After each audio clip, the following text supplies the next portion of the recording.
Hello everyone, welcome to GameStack Live. I am Kevin Gamble, General Manager of Game Developer Experiences here at Xbox and Microsoft. And on behalf of everyone in gaming, I want to thank you for joining us for this digital event. While we can't meet you at GDC, the health and well-being of our employees, game creators, and their families worldwide absolutely takes precedent.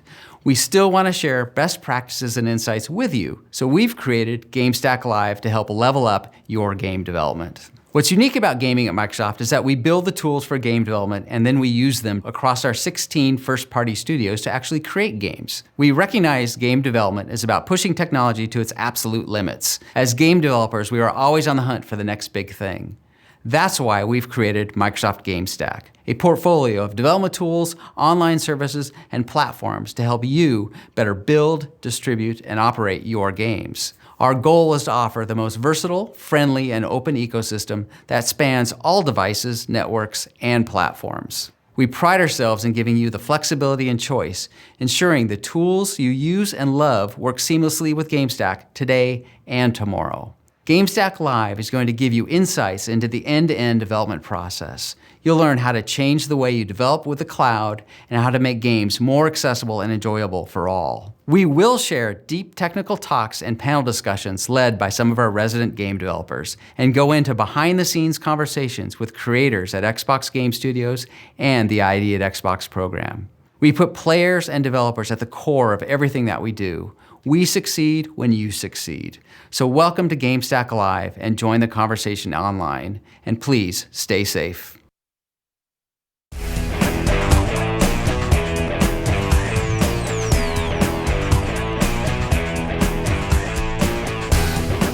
Welcome to GameStack Live, an online event dedicated to showcasing the next gen of game development. My name is Kelly, and alongside me are fellow gamers and lifelong Xbox fans, Rukari and Malik, and we are excited to be here learning from these developers right alongside you. What up? Absolutely lifelong Xbox fan. No, like lifelong gaming fan. Yeah. But it's great to be here, but like you, we were a little bit disappointed to not be in San Francisco at GDC right now.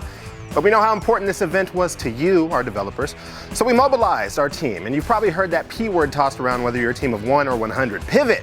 And we've adapted to new guidelines like social distancing and created this two-way event to get you up close and personal, well, virtually, with the group shaping modern game development and the tools they're using to do it.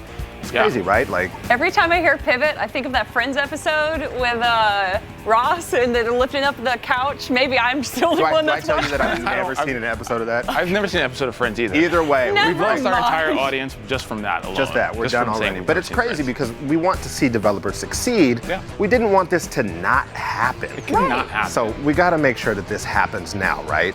Now, Microsoft GameStack brings together all of the tools and services Microsoft's own game development studios use and makes them accessible to anyone who wants to make a game. It's as simple as that.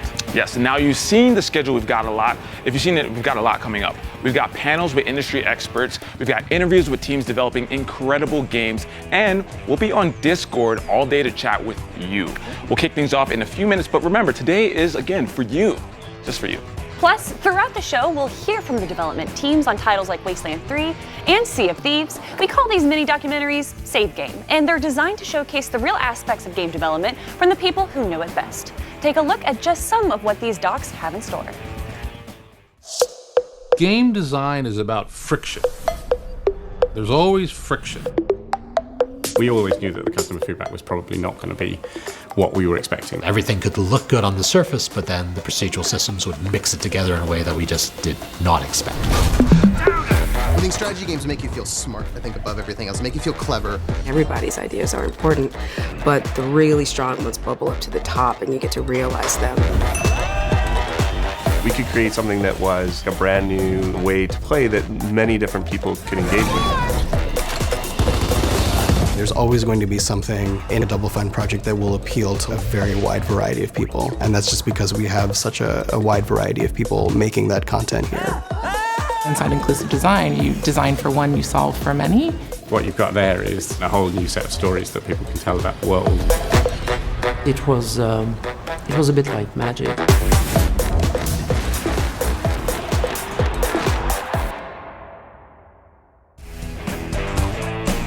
See, I'm excited for this. Save Game looks great. I don't know if you guys caught GDC last year, but it was this huge open space in Moscone. I want to say it was like 6,000 square feet, and they had these sort of tech talks that would happen, right? It was a chance for devs to come up and hear about all the great things that were happening, and obviously that's gone away now. Unfortunately. And we're here pivoting, if you will. That's the word This of the day. stuff did not exist 2 weeks ago, 2.5 weeks ago. I got a call at late at night, like, Lee, can you make it? That didn't happen. So I'm excited to see all this. I've always loved VidOx. Also, like super easy to the team that made this happen within 2 weeks. Right? Yeah. Could That's you incredible. imagine? Yeah. It's crazy. You see that notification go out that GDC is canceled, and here we are trying to make it happen for everyone. Yeah. So we're hoping you'll be inspired by what you hear and find value in the resources to help you no matter where you are in your development. And speaking of resources, Malik touched on it earlier, but our audience Discord is a great place to interact with other devs, as well as with our team of techsperts to get your technical questions answered in real time. Now we'll be checking in on that feed throughout today and tomorrow. This event is all about showing you GameStack, helping you with new opportunities, and supporting you as you grow your game. So whether you're just getting started or have an established title, the next 2 days will have something for absolutely everyone. We're going to be kicking things off with a look into how the Coalition built Gears of War 5 to be more accessible than ever before. Then we'll break down how you can build accessibility into your game with Xbox accessibility guidelines. Yes, and then it's time to pick the brains of Microsoft's publishing, developing relationships, and gaming partnerships team as they give us their take on today's ever-changing gaming industry. We'll continue our discussion with a panel all about supporting inclusivity and how Xbox approaches each and every title. Then we're going to be breaking down all the GameStack has to offer, including the importance of LiveOps and how it can help you level up your engagement. We'll get a rare exclusive as the team from England shows us what a game changer LiveOps became for the development of Sea of Thieves. Then we'll hear from Turn 10 creative director Dan Greenawalt about what it takes to run a successful studio and the things he's learned from his years in gaming. Finally, we'll round out the day with the ID at Xbox team as they answer your questions live on stage. That's right. Now, don't forget to visit Discord to post your questions in the AMA channel for the ID at Xbox team to answer. And that is just day one, everybody, just day one. Day two comes with more developer interviews and thought-provoking panels, including a discussion with the team behind. Get ready for this. Do the voice. xCloud and Xbox Series X. You know what? I just want you to do my beast. voicemail in that voice. It's gonna cost you. All right, that's fine. Do you have to say it in that kind of voice? Yeah, absolutely. Yeah, it's a 12 teraflop beast. Trust me, you're not going to want to miss any of that stuff. And remember, today and tomorrow, again, are just the tip of the iceberg. We've got deep dives, extended talks, and more demos available on our YouTube playlist. Plus, all the live sessions you're about to see will also be available in their entirety after the show. Now, GDC is a great event for so many reasons, but one that many of us look forward to are the conversations and face-to-face interactions. Obviously, we can't be face-to-face, but now is the time to jump into our Discord or tweet us and get chatting in the Mixer feed. It's going to end up right up here on stage. We'll see them. We want to hear from you, and we're excited to get your questions answered and your comments heard. Yes, as you can see, we've got a ton in store, and as we mentioned, we've got the Coalition coming soon from their headquarters in British Columbia. But first, let's take a look at what they've been working on. If you don't intentionally include, you will unintentionally exclude people. Gears 5, our accessibility journey was different from any other game I've been on before. We had some people come in that had accessibility issues. Everyone was different.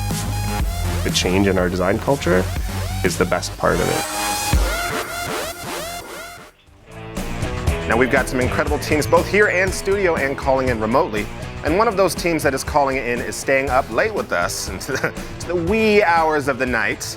Let's take a look at their story. I think if you just use data to make a game, you would end up with a very strange game. We don't carefully curate the player experience. We expect the players to make cool, interesting new stuff happen. We're always willing to bend if it improves the experience further. We can't just do this once. We need to have this in place so we can look every week. What's happening now? Player experience is king. That's the rare philosophy. That's where we're going.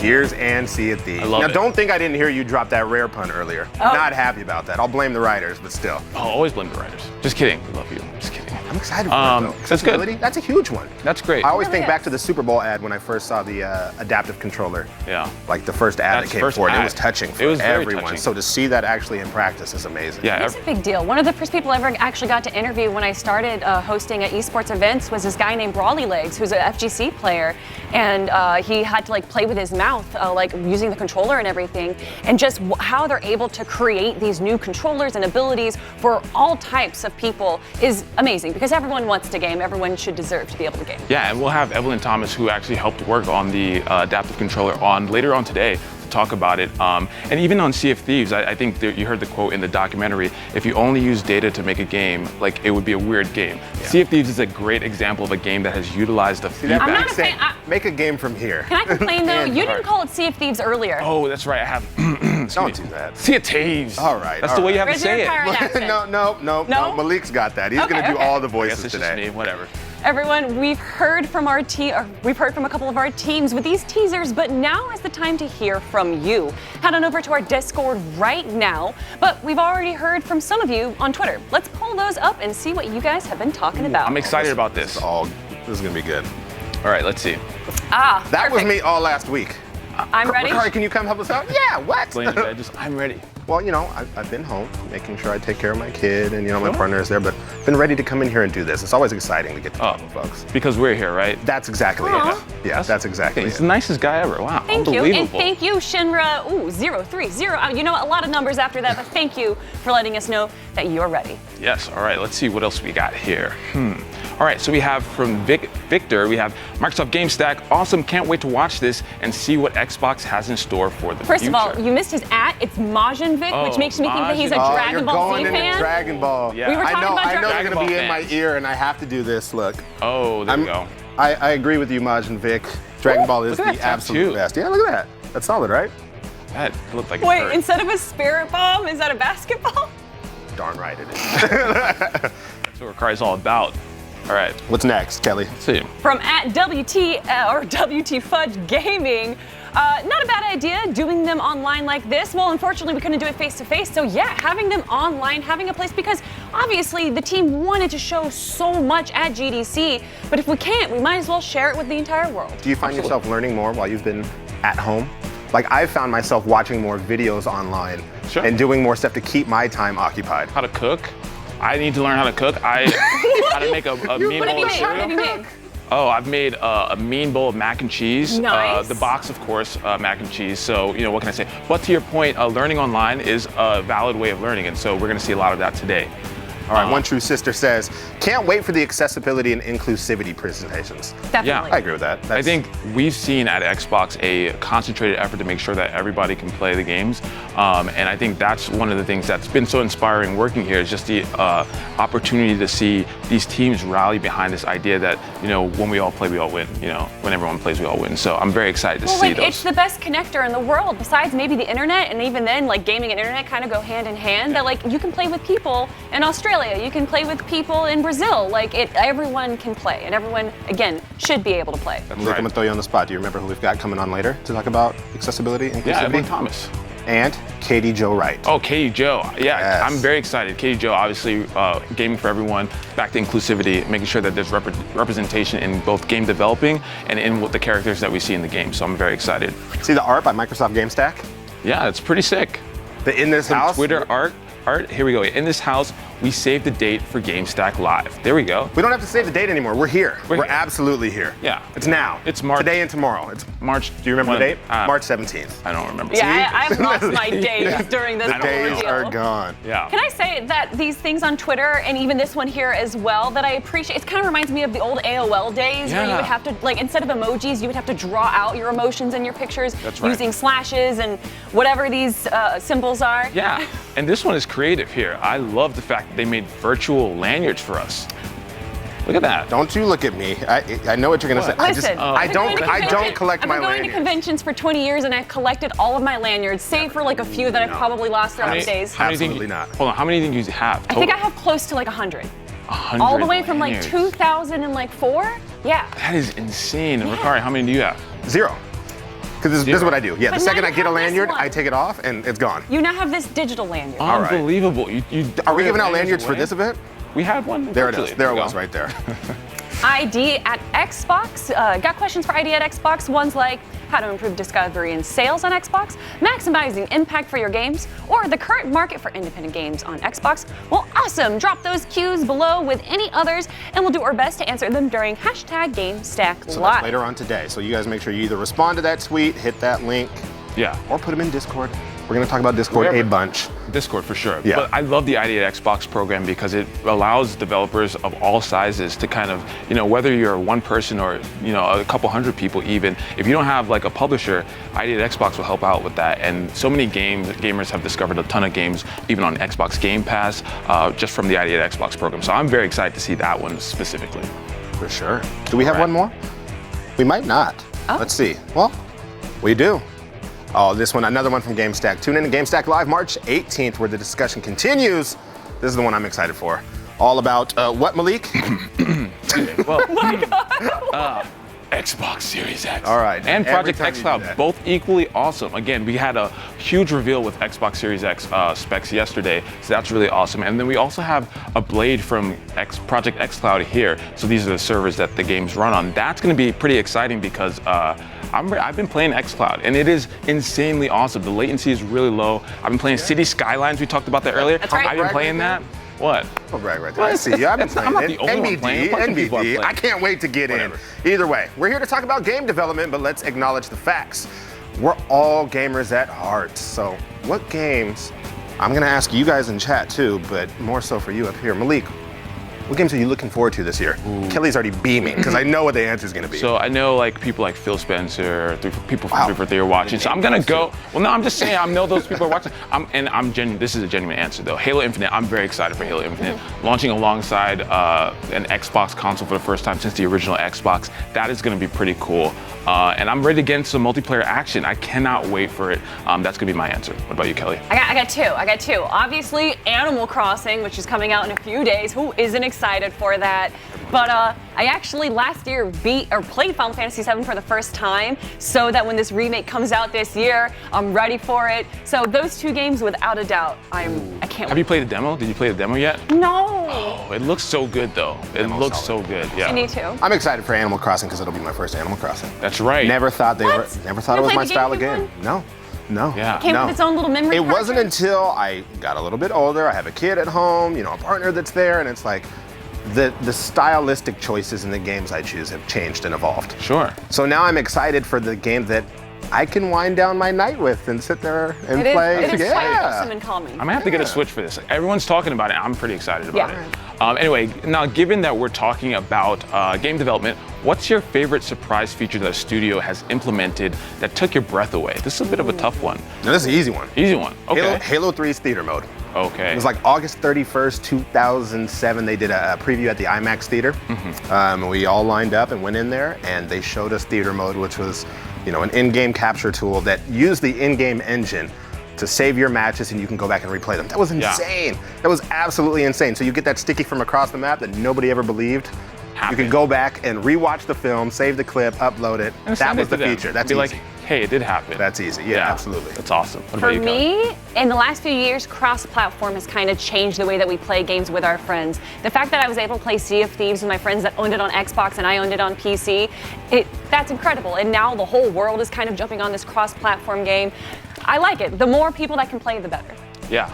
I think I would have to go with both of your answers. They're both really great answers. I'm gonna be the middle guy on this one. But cross-platform, again, we're seeing that a lot, even with Warzone, Call of Duty Modern Warfare coming out, and Warzone and getting to play alongside your friends. Doesn't matter what plastic box you own, you get to kind of just play it with your friends, and that's awesome. So I'm very excited.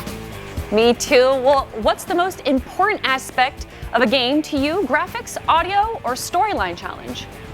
A storyline or challenge. Oh, me? So you're not gonna like what I say. Yeah, I know I'm not gonna like what Ricard. I usually don't like what you say. I'm just kidding. Ricard.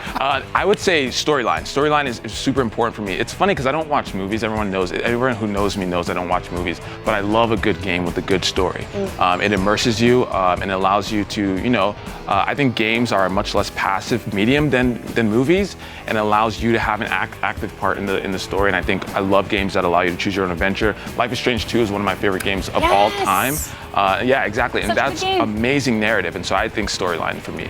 Kelly? No, go ahead. You go ahead, okay, please. okay. For me, I think an unsung hero that a lot of people like to look over is the audio in a game. Whether it's the music that immerses you into it, or intense music, or just audio cues. As someone that plays a lot of competitive games, you're gonna need to hear the people running behind you. You're gonna need to hear that like your ammo's low or something. And like if there's so much going on the screen, having those good audio cues make or break the game. Absolutely, and they also add emotion. I'm gonna say none of the above. Wow, okay. I know we're talking with devs and we're giving them information on how they can make their games better. I guess instead of none of the above, I should say fun factor, but I don't have a definition of what fun factor is. I think gameplay probably takes like. But is it gameplay? Because I grew up, playing shooters and sports games. But then I found myself getting addicted to other games for different reasons once my ability or my care to explore different genres evolved. So I would play something like Valiant Hearts, and it was absolutely the story there, but it wasn't the craziest artistic vision that you've ever seen. Fair. And then I would play something like Child of Light, which I figured would not be the style of game that I played. And again, different games hook me for different reasons. I'm usually the person that'll get midway through a story, and something else comes out that's new and shiny, and I set it down. Then there's like Assassin's Creed Origins, 100% of the game. Every single mission, every single hidden thing I could find, I did. So there's no common thread. Je ne sais quoi. So you just love games altogether. Yeah, but I couldn't tell you why. I couldn't tell you why either. That's fair. Now let's kick things off with our first inside look of the day. This is Save Game, The Coalition.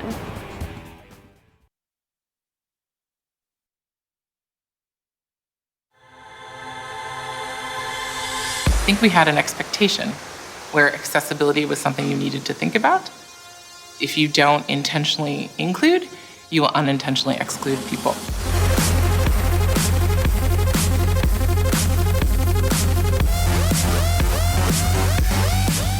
Gears 5, our accessibility journey was different from any other game I've been on before.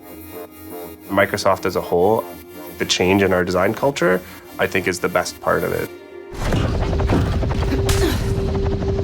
Let's get this done!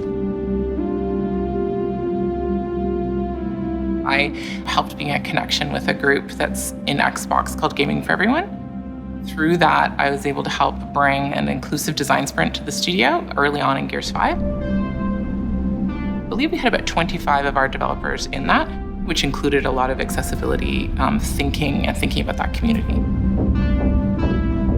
People that had accessibility issues do discoveries with us so they could show us their problems that they're having. Not just with games, but in life. Like, what's it like to take transit? How do you answer the phone? If you can't hear, how do you know that the fire alarm has gone off? And then, do they play games? What kinds of games do they like? And what are the things they struggle with? And everyone was different. It just creates that culture of this is an expectation, and we must make sure that this happens. And we used that as a filter. We could create something that was true to Gears, tied into our core mechanics, and was also like a brand new, approachable way to play that many different people could engage with that might not have played Gears before. Having a group of people come out of that inclusive design sprint, all as champions, really helped. So who's jumping first?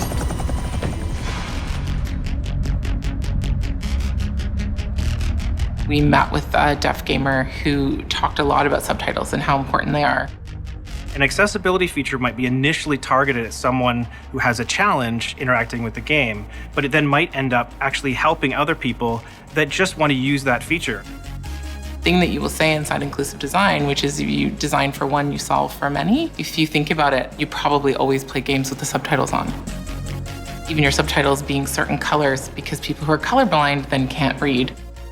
So it's not just a feature for someone who can't hear, it's a feature for a wider community of gamers. You two are more alike than either of you want to admit. We wanted to implement a feature that would let you decide how you're communicated to. So we enabled speech to text and text to speech as an option. If you want to hear speech when someone's typing a message to you, it would transcode in real time and give it to you. We found that we needed to add some more context sometimes. A really important feature that we added in Gears 5 was contextual sounds. Either change the text to make it clear on what the intention is, or add additional context.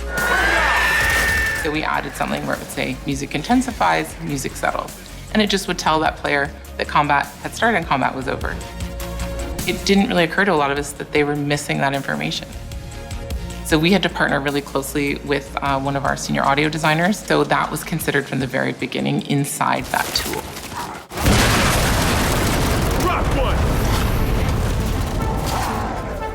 At the Coalition, we definitely try to make audio not an afterthought. At the start of the project, we decided, let's see if you could play Gears with your eyes closed. What would it be like if I was in this person's shoes? There is a gamer online, and he's blind. Gears of War is like one of his favorite games, so we actually added a feature for him in accessibility that you can turn on the ping, and it'll just always give you a 3D ping in space of where it is. And so by just listening, he can kind of find his way to it. So that's actually a great testament to our system because he can actually understand what he's doing just by listening to it.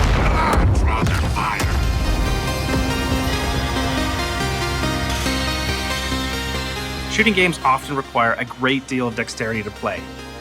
So we did add some late features on Gears 4 where we added what we call face controls. And this meant that players didn't have to reach around to the front to be able to pull the trigger. We have a lot of people in the military who could be missing limbs or digits and things like that. And so that really helped them be able to play our games. That was our first, I'd say, foray into thinking about a lot of that. So in Gears 5, we actually went and looked for other things that we could do. We have single stick aiming and we have swap sticks while aiming. And between these two features, it really opened up the shooting space to people with more limited mobility. And that led us to the ability to support the adaptive controller that Microsoft had created. This put the power in the hands of the user and let them find the right thing for themselves. Everyone, meet the new Jack. We started by making Jack just a core part of the game. So before he was going to be approachable or inclusive, he needed to be valuable. He's a playable character, he's controllable when you're the single player, he's a unit in Horde, and all of those things we approached with that mindset of sort of like building for one and extending to many. We wanted people to have a different play experience. So he floats over the cover. We don't make you fly this really tough to fly drone. And that's where we discovered that there were certain things about his controls that just didn't need to be there. We just built the inclusivity into that. And all of these are based on making you play Gears the way that you want to play. So we would catch ourselves making things that maybe suited us more for Jack, the way that we would play him, and then just double check it and go like, is that really important for Jack being fun? Keeping in our minds the idea of inclusive design as one of his key filters, that we were basically delivering a variation of the core experience.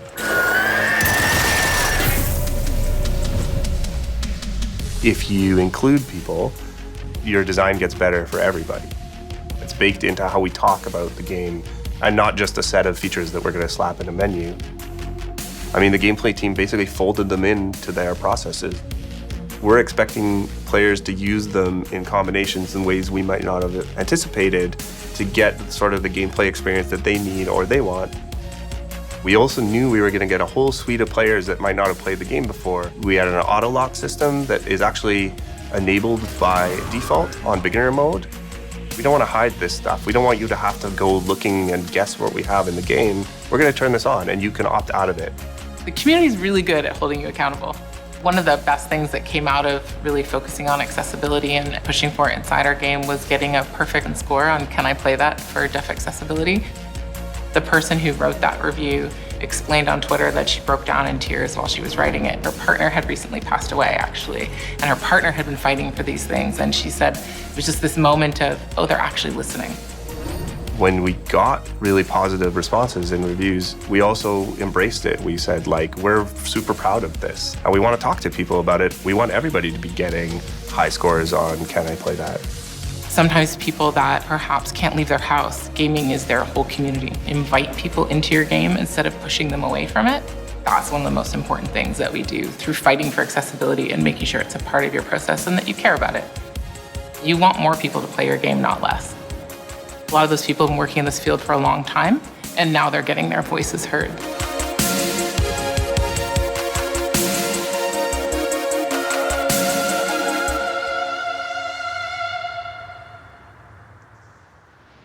Joining me from the Coalition headquarters in Vancouver, British Columbia, please welcome Matt Searcy and Katie Scott. Thank you, Matt and Katie, for joining us. Thank you. Hi, guys. It's great to be here.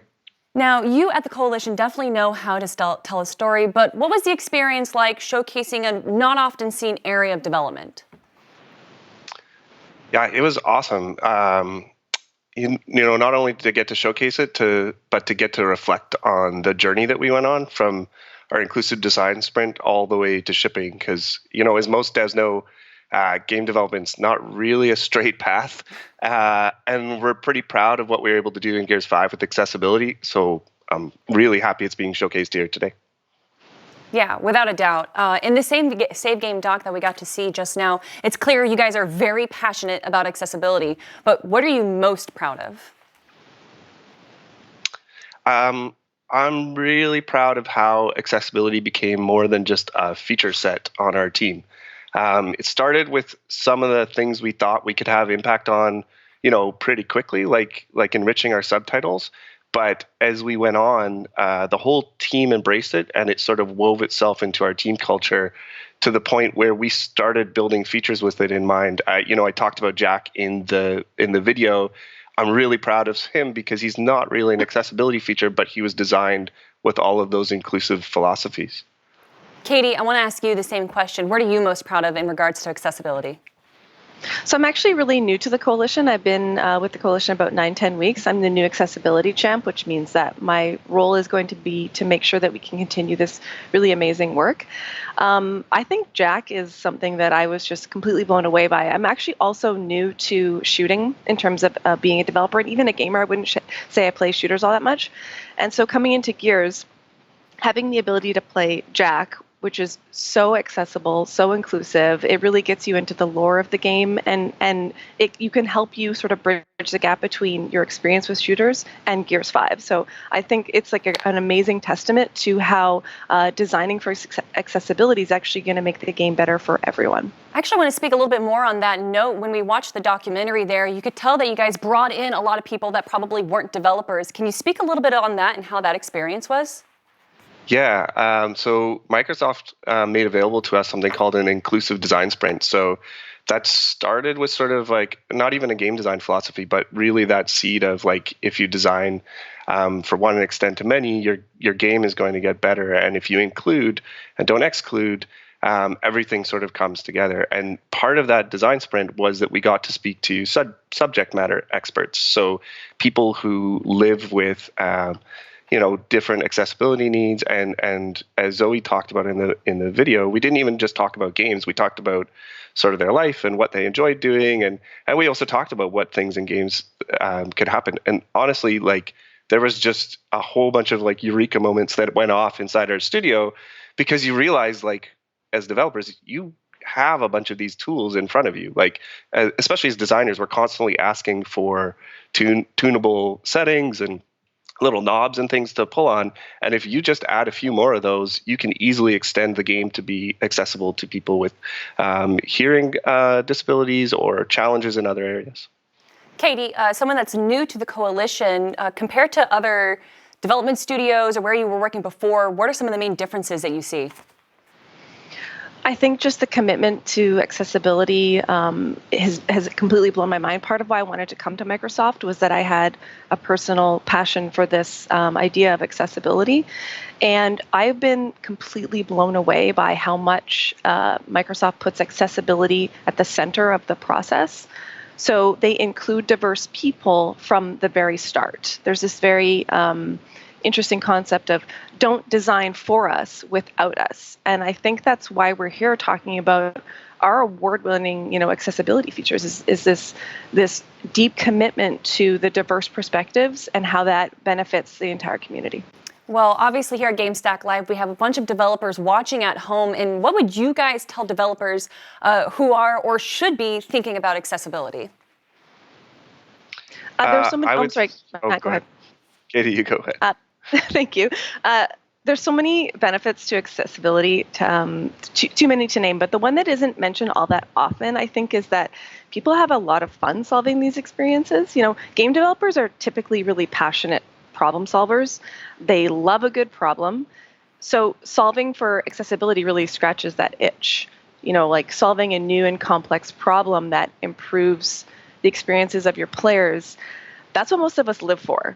And since I've been at the Coalition, that has been my biggest takeaway, is how much people enjoy working on this. And so I'd say to other developers that the benefits are much deeper than you'd expect. Matt, the same question to you.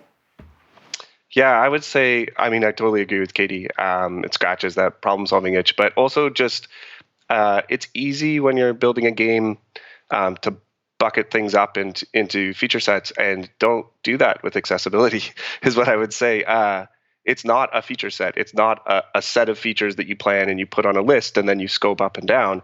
It should be part of every single discussion. And if you make it part of every single discussion, it's going to weave itself into all of your features and it will get prioritized accordingly. Games are big and it's constantly a struggle to fit everything you want in the box. But yeah, just don't treat accessibility like a feature set. Treat it like an element of every single feature that you make. And I know that fans do really appreciate that. We actually got a comment in our Discord channel right now from Sightless Combat, who said that he loves Gears of War. Oh, you know him. Yeah. Oh, that's great. Well, what does it mean to you to have fans? Oh, I'm sorry, what was that? That's actually who Johnny, our audio director, was talking about when he was highlighting the ping signal in our game. So it's amazing watching you play Gears, Sightless. Well, what is it like having these fans not just appreciate, but maybe not being able to play games, other types of games, and being able to play Gears of War 5 with so much accessibility now, having these fans appreciate you guys as developers? Yeah, it's super heartwarming. Like when we build, it's easy to think of Gears, especially as a game that sort of has a big shooting legacy and almost a core game, but it goes a lot deeper than that. And when we get to meet our fans, especially how passionate they are, you realize like people from all over are playing all types of video games. And you should never make assumptions about who wants to play your game, because it really is about making games open to everybody to play. So, we didn't put all our accessibility features like they weren't a marketing part of our plan. They weren't a big back the box feature, but we've really embraced all of the love that we've gotten from different accessibility review sites, and we broadcast that back out because we want everybody to feel the potential for that same kind of love from the community out there. Well, speaking of the future, Katie, maybe you can speak on this. Is there anything in the future that we can look forward to with accessibility in Gears of War? Our commitment is to continue to include diverse people into everything that we do. We're going to continue to use the phrase, don't design for us without us. And I think that, we're going to keep looking for beyond compliance with everything that we do. And Matt, what do you want to see in the future as far as accessibility, whether that's within your own studio or just gaming in general? I just want to see it keep growing. I think it's taken some big leaps and bounds just in the last couple of years as developers have seen Microsoft and other companies stepping up, but also just look at everybody else's games. Like we looked across the studios, not just our studios, but all games for best practices. There's tons out there. Go look at the options that other people have and be inspired by what other teams are doing. I think that's the best message. Now, there's lots of resources as well. Oh, I'm sorry, what was that? Sorry, there's lots of resources as well. So it's actually fairly quick to get ramped up on accessibility. Yeah. I know we spoke about this a little bit earlier, but when your fans come into the Coalition and they try out your game for the first time with the accessibilities added onto it, what was their reaction? Especially early on, we got a lot of sort of especially subject matter experts that had been advising on accessibility for quite a while. They were really grateful and impressed and told us, it just feels great that somebody is paying attention to this and really starting to put it in their games. And I think we're starting to see that in a bunch of different places. But I think, the education that Katie was talking about, things like inclusive design sprints, it's not a lot of, there's not as many hurdles as people think there are. It just takes a little bit of reading and talking to the subject matter experts and learning, what the actual problems are. Like Katie said, we are an industry of problem solvers. And so when you expose the problem and you get to talk to those people, it becomes really easy. Katie, can you talk a little bit about the resources that you were mentioning just a few moments ago? Yeah, Microsoft actually does have published resources that you can go online and you can get all of our materials. You can look at the accessibility guidelines that Microsoft sort of is their standard, as well as the best practices. So there's also a huge community of gamers who have the mismatch between, their abilities and what we offer in gaming, and they're all really ready and willing to speak to you and help you because they just want to enjoy these experiences too. So the passion of the community, the resources that are easily available online, like Matt said, this actually isn't that much of a hurdle. You just have to want to put a little bit of effort into it.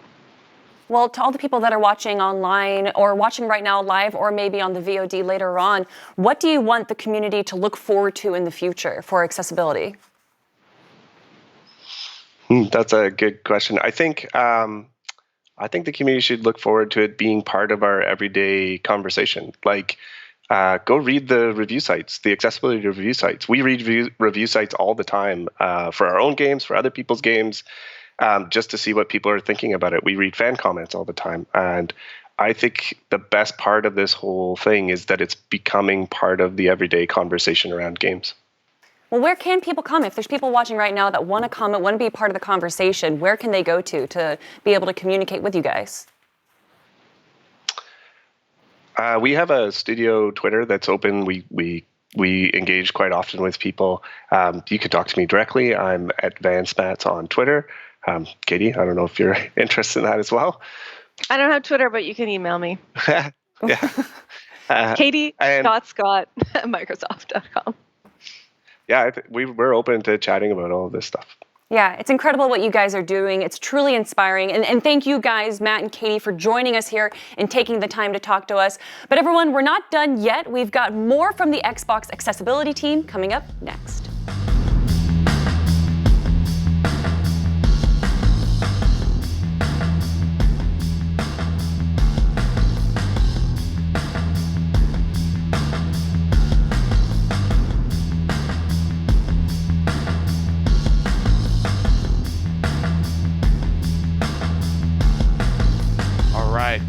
Good morning. I'm so excited to be here and see what we've got in store over the next 2 days. It's going to be exciting stuff. Now, as we've seen, accessibility and inclusiveness are a huge part of the Xbox family of devices. And here to tell us more about the next generation of accessibility guidelines is Evelyn Thomas. Evelyn, how are you? Great.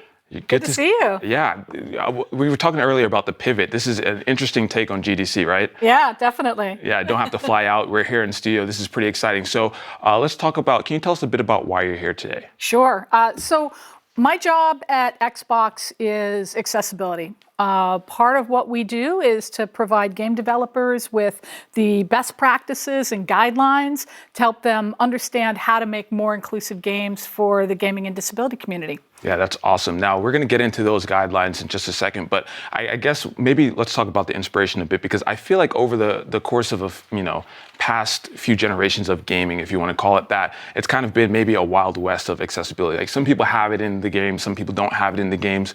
From your perspective, what has that kind of been like to watch that and now watch it kind of evolve? Well, it's been amazing to see this evolution over the past 3 to 5 years of game developers understanding that there's a huge community out there of gamers that really want to play their games, but might not be able to because of the way the game's designed. And when I say a huge community, I mean millions of gamers that are out there. Right. Now, I actually think we have somebody from Twitter coming on to talk about how much they love accessibility here. Let's see if we can pull up this tweet. All right, here we go. We have from Hugh Fannin, #GameStackLive. I love how the accessibility connects the people together with the game itself, as well as people all around the world. Kind of like to what you were talking about. I'm sure you've seen a lot of reactions sort of to this sentiment, and it's been inspiring to see. Yeah, so that's really cool. Now, let's dive right into the accessibility guidelines. Now, actually, really quick. Last time I interviewed you, we talked about the console stuff, narrator, magnifier, and those have been like console-wide solutions. But I think for game developers, maybe they thought that was maybe enough, or they maybe don't invest as much time.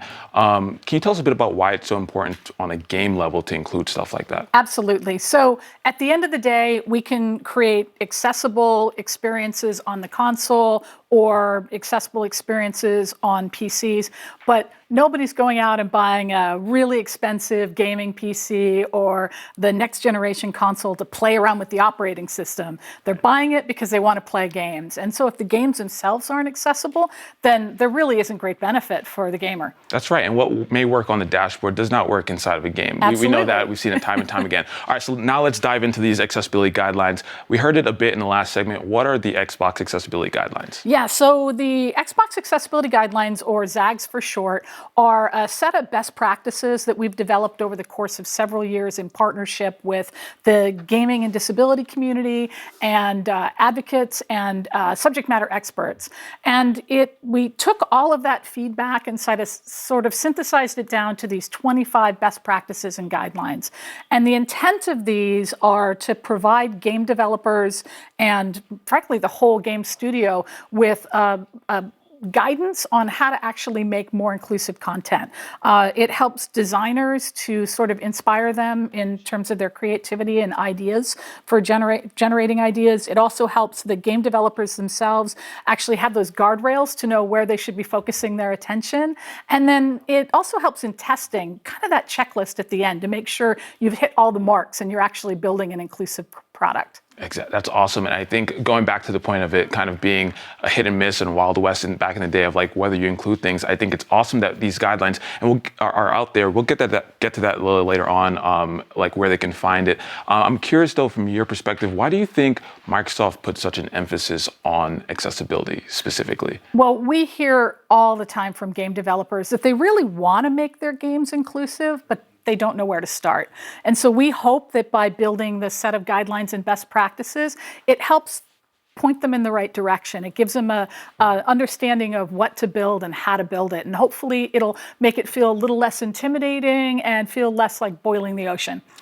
That's an interesting way to put it. I would say, like, even for somebody, I like to consider myself as having perfect vision, which maybe is true, maybe it's not, who knows. But, I've seen it time and time again when there are games that have really small subtitles, for example. Yeah. And for me, it's hard to read. And so I can only imagine, if you don't have someone guiding you or someone in your studio there to kind of give you that feedback, you don't know what you don't know. And so I think these guidelines are absolutely fantastic points to have in there. And so that's really cool that they're in there.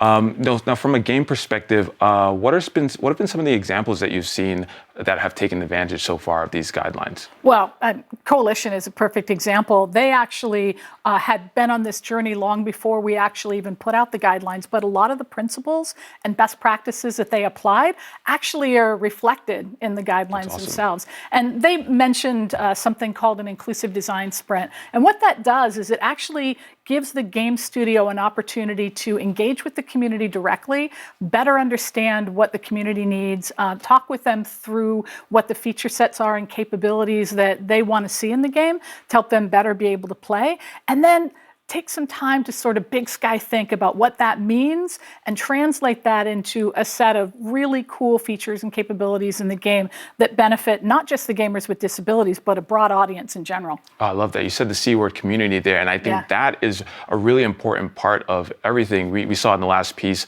with the Coalition and Sightless Combat. And I actually got to play at XO19 in London, an event Xbox put on last year. I got to play with Sightless Combat and see him not only navigate through the system to actually set up the accessibility options, but also see him utilize those things like the pinging system.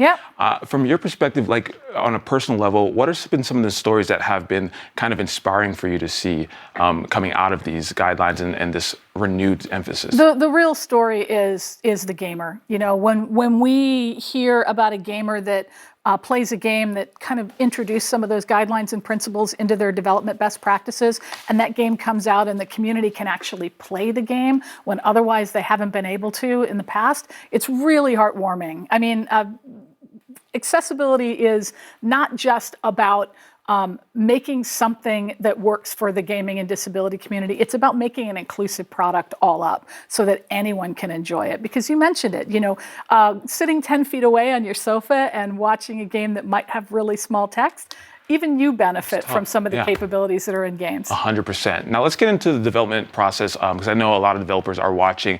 There are a million things to consider when you're making a game, and I think accessibility is right up there at the top because if people can't play your game, then what's the point of making it? What would you say are 3 things that developers should sort of keep in mind, top of mind during the build cycle? So I think the inclusive design principles are the things that all game developers should take to heart. It's broken into these 3 things. First is recognize exclusion. Everyone has abilities, but sometimes people's abilities prevent them from being able to play the game the way it's designed. So recognizing that there's a huge audience, and like I said, millions of gamers that might not otherwise be able to play your game the way it's designed is the first principle of inclusive design. The second one is learn from that diversity.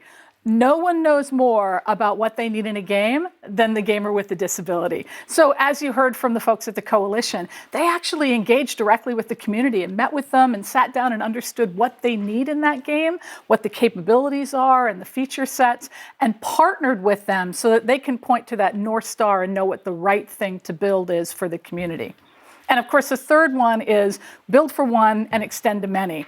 And building a feature set for someone who has a specific disability benefits them and benefits that audience, but it also benefits a broad audience. Think closed caption is the perfect example that you mentioned. If you offer closed caption in a game, it makes it better for gamers who are deaf or hard of hearing, but it also helps a wide range of people that might be playing their game on the subway and not have their headphones in, or have a baby next to them that they're trying to put to sleep and they want to be able to hear the dialogue that's going on in the game. Yeah, just so many great examples. And I think, all 3 of those are super important. But the second one specifically, and I've heard this many times, and we heard it in the last segment, like nothing about us without this. Making sure that when we're designing these features and putting them in the game to make sure that everyone can play, have people in the room that can speak to them. Don't make a decision based off of just what you think might be good. If you don't intentionally include, you unintentionally exclude. So powerful. So engaging with the community and understanding what that needs, that concept of nothing about us without us is so important in game development. That's right. Now, what are some other examples that you can point to for benchmark games or teams within accessibility? Oh, there's a huge variety of games out there that are available on the market. Some that are made by Microsoft, some that are made by third party. Coalition's Gears, I think, is the canonical example of a game that decided that they were going to really, truly embrace accessibility and inclusion and build a game that benefits such a wide audience of people, and from gamers who are deaf or hard of hearing, gamers who may be blind or low vision, maybe gamers have limited mobility, and so some of the compound switch that might be more difficult for a gamer to play, they actually worked around that and did button binding and things like that. So there's all kinds of feature sets that make it really great for a gamer with disabilities in that game and others. Oh, so good, so good. Now, we actually have a question from our Discord. Civil Mind says, that was remarkable. It's really cool to see these innovations that a studio can create. Great job, Gears 5 team. Yeah. That's great. And so the reactions have been pouring in, and it's been great to see. And even, again, people who don't need those features, I think we've seen this sort of, this push to sort of support, even from like canIPlayThat.com. We saw that in the Save Game feature. That is a website that kind of rates games based off of how well they implement accessibility features. Can you talk a bit more about that and how the response has been? Well, there's a huge community of gamers out there that actually want to play the games, and when they can play them, they go out and they promote within their community what about that game makes it better for them to play. And there are lots of review sites out there that are managed and run by gamers with disabilities that just want to get the word out and educate not just the community that they live within, but also the broad community of everyone in gaming so that they understand what it is that they benefit from in game development. And Can I Play That is a perfect example of that, where the Coalition's Gears 5 actually received a 6 out of 6, which is the first time that a game has ever received that score for deaf and hard of hearing. So that's so great. And Courtney, who is in charge of that site, she's actually an Xbox MVP. So it's also great seeing Xbox recognize some of the gamers who are behind some of these cool things. Now, I believe we have a Twitter message to come up here in just a second, which I'm very excited to see. You can remember use hashtag GameStackLive if you want to join the conversation. We have Marissa, Secret Agent 29. Love getting to hear all this passion for accessibility in gaming on the dev side. Hashtag GameStack Live. Nice. I think this whole event has really been about pulling back the curtain, and I'm sure obviously there are a lot of developers watching, but I think there are a lot of community members also watching who I think are probably going to hold developers to a higher standard going forward, and I think the guidelines are going to be a great way of doing that. So tell us a bit more about the accessibility lab that's on campus. I've been there a few times. Every time I go in there, it literally blows me away. Tell us a bit about it. Yeah, so the Inclusive Tech Lab was built a few years ago to actually serve a couple of purposes. One is to help our internal development teams better understand why it's important to invest in accessibility in gaming, getting an understanding of some of the requirements that gamers have and some of the areas of focus that benefit the gaming and disability community. The other is we look at it as an embassy, sort of this safe space for gamers with disabilities to come in and share with us what it is they need. We look at it as it's built for them, not about them. So they can come in, they can partner with us, help us better understand what it is that we can do to make the game systems, our hardware, and the games that we build better for everyone. And then the last thing is, and we look at this sort of as rising tides floats all boats. We want to demonstrate to the world that we're walking the walk, not just talking the talk. And the investments that we're making, we feel are important in the industry. And we hope that by doing that, it'll encourage other game developers and industry area professionals to actually provide more inclusive and accessible experiences in games, in hardware, and software. Definitely walking the walk. I got to say, again, going back to that lab, it's really cool. We actually bring our Xbox MVPs out here once a year. Unfortunately, obviously this year, circumstances are preventing that. But every year when they walk into that room, the Inclusive Tech Lab, their faces light up. And then it gets to that point where they're starting to see it, like the realness of it all. And it's all about building empathy, I think, and understanding from people. I think we have one more Twitter message. So let's go to that here and see. We have HR Bomber 1414. Very happy to see Microsoft really focusing on the accessibility. This just allows more people to be able to enjoy something together. Hashtag GameStack Live. That's what it's all about. More people playing the games. And, you know, one added benefit of that, shorter lobby times. More people who can play games, you have shorter lobby times, right? That's true. There you go. All right, so now what do you want developers to know when they're designing a game for accessibility? Well, like I said, nothing about us without us. The most important thing is that you listen to the community, you understand what it is that they need, so that when you're building that game, you're taking their needs into consideration and you're building an inclusive, accessible, piece of content for everyone to enjoy. Love it. Now let's bring it home. What would you say for Xbox the future of accessibility looks like, and industry-wide even? I think that the Coalition said it best. It's not about building a feature. It's not about building a discrete individual capability. It's about a mindset shift. It's having that part of your DNA. So when you are creating your game, you're thinking about your entire audience and thinking about what they need and thinking about how those inclusive design principles recognize exclusion, learn from that diversity, and actually build for one and extend to many. Oh, so great. Again, I think there's a lot of benefit a lot of the developers are going to be able to take from this. And it's just been really great watching, sort of living that journey kind of through you vicariously, seeing all the amazing progress the teams here at Xbox have been doing in accessibility. So Evelyn, thank you so much for stopping by. Thank you. This has been so great. Now, what an exciting time to work in gaming, honestly. Now we're going to go over to another group of people who have made this industry their life's work. Kelly, who do you have with you?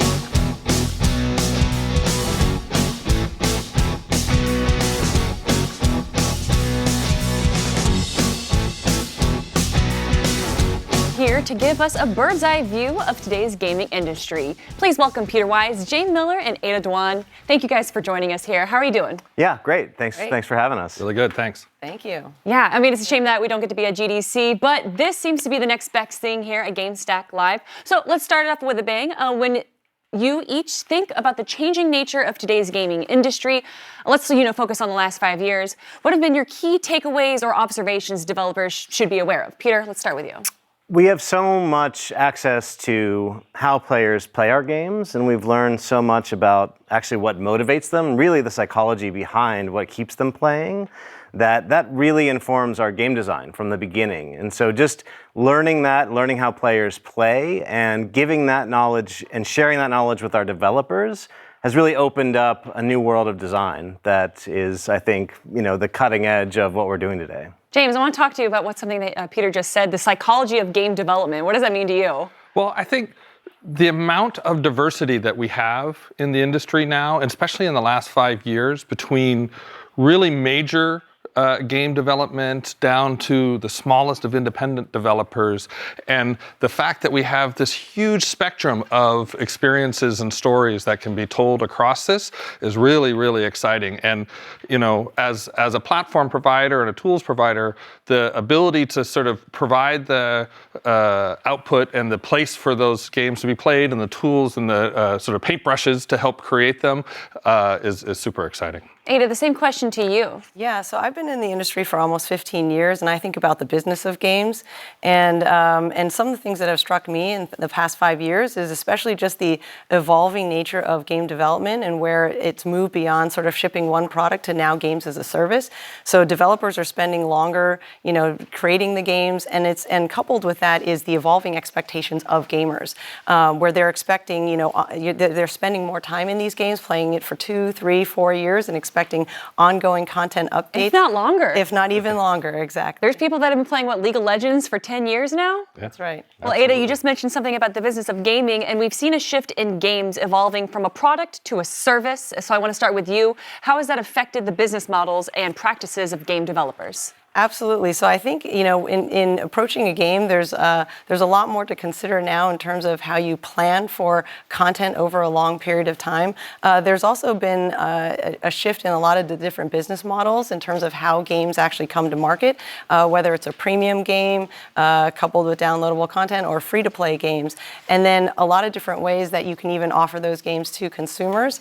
And we recently launched, or 3 years ago, launched a gaming subscription service. And so now there's different ways to actually have your game reach consumers. Well, yeah, these games, especially that last so long with patch notes, essentially it's a new game every month or every few months as well. It's the longevity.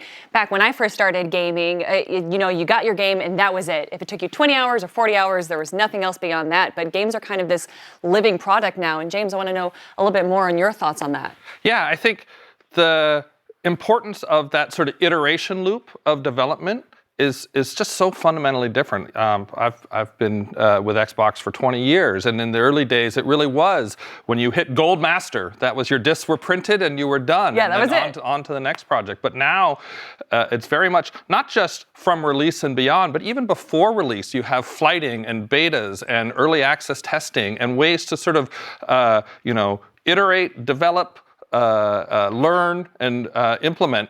And sort of a continuous cycle from when the game first starts running to years after its initial release, and it's exciting. It keeps an experience you love going and helps developers tell longer stories over time.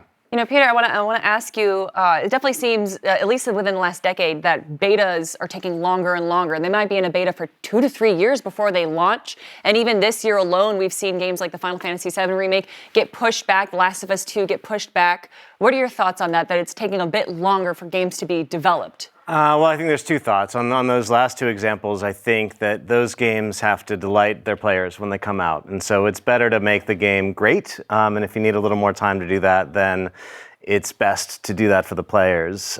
So much of making a game that goes on and on for years, though, is about learning from your players, learning what delights them. And that is a journey that has to begin in concept and in pre-production. Like, what is the design that is going to motivate players to keep playing this game?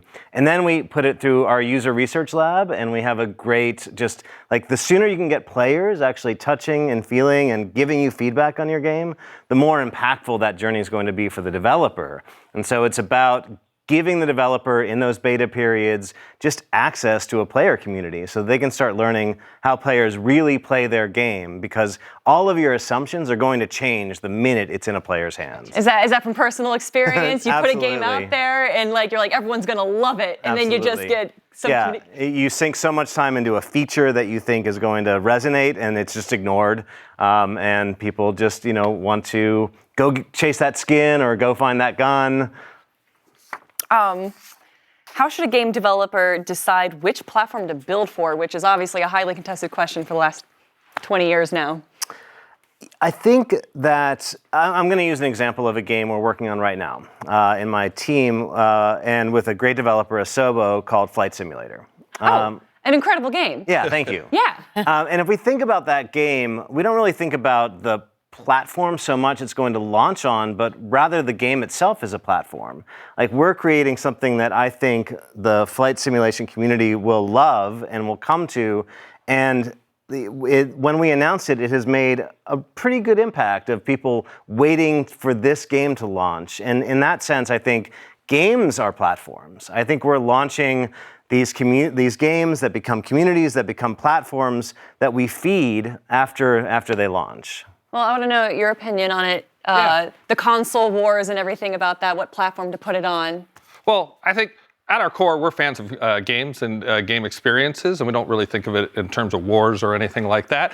But I do think it's important for a game developer to make sure that they are able to target a platform that can tell the story that they want, right? That each device, each ecosystem has its own set of capabilities, and you want to make sure that that vision that you have as a creator has not only the power and technology that the platform or ecosystem has, but also the tools and infrastructure and support that's needed to be able to efficiently build it. And then finally, has that community that will be able to enjoy it and respond to it once it's finally released. It definitely seems like between the consoles of Xbox, PlayStation, and Nintendo, that there are definitely like certain communities for each.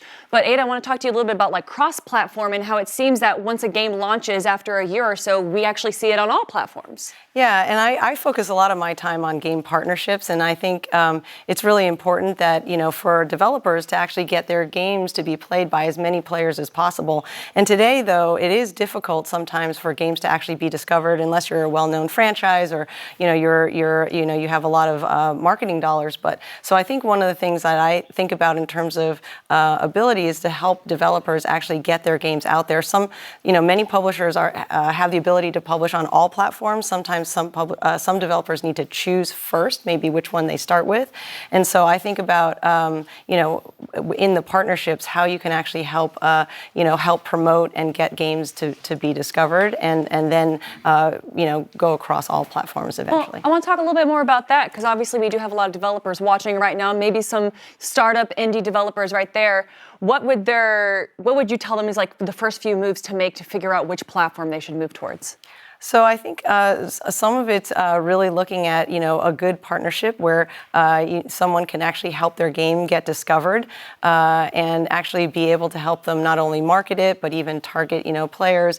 And in even looking at the ways the game can actually be offered, not just being sold in a store, but I had mentioned Game Pass, our subscription service earlier. And what we've learned from that service is that that's actually helped because it's a curated catalog of games. It's actually helped gamers discover new games and more games that they like to play, and that's actually really helped widen the funnel and bring in more players for a lot of games that maybe new IP or smaller titles. Peter, I want to talk to you a little bit more about what Ada was saying about partnerships and developers looking towards that. Yep. Any insights on that? I mean, it really starts with. I think the partnership starts with our interface with the developers and giving them access to, I'm only a little over a year at Xbox, and I'm amazed by the team that is available to us, the technologists and the engineers and the platform builders and the user research lab.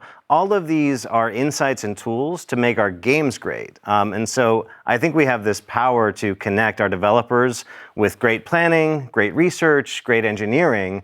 And we have a team at Xbox that is just focused on giving that power to the developer.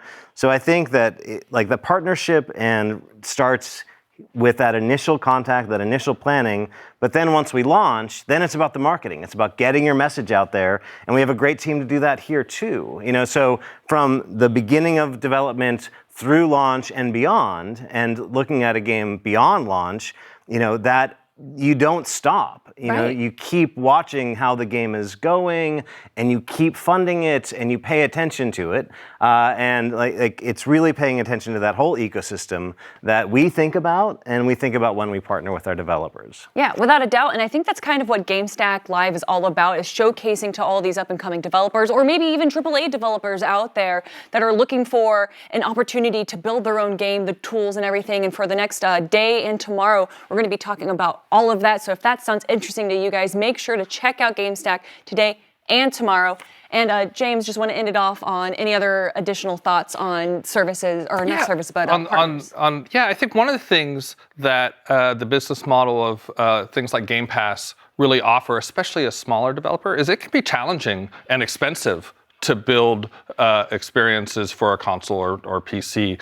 And if you don't get that discovery and you don't get that audience early, the sort of upfront transactions you need to be able to fund that development can be a really big risk. But with the business model of subscription services and things like that, and the discovery opportunities that model brings with it, it really changes the dynamic of what it needs to be be able to take off and be successful, as opposed to being so dependent on those day one, week one sales. Well, this is obviously a bit of a loaded question, but what does it take to be a successful game developer? Well, I think the first step is have a great idea and build a great experience. The business we're in, the passion that we all have is around game experiences, right? And if you have a great idea and a great experience, I think that's great. And then reaching out and finding partnerships and opportunities with platform providers like us to help bring that to the masses, I think is a great starting point. Anna, the same question to you. Yeah, I think it starts with a great idea, and I think the thing is, you talked earlier about the ability to iterate, and so sometimes just getting a game out there, listening to feedback, looking at the data that comes back, and evolving your game development as that goes along. Well, Peter, let's say that you're just starting off as a game developer right now. Is there anything that you wish you knew as a startup, as a newbie, that you know now? I guess I would say don't be a diva. Okay. Again, is this from personal experience? It is. When I started, you think you know it all. Yeah. And the more experience that I've gotten, I've been making games for 22 years now. There's just a wealth of knowledge out there, and so if you can listen to the experience out there, but also be inspired by your own creativity. I think that you think about all the planning in the world, but how the game feels and that, what am I doing minute to minute, matters so much. That we just launched Ori Will of the Wisps, and just the way that the feel of that game, there's just nothing like it right now. Yeah. And so it's how does the game feel? And then all this planning, and how do you balance those things? It's a tricky business. It is. Yep. And James, before I go to you, I want how a game feels. How do you want it to feel? How do you want it to feel? It's you just know it when it's in your hands, and and those the jumps or the rhythm of running as a character or the feel of the world. These are sort of intangibles but it's a journey. And you know it when the controller's in your hand, and so it has to be you just have to be able to go on that journey. You have to find partners and developers who just can get that thought like through the engineering onto the screen, and those are the special things that like really separate great games. James, I don't know if you have a different opinion, but I'm going to ask you the same question, that if you were just starting off right now as an indie developer, or maybe just as a new developer in general, what are some things that you wish you would know? Well, I think for me, the first one, and it's just kind of a truism, is surround yourself with people who are smarter than you, and really empower them to be their best, right? And whether that's making sure you work with the right set of tools and the right set of capabilities to be great. But I think anyone who says I can do this on my own, or I should just figure this out, that's a great place to start, but there's such an amazing community of developers across this industry that there's absolutely going to be great people to work with and partner with. And if you can build a team of people you respect and who share a vision with you, it's a great starting point to be successful going forward. And it is definitely plausible to be one person and create a game. We saw that with Stardew Valley, we saw that with Undertale, and I'm sure a few other games out there as well. But I definitely have to agree with you that surround yourself with smart people. It can only make things better. Yeah. Ada, same question to you. Everything you know now, what would you tell yourself when you first started as a game developer? Yeah, I'd add on to what these guys said. It's surrounding yourself with good sort of advisors, whether you're doing it on your own or you've got a team. But I would say be bold. This is an industry that actually continues to innovate and evolve, and we continue to be surprised by big hits, and that might come from small developers or small ideas, but they can explode. So I'd say just be bold and innovate. Well, let's talk a little bit more about that. James, with all the experience that you do have now, what's some of the knowledge that you try and share with other people, like almost immediately when you meet them? What is some of the knowledge that you want them to learn right away? Well, a big part of my job, I work with developers all across our industry who are making content for our platforms. And a big part of my job is really trying to be transparent and share the roadmap of where we're trying to go and the vision of what we want, of what we're trying to achieve as a gaming business. And I think, we're at an incredibly exciting time right now with sort of the edge of a new generation of console hardware with Xbox Series X. And it's such an exciting time because it's a chance for so many teams to evolve or reinvent themselves, and sort of a new sort of reference standard of where we think experiences can go based on the amount of power and capabilities that we are bringing to bear. And so a lot of what I share on this is, here's some ideas of how to take advantage of the capabilities that we're trying to bring to bear. And here's how we think about the industry and how we think about the player and bringing communities together and things like that. And in the hopes of sort of inspiring the creative within the teams to build something that really complements that. Well, I want to dig a little bit deeper into something that you said there, is to evolve. What is the next step of evolution? This isn't its final form, it's going to keep growing. Where do you want to see gaming grow? Where do you want to see development grow into? Well, I think one of our mottos that we have at Xbox is really about enabling people to play the games they want with the friends they want on the devices they want, right? And so console and Xbox Series X and the evolution of technology that is driving that business is a really core foundational element, but it's just a piece of a larger story, right? I think the opportunity to enable those console experiences to reach either new forms of interaction with xCloud and some of the solutions there, or new communities where console's not a primary opportunity.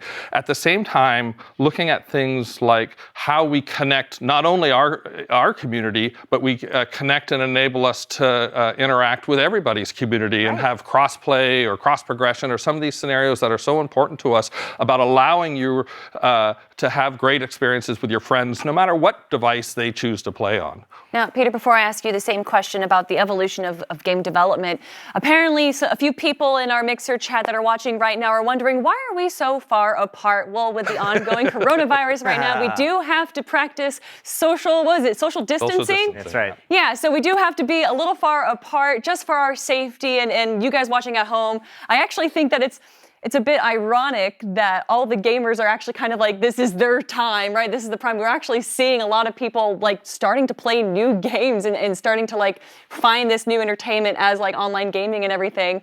But Peter, going back to the discussion that we just had about the evolution of game development, where do you want to see it go?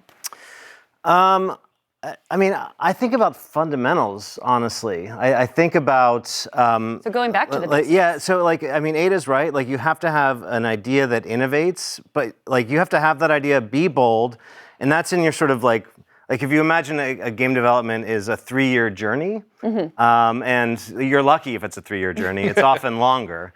That first part of that, like if you split it into thirds, that first third is where you're bold, where you do all your planning, where you take all your risks, and then you really have to make your game, and then you have to polish your game. And I think that it's really hard to stick to those fundamentals. It's really hard not to be distracted by like the shiny new piece of technology or the game that just launched that is, you know, tearing it up in the marketplace. And so, oh, I should pivot my game to be free to play, or I should throw out this design idea because this new design idea is the new hotness.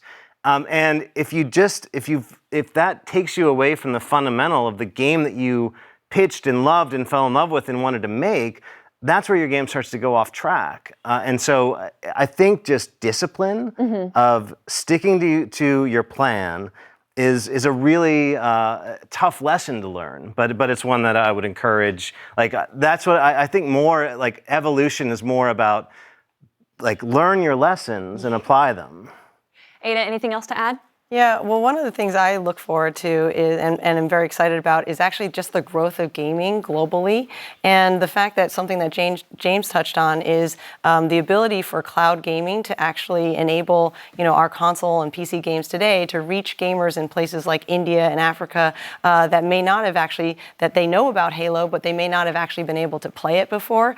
And so thinking about that, and from a developer perspective, the ability to reach these new audiences and making sure that you know, that the content and the themes resonate with these new audiences as gaming continues to expand globally. I want to know your personal opinions about something that, for some reason, gamers don't seem to be a big fan of, which is mobile gaming. But mobile gaming is quite possibly bigger than console gaming right now, if you consider like the Eastern Hemisphere. Why is it that mobile gaming seems to have a negative connotation towards it?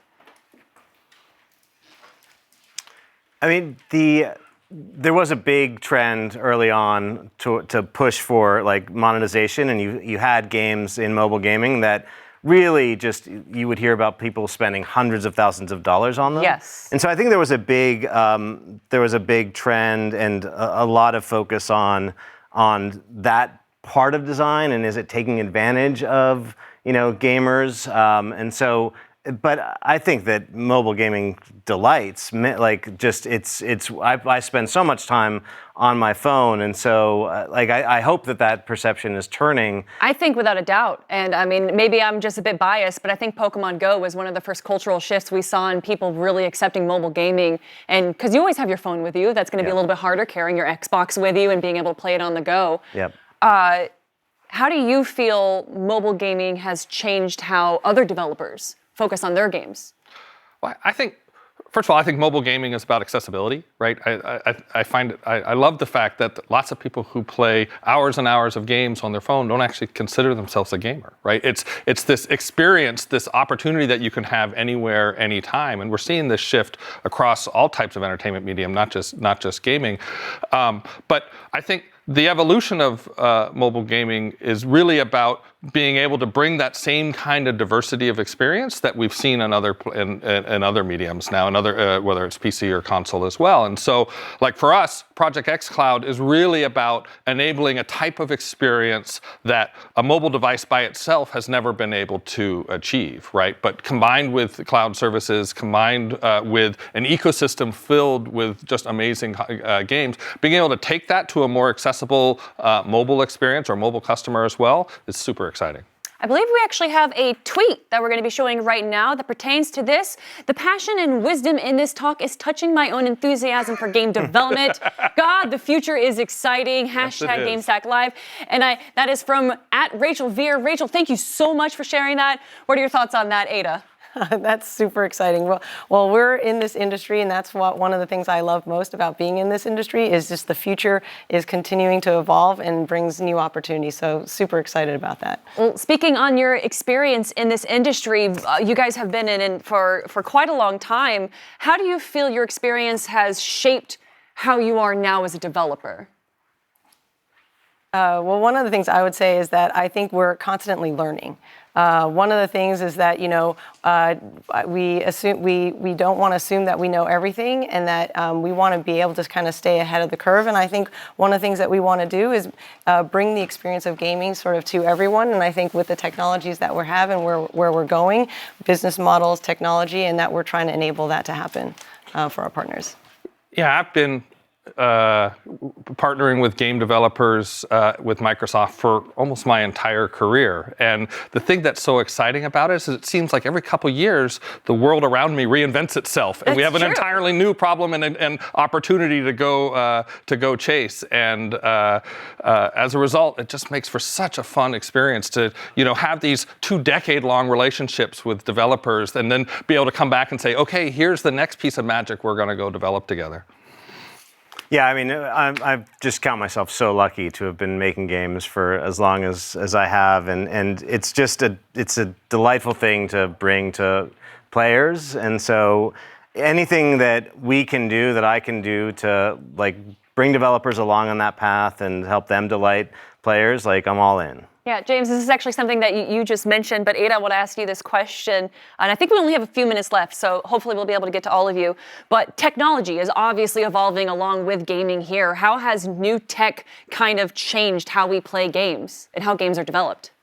Well, I think from a consumer perspective, it's definitely changed the way. I mean, you talked a little bit about mobile gaming and how even the compute power within these smaller devices has really, increased, and it's enabled us to actually create games that are more powerful and that can run on those devices.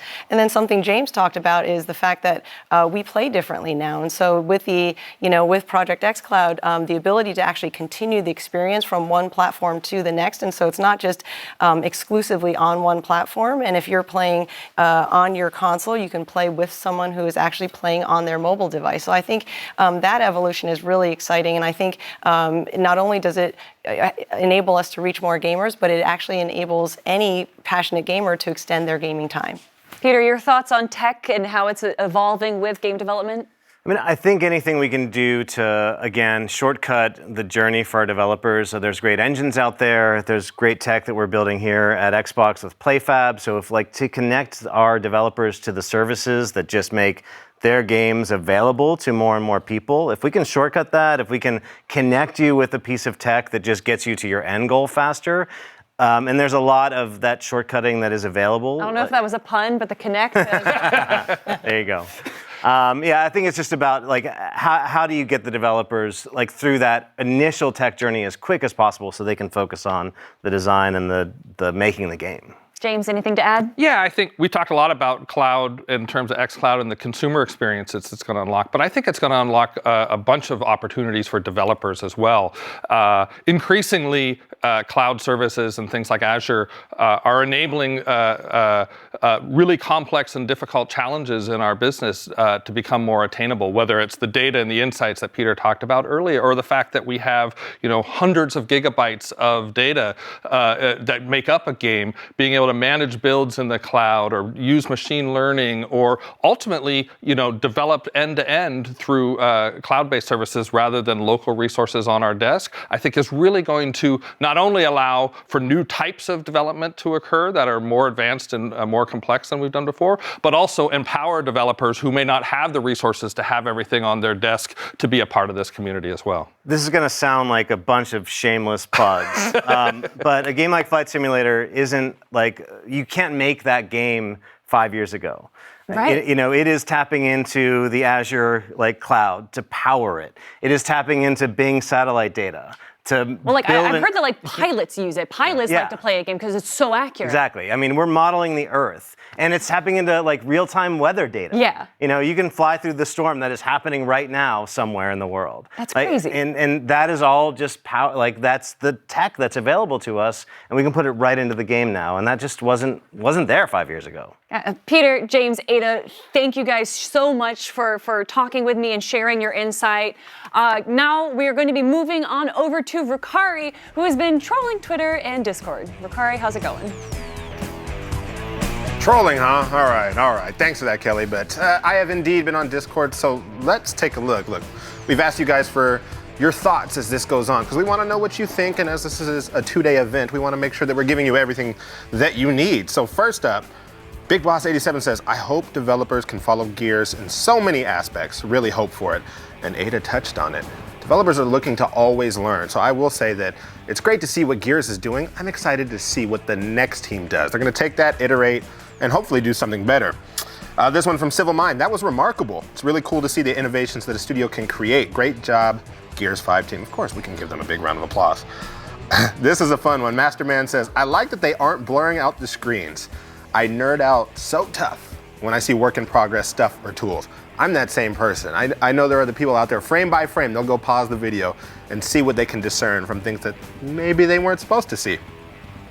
PB Godwin says, finally some good streaming content for work from home folks. That's why we're here. I mean, we're doing it again tomorrow, so we hope to see you the rest of today and tomorrow as well. Simon Darkside making me a little bit jealous. xCloud is awesome. I actually bought Journey to a Savage Planet after 5 minutes of playing on xCloud. Maybe one day I get invited to the preview. I'm just gonna throw that out there for everybody in the room. Maybe one day. Look, Simon, I'm a tad jealous. Going back into the mobile gaming bits that we actually just wrapped up this last talk on, mobile gaming is not just an Eastern thing. Gamers who are mobile gamers are still gamers. And that was from OMG Ricky 42. I gotta say, I have this argument all the time. Anytime I try to explain my career and the things that have happened to me or for me because of gaming, I have to tell my friends and family, I'm like, look, you guys are gamers. We're all gamers. It's not just us sitting in front of a console or in front of a computer screen playing a game. I tell my friends, hey, you guys are playing rock, paper, scissors, you're playing basketball. That's gaming in a sense. I want to say that the gaming industry is bigger now than the movie, music, and even like clothing industries as far as it comes to revenue. Everybody games. The second my mom takes out her phone and plays something, I'm like, gotcha. So yes, I totally agree with you. And last but not least, Simon Darkside one more time says, mobile gaming is also fast becoming AR gaming. I'm loving the future with all new AR headsets popping up. And that's true. There are definitely a ton of headsets, but you know what I like? I like being able to hold something like this. And this is my AR viewfinder into the world. I am specifically talking about the Minecraft Earth, which I've slowly but surely becoming addicted to. It's crazy being able to hold up my phone in a real world and see things implemented in that world. Just things that I never thought I'd be doing while gaming. Again, I'm a simple gamer. Now, we've also been hearing from you on Twitter, so let's take a look at what you've been saying there. And here's our first one here. Let's see if I can get that screen turned towards me and I'll read it out. Super awesome seeing the positivity coming from Xbox ambassadors, Xbox MVPs, and the Xbox community in general during the accessibility segments early in today's GameStack Live. There's lots of progress being made, and I'm excited to see what's next. And that, of course, is from XA Taxel. Up next, more accessible games is beneficial for everyone. Build it together. That's absolutely true. Everybody should be able to play. Developing games for people who can't get out of the house. So true for everyone now and for everyone to feel what it's like not to be able to always participate. Again, we mentioned it. Everybody should be able to play. Very fascinating that Xbox is striving for accessibility from the adaptive controller, games that alter vision for someone with a different sense of vision. Hopefully more studios, as mentioned, catch on to this. Glad to see gaming getting accessible for folks. That's from Scruffist. Now this one, Sightless Combat, he says, want to discuss my experience with Gears 5 and other titles as a gamer without sight? Feel free to get in contact. Gotta give a shout out to Sightless right there because, like the name suggests, he is actually blind. Had a ton of help using him in the development of Killer Instinct, I want to say. He would come in and talk with Zach about all of that, and it was amazing to see him. Miss you, Ben. And last but not least, GameStack Live. Loving the stream. See, everyone should be available and included to enjoy gaming, and even this stream right here. So thank you for everyone sending in your tweets. Up next, Microsoft's own Katie Jo Wright with insights into inclusive game design.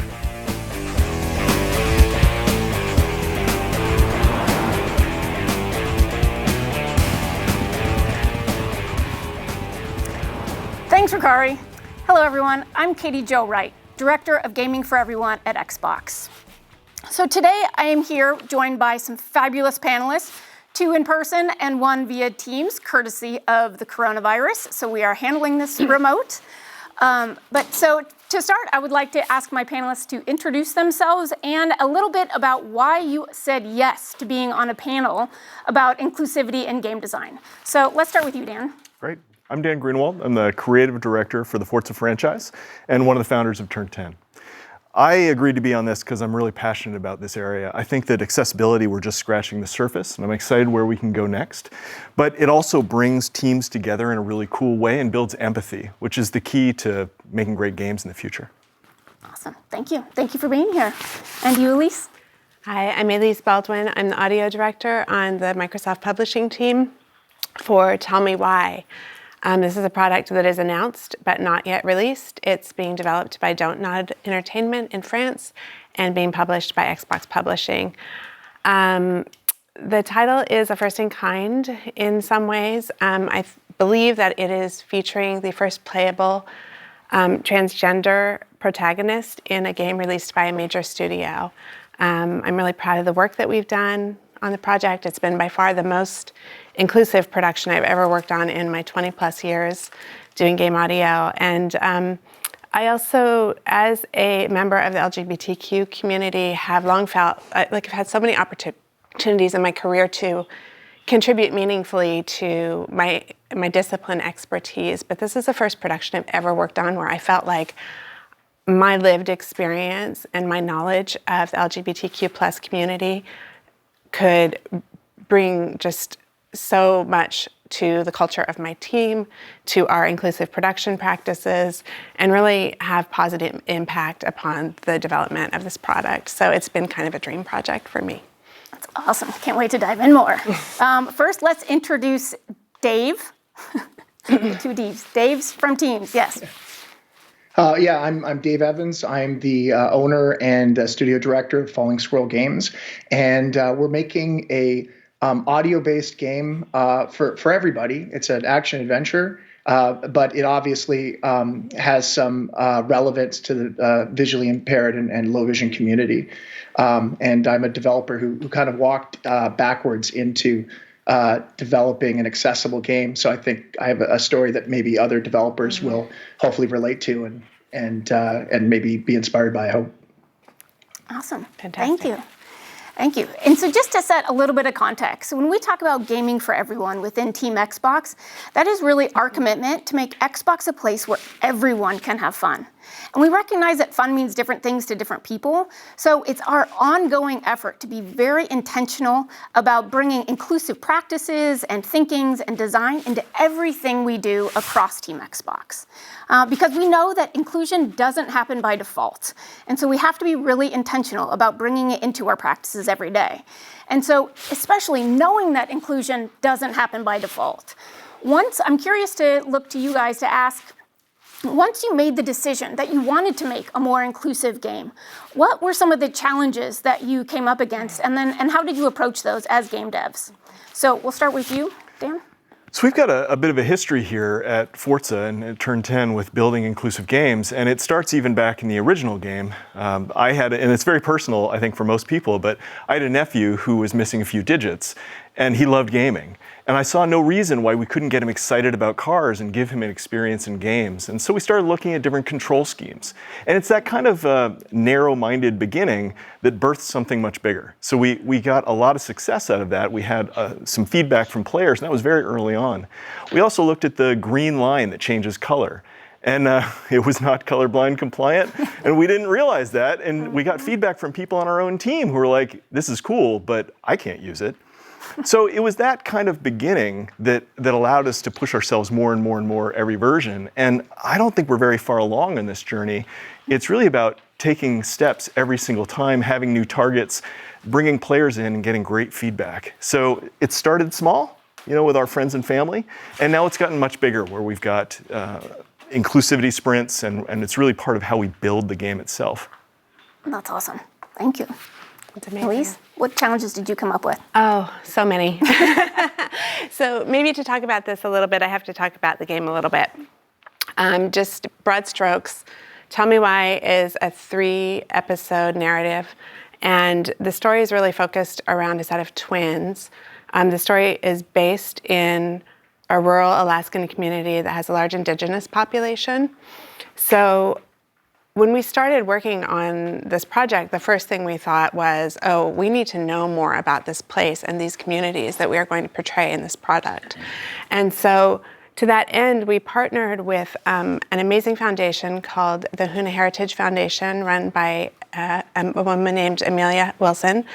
It's a Tlingit advocacy and cultural education group that she runs out of Hoona, which is a small village on the coast of Southeast Alaska. There are 800 people in this village. We were told there were 4,000 bears on the island and 800 people. Wow. But Amelia put together this amazing research trip for both the Microsoft publishing team and for the Don't Nod team. We basically got to go to Hoona for 10 days. She gave us access to so many people in the community that corresponded to characters in our game, artists, tradespeople, village elders, I mean, the list just goes on and on, LGBTQ members of the community. It was really amazing. And we did a lot of Tlingit cultural activities as well while we were there. And that really gave us an opportunity to really understand what life in this particular setting would be like. Another aspect of the project that I think was challenging was casting our Tyler actor. So Tyler is the trans protagonist that I mentioned earlier, and it was an interesting challenge to cast this role because we knew from the very beginning that we wanted to do all of our casting authentically, by which I mean that basically the actors playing those roles have lived experience of the characters they are depicting.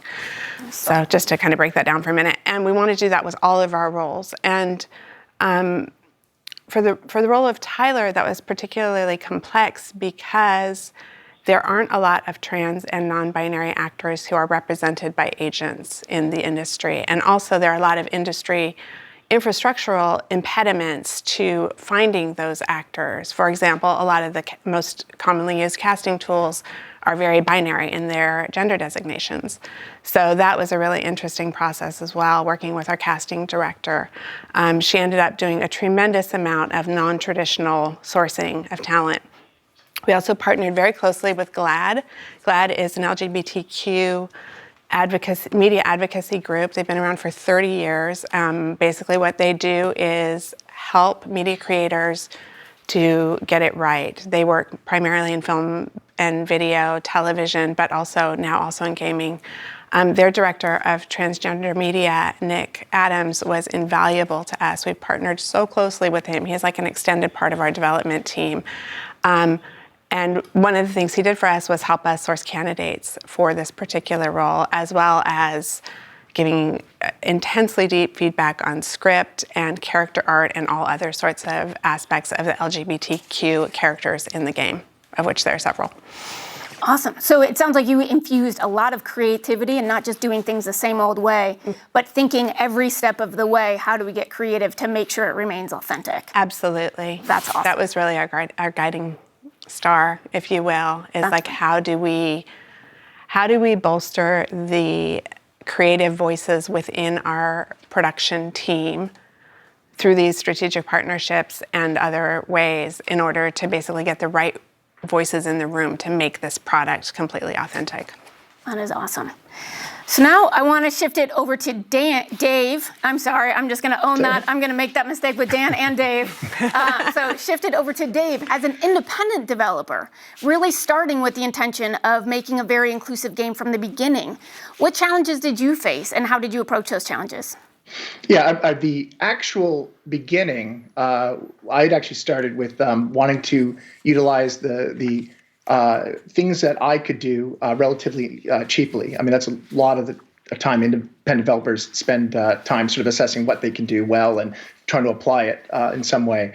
And because I'd experience with voiceover, directing, and writing, I started in film and television. I actually started with the idea of making an all-audio game, and then very quickly realized that this would have potentially an application within the low vision and blind community.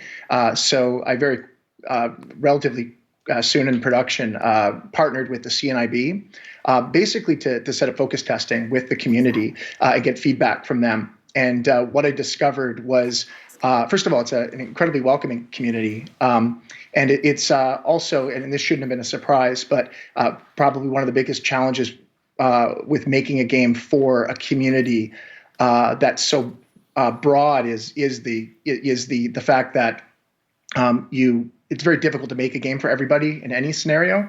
But as you can imagine, there's people within this community that have all sorts of different game interests and familiarity with video games and skill levels. So one thing we had to do right away is make a decision as to how we would take an action adventure, which has a broad appeal, we hope, and make it playable across a gambit of backgrounds and ages and game experience. So that's probably our biggest challenge, and then a lot of things came out of those challenges. Cool. I want to do a real quick acronym check. You said you partnered with the CIB. Oh. CNIB, it's the Canadian National Institute for the Blind. Awesome. I'm from Canada. Yeah, thank you very much. Thank you very much. I also want to touch on another thing that you said, and then have you all kind of respond to it, because this is at a root of the discussion today, where you said it's really hard to make a game for everyone. And I know I get asked that question a lot, where if I say gaming for everyone, that's what I lead at Microsoft, but it's like, what does that even mean? Mm-hmm. And a lot of times, the first reaction that I get, especially from game devs, is that I'm asking them to water down their game, or make it boring, or make sure that every single person can play your game. When really that's not absolutely what we're about. We're about making it a place where anytime anyone comes to Xbox, they can find the type of fun that they're looking for. But I know that can be, as a perceived challenge. So I'm wondering if in the conversations that you guys had, did that challenge come across where making a game for everyone was overwhelming? Or how did you kind of go after that and approach how did you approach your inclusivity and building inclusivity into your game? Let's start with you, Dan. Great. It's a great question. I think it's easy to look at it so broadly that you can't actually do anything. Mm-hmm. And a big part of game development is focus. Focus. I mean, you go broad, you come up with great big ideas, and then you narrow in. And so if you're trying to really, capture everybody, it's too much. Mm-hmm. So I think some of it starts with the passion of the team. I mentioned empathy. That's, to me, what this comes down to, is connecting our team, which are so passionate about making entertainment, and bringing people into our circle. We love cars, we love games, we want more people into that circle. Connecting them with different individuals to inspire their passion.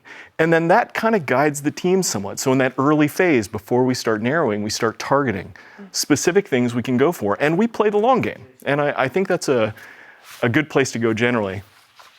If you can think about the long game and gaining accessibility features over time, whether that's in updates or in subsequent games, it makes it less of a daunting task. You can just reach out to a community, build it in conjunction with them, have a passionate team thinking of new ideas, play with them in person, and these features they deliver themselves in a sense. That's an awful way to say it to game developers, because we all know this is an incredibly hard job. But when you're passionate about it and you're actually in contact with players, the work feels much lighter. It feels much easier. So as we've looked at low vision gamers, as we've looked at other features we can do, be it updates in Horizon for subtitles, those came from feedback with our players, and they also came with just this commitment to build it greater and better over time. Mm-hmm. It's kind of like the chicken and the egg piece, right? If the features aren't there, then the people who need them can't play, so they can't give you the feedback. But then once it's there, then it starts opening the door to more and more conversations about how your game can be even more inclusive, which ultimately means more people can play. Absolutely. And I do think it's worth noting that bringing those players into our home, bringing them into our studio space and playing with them opens the hearts of our teams. And that is where I've seen the greatest growth. Mm-hmm. We are creative people. We love to make creative things. But if it's just this narrow-minded idea or vision that we have by ourselves, I'm not saying that can't work in games. What I'm saying is for our game, that's not been as successful. It's a big team. I need them inspired and creative, and having people in our home playing our games with us, it really brings out great new features and ideas. Mm-hmm. I love that. So Elise, like you talk a lot about representation in the game and how, can you say a little bit more about why representation in a game is so important to you? And what, and more in particular, what do you hope other devs would take away from that as to why representation is so important? Yeah, sure. So I think respectful representation is critical in games for the reason that I believe it's the way that an audience develops a more deep, more real and dimensional understanding of a community that they might not be a part of or have exposure to. And so in the case of Tell Me Why, it's actually an interesting question that you asked about this myth around watering down a narrative or a project. I never once thought of this product as pandering or watering down in any way. I actually see this product as doing two things simultaneously, which is one, to present a narrative that includes characters that have been historically misrepresented or marginalized inside of video game production. So to provide like an experience, a narrative experience for that community. And also, one thing that I was really concerned about in the making of this game was that Tyler's transness would become the focus of the players and the game. And I say that because Tyler's transness is an important part of the narrative, but it is not what the game is about. And so I think that it's actually part of a much larger story around family history and secrets. And I think that we were really able to like land those elements of the story in a way that actually like creates a super compelling and authentic experience for a really broad audience, some of whom may never have seen themselves reflected in a video game before. I'm not entirely sure I answered your question, the latter half of your question. Yeah, I mean, I think I think what we're trying to hear from you is that as you're going through this experience, and really the level of detail that you guys went through wasn't just like, yep, let's have this character, and that character, and in one day kind of designed out, and I might, being a little facetious and exaggerating there a little bit, but the level of discussions and research and just intentionality that you put to designing the characters to make sure that they weren't one-dimensional, but that they were fully developed just like you do any other character. Absolutely. And so they didn't become that thing that they're meant to represent in a game. They really were full characters in and of themselves. Absolutely. Can I just add one small thing that while I'm thinking about it? So I can't be very specific about where this data comes from, but we basically have evidence, hard science inside of Xbox that products that intentionally employ inclusive production practices and diversify their character sets basically develop more significantly, substantially, measurably more diverse audiences. And when I say diversity, I'm talking about racial and ethnic diversity, I'm talking about gender identity diversity, I'm talking about anything demographic that you could measure about the characters. So we have hard data from inside of Xbox that shows that this is true. Just, to kind of add to your like myth busting, I just want to say that like the intentionality yields additional audience and players.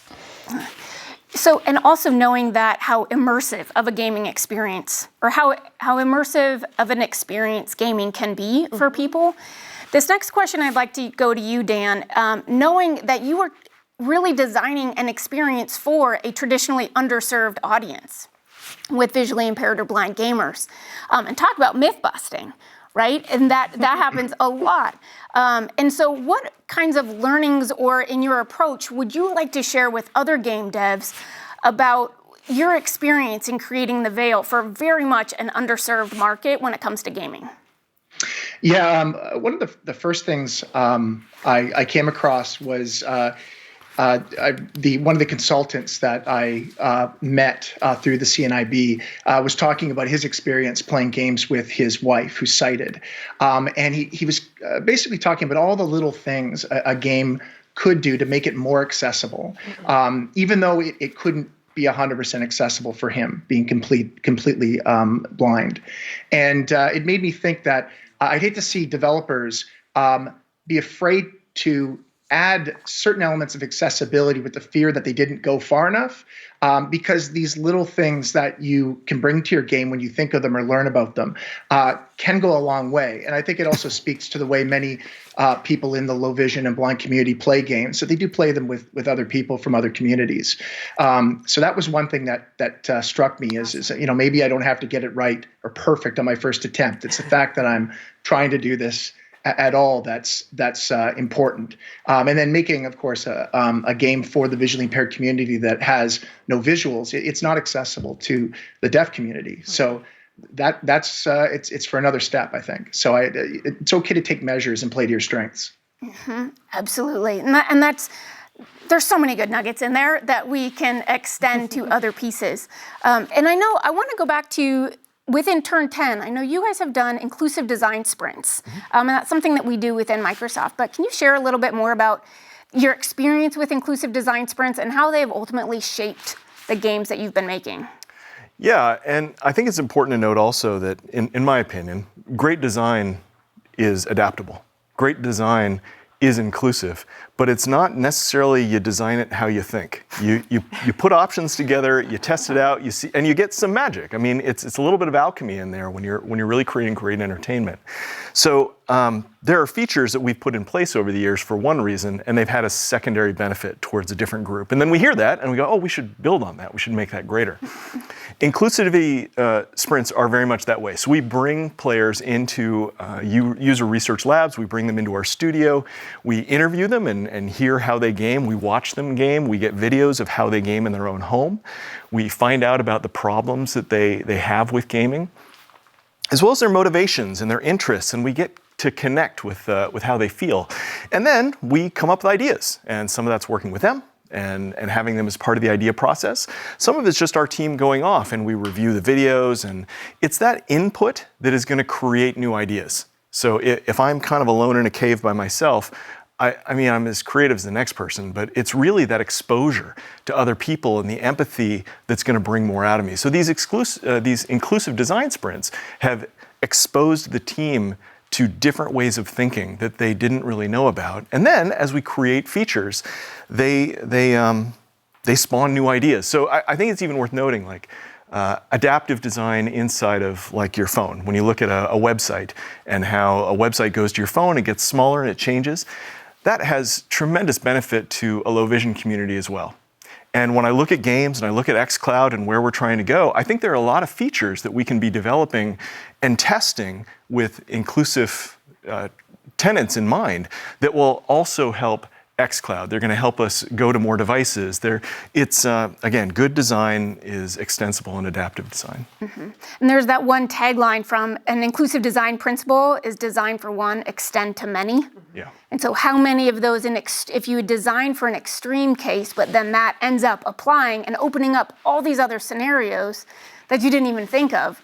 Like with Copilot, that's one of my favorite, that feature where it was designed for someone from an accessibility perspective, but now it allows parents and child to play together when the kid is really young and all they want to do is hit one button. Or a brand new person playing with someone who's been gaming for years. It's an easier way to approach the games. And so it's amazing how many times when you go through an experience like that, listening to people who, especially people who have traditionally been marginalized, because they tend to have such awesome feedback of little things that you can do that make the experience so much more meaningful. Yeah. And I struggle when I talk about this, even in front of the team, I get a little teared up. The passion that these gamers have to play our games, and they can't, it kind of kills me. Mm-hmm. I want to bring them into our fold. Mm-hmm. And so when I meet them and we talk about ideas for them, they so badly want to play. And I want them in too. So I kind of feel like we should do anything to meet them halfway. And yes, if we can do a feature that's extensible to many, all the better. And then we get the feedback, and this is where I feel so blessed that we get feedback that somebody we weren't even designing for was able to kind of twist and tweak the feature we built to be able to play and be part of our community. It's incredible. It's incredible. Mm-hmm. I love that. And even to thinking about really starting with a particular audience in mind, but then recognizing how it can be fun for people beyond that audience. I know, Dave, when we've talked a little bit about how you started your game as an audio-only game and really partnering with some blind gamers to really make sure it was a meaningful experience for them, but that when you're finding out is that it's actually a really fun game for sighted players as well. And I can attest to that, even just watching some early views. I was like, oh my gosh, I can't wait for this to come out. But can you share a little bit about your insights there and going through that experience where you started for focusing on one audience, but then as you got into it, you realized how many more people could enjoy the game as well? Yeah, I guess that was one thing I hadn't considered in terms of how powerful it would be to remove the visuals from a game, but still have a robust soundscape. And this is something that's only really been possible to do really well with the advent of VR. So all that spatialized audio they've added is allowed a small developer like myself to make some really great sound experiences. And I think the one impression that everybody seems to get from the game, regardless of community, is how immersive and intimate the experience is. To have somebody be able to move around and in proximity to you and whisper in your ear, or to hear enemies breathing around you. And the fact that there's very little to take you out of the experience. Certainly, if you're working in the indie space, you might not have the most amazing facial effects or animation or hair shaders or whatever. Well, all that goes away. And now you're only limited by the quality of the voice acting, which I hope we nailed, and the sound design. So it really allows for an immersive experience that I don't think I expected it to be quite as profound, I guess. That's awesome. I cannot wait to play this game. As an audio director, I'm so excited, Dave. Oh, right, yeah. So another thing that we touched on briefly is that a lot of times, as we'd mentioned earlier, that inclusion can feel like this really big and overwhelming thing. But what we've seen within Xbox is a lot of times the most meaningful inclusive acts are really those small things. But they're small but meaningful. And so that really adds to the overall experience in a very authentic way, because we're not trying to say, go make it accessible or go make it, but it's how do we do that in a meaningful and authentic way? So we're really bringing that sense of joy that you were talking about that, kind of gets you teary-eyed when you see people experiencing your game that way. So I'd love to, ask you, Elise, when it came to Tell Me Why, and some of those little things where attention is in the details, right? Yeah. What are some of those little things that you guys did throughout the production, especially when it comes to representation, since that was so key, and from an inclusivity perspective in your game? What are some of those little things that you did to really enhance the experience? I mean, if I had to generalize, I would say that the little thing that we did all along throughout production was listen. We collected feedback from so many different places and subject matter expertise from so many different places. We really leveraged our UR testing to make sure that our narrative was landing properly with our trans and non-binary player audience. We opened up really a very collaborative relationship with the voice actor who plays our Tyler character. His name is August Black, and he's been a very integral part of our creative team throughout the project and the development of this character, the building of this character as like a fully three-dimensional character, very complex and very real. So August has in session, we've given him kind of carte blanche to tell us if he thinks that a line isn't reading naturally, or he would say it differently. So he's really become almost like an embedded part of our narrative team in a way. These are just small examples, but I do think that really it's just about, how do I say this word, porosity, like remaining porous and taking in all of the feedback that we're getting from everyone involved in the production to really nail the narrative and the characters. I love it. So I'm curious as to what kind of feedback you're getting from people who are playing the game that aren't part of developing it. Yeah. Well, what kind of feedback are you getting so far? And I'd love to ask this question to all three of you too. I know your games are out, but games that you're working on. But just I'm curious as to kind of the reaction from fans or the reactions from players as you're building the game. Totally. The game is not yet released, so we don't have a ton of fan feedback. What I have more anecdotally is the feedback that we get from people that we show the game to and that we solicit feedback from. for example, like I had a call the other day, I was on a call the other day with our friends at GLAD, and we were discussing some of the issues represented, or that had to do with narrative and Tyler, and they basically had watched the first, like a rabbit run of the first, I don't know, 2 episodes in some form or another, and we got like, they were like, it gave us goosebumps. And that to me was amazing.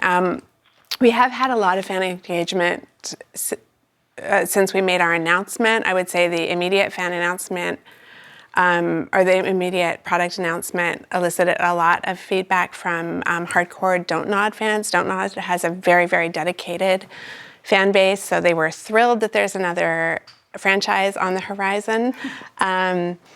And there was actually like this interesting thing that happened where like people started cosplaying Allison and Tyler, the twins, on Twitter. That was really amazing, and I'm sure will totally continue.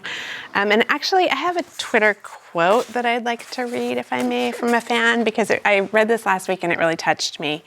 So this person who's anticipating the product release wrote this. I've said this before and I'll say it again. Having a trans main character in a game by a major studio and who is being voiced by a trans man is going to save lives. I feel seen and I can't thank Don't Nod enough for that. Oh, sorry, I just got all verklempt reading that. But it just like, I don't know, it just hit me really hard. Yeah. Well, I think that speaks to the power of games, right? A lot of times games at the core are meant to be fun. And they can provide these incredibly meaningful experiences in ways that some of us can never even understand, but we can see and hear through our fans that the power that it has in their life, which is just gives you goosebumps all over. Yeah. So I'm curious, Dave, from you, what kind of feedback have you been hearing from different players as you've been creating the game? Yeah, we have a fairly large group, about 100 to 200 visually impaired community members who have been participating in playing demos of our game. And the most amazing thing for me is we know that there's about 200 downloads, let's say, and we get over 150 to 200, like somewhere in the range of almost all of them respond back to our questions and our quiz, or not quizzes, what do you call it, surveys. And so we get a lot of feedback, and I mean pages and pages of feedback. And it's, first of all, it's such a gift too, to be able to have people that excited about it, and they're actively interested in the game. They're not, and you know, and they care about it. You know, they're not sugarcoating things. It's, again, the decorum is incredibly positive, but I know that they're going to take me to task with things that we might potentially get wrong. And I mean, a good example would be, again, because it's such a broad community, I ran into a lot of people who were very excited to have a main character, the main protagonist being from the visually impaired community. They felt it was something that was important for representation. They were thinking about their own experience when they're playing the game. And they were new to games in general. And then I had other people from the community who've been playing games, all audio games or audio games for years. And they said, hey, you know that it's sort of a trope for a sighted developer to make their main character blind in an all audio game. And I said, I was starting to get that and seeing a lot of the other games out there. But it was an experience that I was so interested, a perspective I was interested in. Basically, they said, I would love that you're doing this, but make sure this person isn't their defining feature isn't their blindness. And I think just as a writer, I'd always intended to round out the character in a way that would slip away very quickly. But it was something that was very important for me to hear from the community to make sure that was a driving force in the arc of that character, that they did step away from that disability at very early in the game and become just a person in that experience. So those were the two, and you know, these varying opinions, and these communities are monoliths. So I think it is about hearing as many opinions as you can from the community. Totally. I do not think we could overstate that one enough. That one needs to come out. One, the trope of when you are not whatever experience you're creating, how do you make sure to bring in people where that is their lived experience? And the other point, just that because you bring in one person with that lived experience doesn't mean you get to shape that entire one, because any community is not a monolith. And so when making sure that we're designing that experience, being very aware of that, if it's not our own lived experience, making sure we're hearing from many people where it is their lived experience so that it can be a meaningful piece. So I would love to go to you, Dan, and ask about like lessons that you've learned through building in inclusive features into Forza. Because you kind of said every time you've learned something, then it stimulates or inspires you to move, try something else. So what kind of lessons have you learned that you're going to take into all future game development that you do? Because I know you're going to be around for years and years and years. Forza needs you. Thank you. You know, it's interesting. I think this is part of the culture of the studio. We tend to look at where we failed more than where we succeeded. That's just kind of who we are. And so we do get a lot of fan feedback. And we did an update, I think I mentioned earlier, in Horizon to allow you to scale and change the font on the subtitles. And that just came from feedback where we realized we just got it wrong and we've got to do a better job. So we made an update. As we're doing this process, even on unannounced titles right now, of bringing players in and ideating and working with them, we're constantly learning new features, new things we could try. It's interesting though, I think as game developers, it's not that you ask somebody exactly what they want. In my experience, it's better to live in their shoes as best you can and have some empathy and see what they're doing. And you're right, they're not megalithic communities, they're not these monolithic communities. So you've got to kind of get a myriad of these ideas. And it's really about empowering the team. So as I look forward in the future even, I'm excited about what the team can do because of the exposure they have had to more diverse ideas. And I think it's important for people to keep a broad understanding, as you framed in the beginning, about inclusivity, representation, accessibility. It's about devices. It's about millions and millions of people who have different issues. And how do we give them the level of escape that we love? I mean, I love making games because I love playing games. And I love playing games with my kids. And we're in a time of fear right now. There's a lot of people stuck at home. We make the thing that's going to bring people together in this virtual world. I love that. Mm-hmm. We can't leave people by the side. So, I wish we could grab them all, but we can't. So it's just one step at a time. New little features that come in and blend together to create a new experience for new people. Mm-hmm. And I love that too, that you're touching on that inclusion can mean so many different things to different people, that whether it's the type of game you play, whether it's an accessibility need, whether it's representation, whether it's can you afford to play the games or not, or wherever you live in the world, is there enough bandwidth for you to download the game, right? There's so many different ways to think about creating an inclusive experience in games that we have this unique opportunity as a platform that creates fun and connection for people around the world, especially in a time like right now when we need to hunker down and stay there, yet it's a way that we can still meaningfully connect. So I think it's a really unique opportunity that we have within games that I think is really exciting, which is why I'm here. But Elise, I would love to ask you a question about when you think about the lessons learned and just the experience that people are going to have once they play Tell Me Why. Mm-hmm. What kind of new horizons or new doors do you hope that Tell Me Why opens for future games to come? Yeah.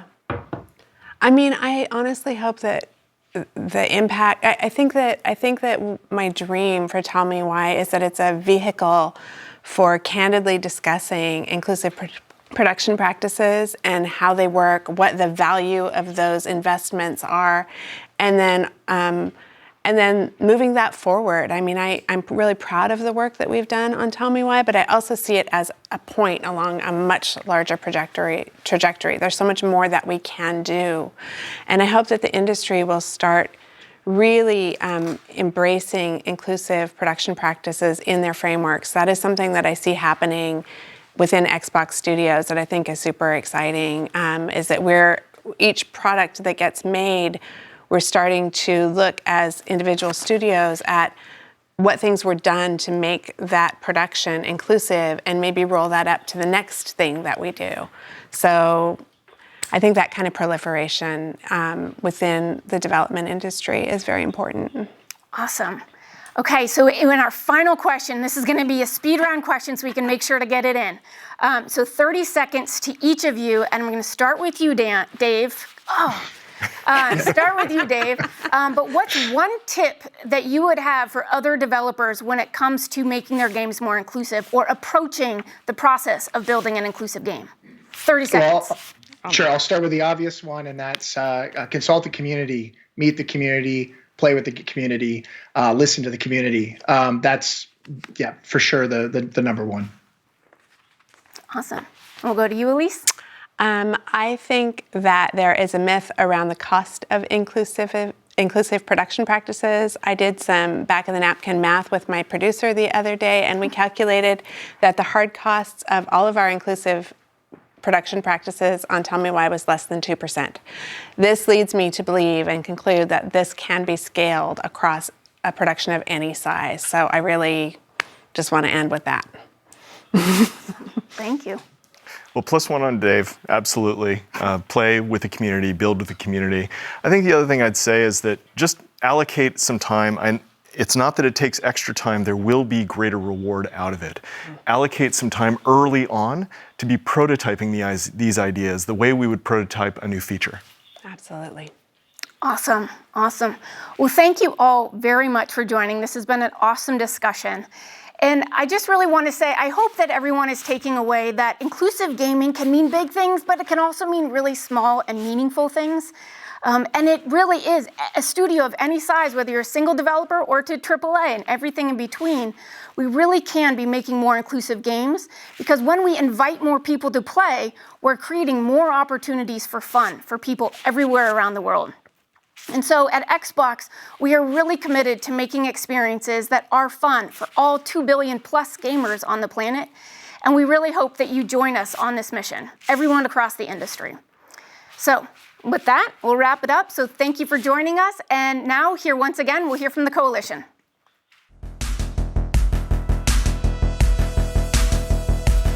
The team was really enthusiastic about embracing accessibility. Everybody was really excited about talking to the subject matter experts. They were excited about the different features that both Xbox had championed and we were championing. So there really wasn't a dramatic culture shift. It was more of just an awareness change, right? That people were now excited about doing these things that they hadn't seen before. There might have been a developer that had never worked on accessibility features before and had never even thought that that was something that was going to really delight players, and here they are doing something different, something fresh, a new challenge that was actually going to delight a whole new audience.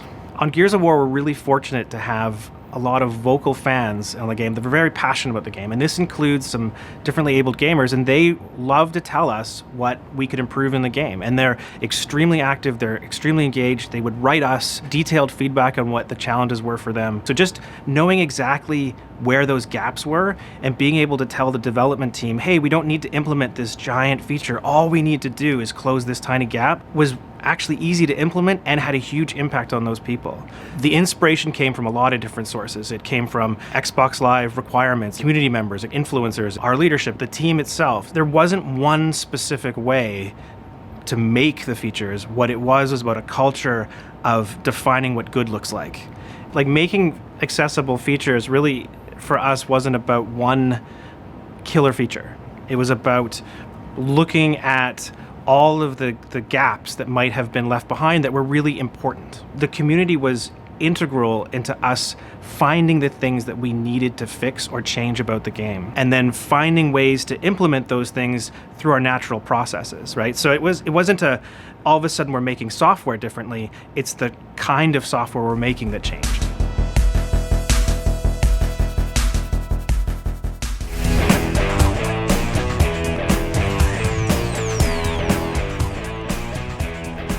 All right, so we call this event GameStack Live, and joining me now is a guy who knows a thing or two about why we're here today. Brian Saftler, Director of Marketing, GameStack Marketing, GameStack Marketing. Goodness gracious, I'll get through it. Either way, how you doing? I'm good, man. I'm good. It's so good to be here. Yeah, is it good? Last I saw you was about a year ago. That's right. At GDC. At GDC. And it's crazy because the thoughts and the planning all revolved around going back. Yeah. But, here's the P word again. We had to pivot. We had to pivot. Yeah. And in a couple of weeks, we made this happen. So first of all, kudos to you and everybody else, because from what I understand, this is news to you that you're going to be up here chatting with me now, right? Yep. But we're here. We can make it happen. Yeah, this is gonna be fun. This is gonna be fun. We're gonna talk about GameStack. Okay, so a year ago, GDC. That's where GameStack was announced. And I know Andrew took me through the booth and I got to see what the journey was like and what it was. I want to know from the inside perspective, your perspective. Like, take me through that moment in time. Yeah, so GameStack's relatively new. I mean, we announced it last year at Game Developers Conference, but that really was just making public things that had already been set in motion at Microsoft anyway, which is bringing together our platforms, tools, and services, really to help game developers better partner with Microsoft and kind of understand what's going on. So what is that just ultimately about? It's just making sure people understand what's going on and they know, like, that's the core. That's at its gist, right? Exactly. All right, so give me the elevator pitch then, because this is always the fun one. What is GameStack? We've said it throughout the entire show. Yes. GameStack, but I think this is going to be the first time that you get to tell us what that means. So Microsoft GameStack is the portfolio of developer tools, online services, and platforms from Microsoft that game developers can use to build, run, and grow their games. All right, that's great. That's the elevator pitch. Yeah. I could hear the line. We know it. But I want to know, what do those tools include? Like, what really is in there? So our developer tools include things like Visual Studio, GitHub, Havok, and Simply Gone, online services like Azure and PlayFab, and then platforms like Xbox, Windows, and Project xCloud. So let's say I'm a developer. I mean, technically anybody could be a developer. Yeah. How in the world do I engage with this like huge suite of tools? How do I get started? Yeah, the simplest way today is just to go to our website, gamestack.com, or to go to our developer documentation, can I say that right?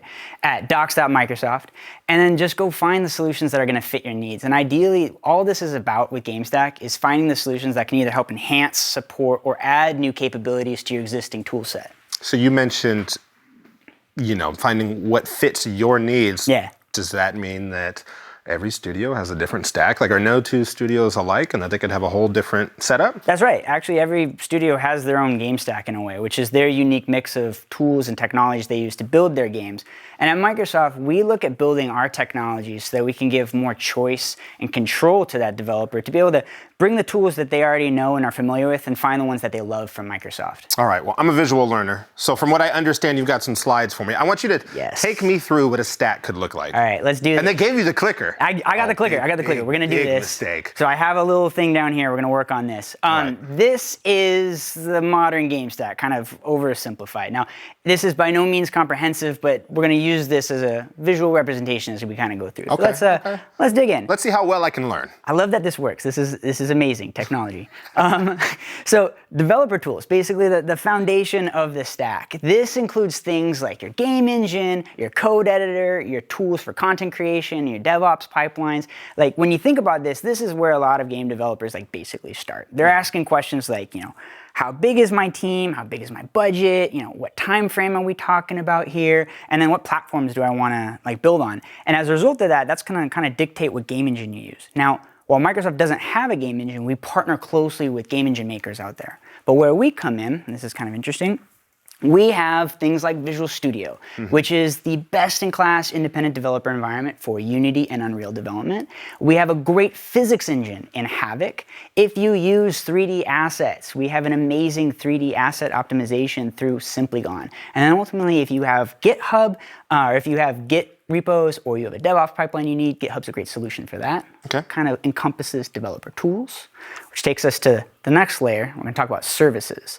And again, as we mentioned before, this is not a comprehensive list. This is just us kind of throwing out there this, but interesting thing about— These are examples. Yeah, exactly. These are examples. I think the interesting thing about online services is the increasing role that they're starting to play in game development.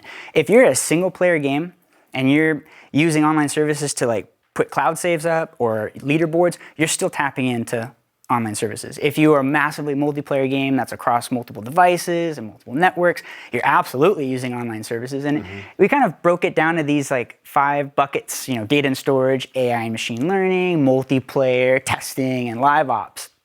But at the end of the day, this is not everything. It's just kind of how we see this. And so that's where things like Azure and Azure PlayFab come in. And what's really neat about Azure and PlayFab is it's kind of choose your own adventure, right? Yeah. If you're looking to build stuff on your own, there are great building blocks for game development within Azure that kind of lets you kind of build this on your own. Now, if you want something a little more prefab, where you can speed up some of your game development, Azure PlayFab's a phenomenal solution, and we're actually going to talk about PlayFab next in the next session, which is pretty cool.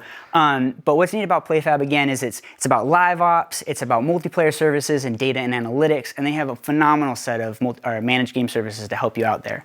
And then finally, you're building a game to ultimately distribute that game, right? And that's where our platforms like Xbox and Windows and Project xCloud can get you in the hands of more more gamers across the globe. And when you think about this, again, that's where you're going to be engaging your players and ultimately making money as a company. So wild thinking about online services in a single player setting. Like when you mentioned cloud saves, I'm like, oh yeah, that is an online service. That happens. Absolutely. More and more games are starting to get online. I think that's a really important thing to remember. It's just because, not all games look the same. Doesn't mean that not all games are going to be able to leverage different types of technology to help them. Absolutely. So that's ultimately that's the stack. This is what makes up the modern game stack. This is where we at Microsoft are looking at how we build our platforms, tools, and services together to help game developers really ship and build the next great game. Cool. Well, thank you for taking me through that. Yeah. There's more that I want to know though. Yes. You showed us all this, you showed us the tools, you showed us the services, you showed us how they can get involved. I want to know who's using that. Yeah. Well, all of our first-party studios are customers of GameStack, right? You think about 343, Turn 10, Mojang, the Coalition. We're going to be here from Exile. And the long story short, these guys, they're all building their games on Visual Studio. They're hosting their games on Azure. They're using Azure PlayFab for multiplayer services or LiveOps. And then they're shipping their games on Xbox and Windows to their global communities of players all over. And then we also have some great third-party partners. Take, for example, like Ubisoft, who they have their game Rainbow Six Siege, which is amazing.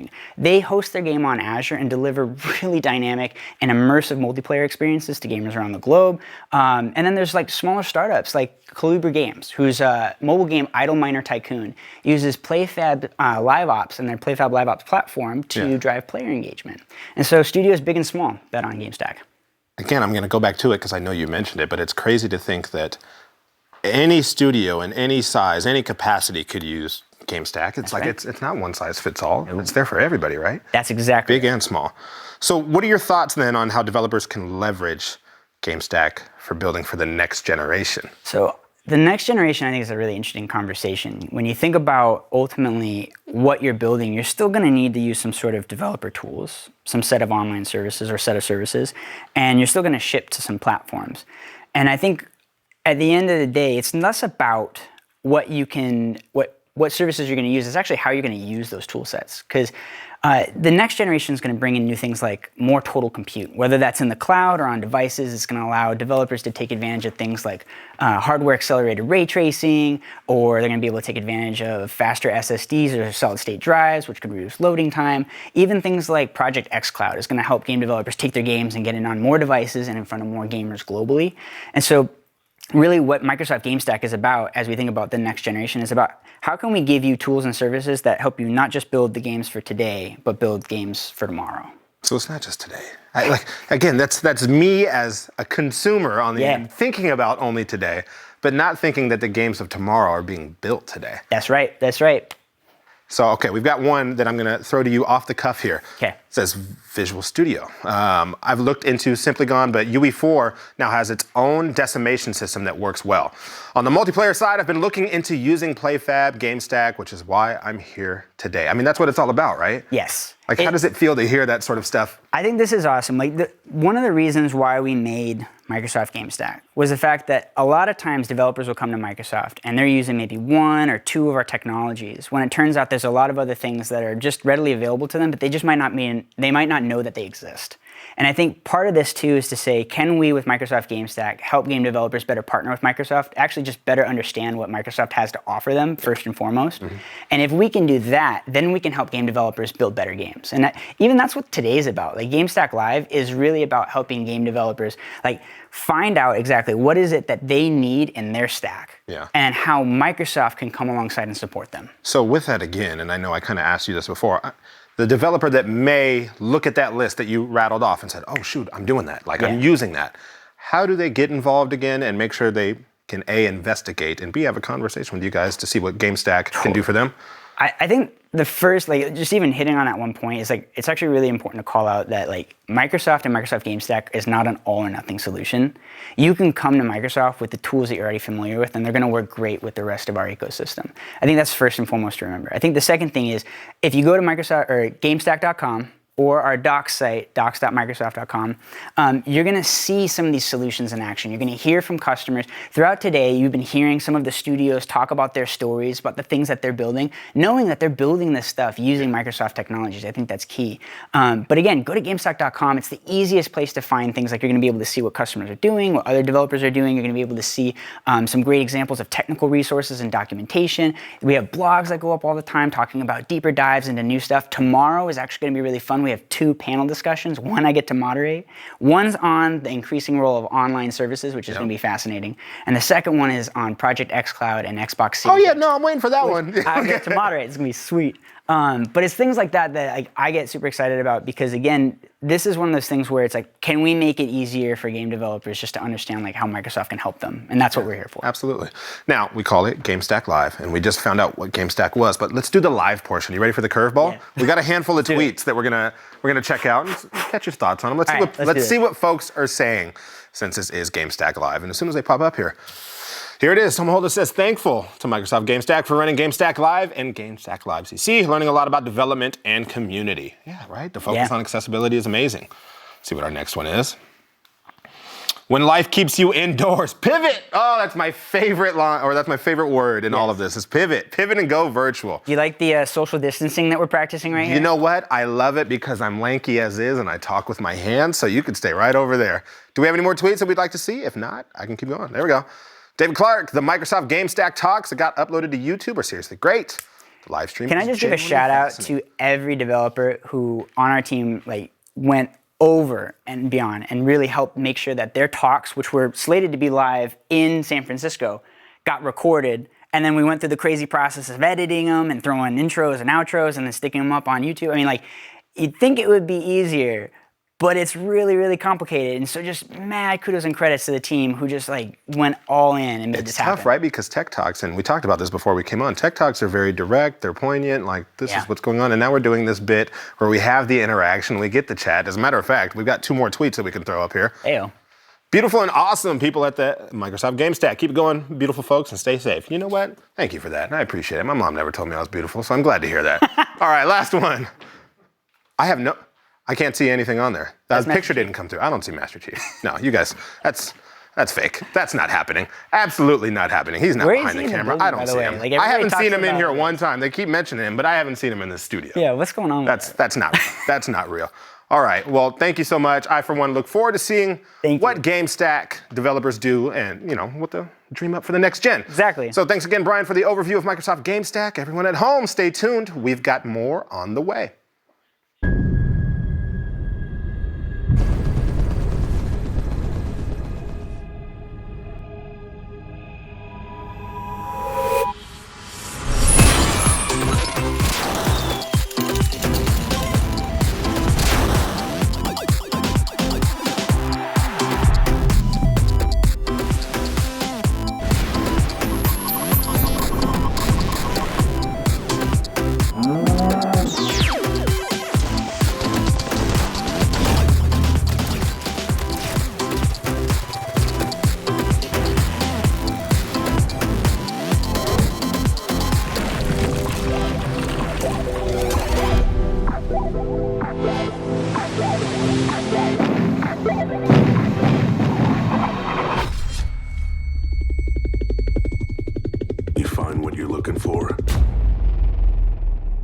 They're here.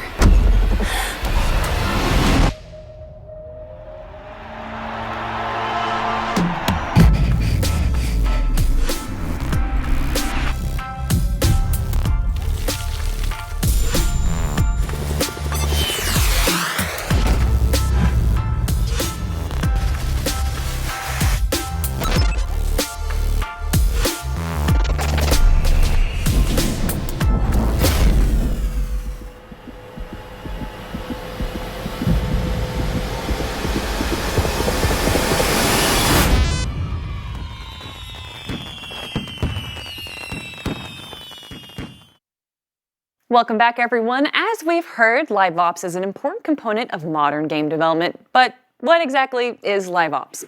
Well, here to answer that and many more questions, it's James Gwertzman, General Manager of PlayFab. James, welcome. How are you doing? Thank you. I'm great. Excited to be here. Missing San Francisco, but happy to be on studio today. Yeah, if you can't be at GDC, which unfortunately none of us can, this is probably the second best thing. Absolutely. I'm glad everyone's tuning in to participate live with us. So, not for my own sake, but maybe for the people out there watching, what exactly is LiveOps? Right. What does LiveOps mean? Yeah, so games have gone through this massive transformation in the last decade, 2 decades. We used to be, when I first got into gaming, we'd build a game, put it in a box, sell it in a store, you'd buy it, you'd play for 8, 12 hours, 20 hours maybe if you're lucky, and then you're done. You put it on the shelf and the studio moves on and builds a sequel.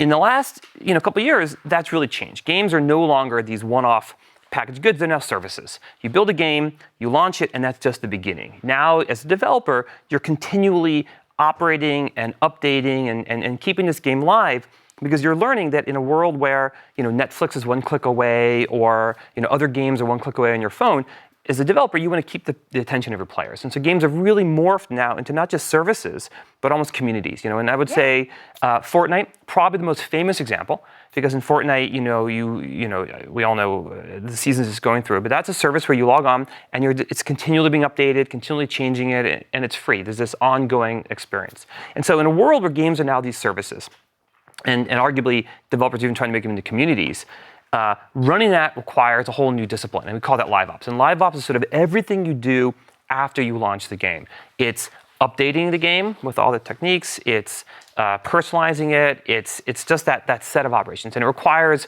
a whole bunch of new technologies and services to make that possible. And so how do developers use LiveOps? How are they actively trying to learn and adjust to LiveOps? Right, so I think this is one of the fun things we've been talking about, in our GDCs over the last couple of years. Is it used to be you'd come here and all you talk about is graphics and audio and physics and game design and storytelling. And now we've added this extra topic now, right? LiveOps, because it's its own discipline unto itself.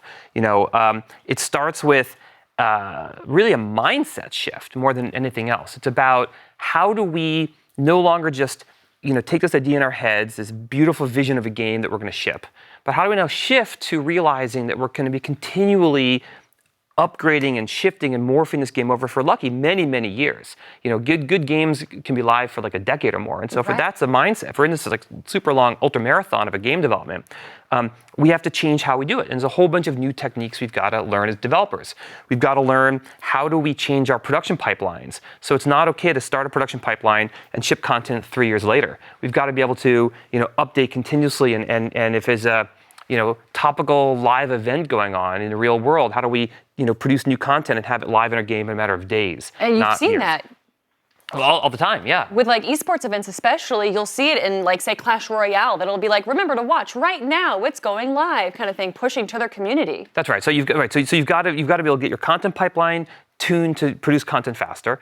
You've got to be able to learn what's going on in your game. So suddenly analytics and telemetry and listening systems to hear what your players are doing become important. Not just letting the games talk back and send data back to servers so we can monitor the game, but even listening on Discord and Twitch and seeing sort of what your players are doing so that you can use it to inform the next round of updates you're doing. Okay. You've also got to be able to personalize because every player is different. And if your goal is to really maximize that engagement and make it super fun, you may start to actually change the game experience for different players. You may have, in a game that's free to play, I'm sure you've seen this, the items and offers and promotions you get offered may be different than the promotions your friend gets offered. Because if I'm a super elite, level 80 player, I'm not going to want to buy or be offered the same bundle that a brand new player would be offered. And so you've got to be able to design the systems like that.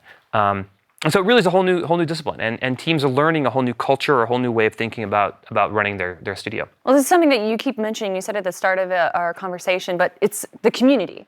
How has this importance on community kind of shifted game development's focus onto LiveOps? Do you think developers desire that vocal community? Because we've seen it kind of work the opposite end, where the vocal community can be a bit of a hindrance as well. I mean, if you ask any developer, do you want to have a rabidly passionate, engaged community of players or not? They're going to say, of course they do. Right. with all the warts and all, right? Because yes, I think if players are deeply in love with your game and your characters and your IP and your franchise, they want more of it. And thanks to now this notion of live ops and games as services and games as communities, we can give them more. We're not limited to say, okay, stay tuned, come back in 3 years. Now we can keep pushing new updates. That also means, though, that when players are unhappy, they've got more voices now than ever before. I mean, with tweets and, again, go back to Discord and just community engagement tools, angry players, you're going to hear from them. And I think it is a double-edged sword. I think what that means, though, is that players are arguably more powerful than ever before. And I actually think of it as more like, instead of this notion of I am the game designer, all powerful, almighty designer, I am going to give you the community content and you're going to like it.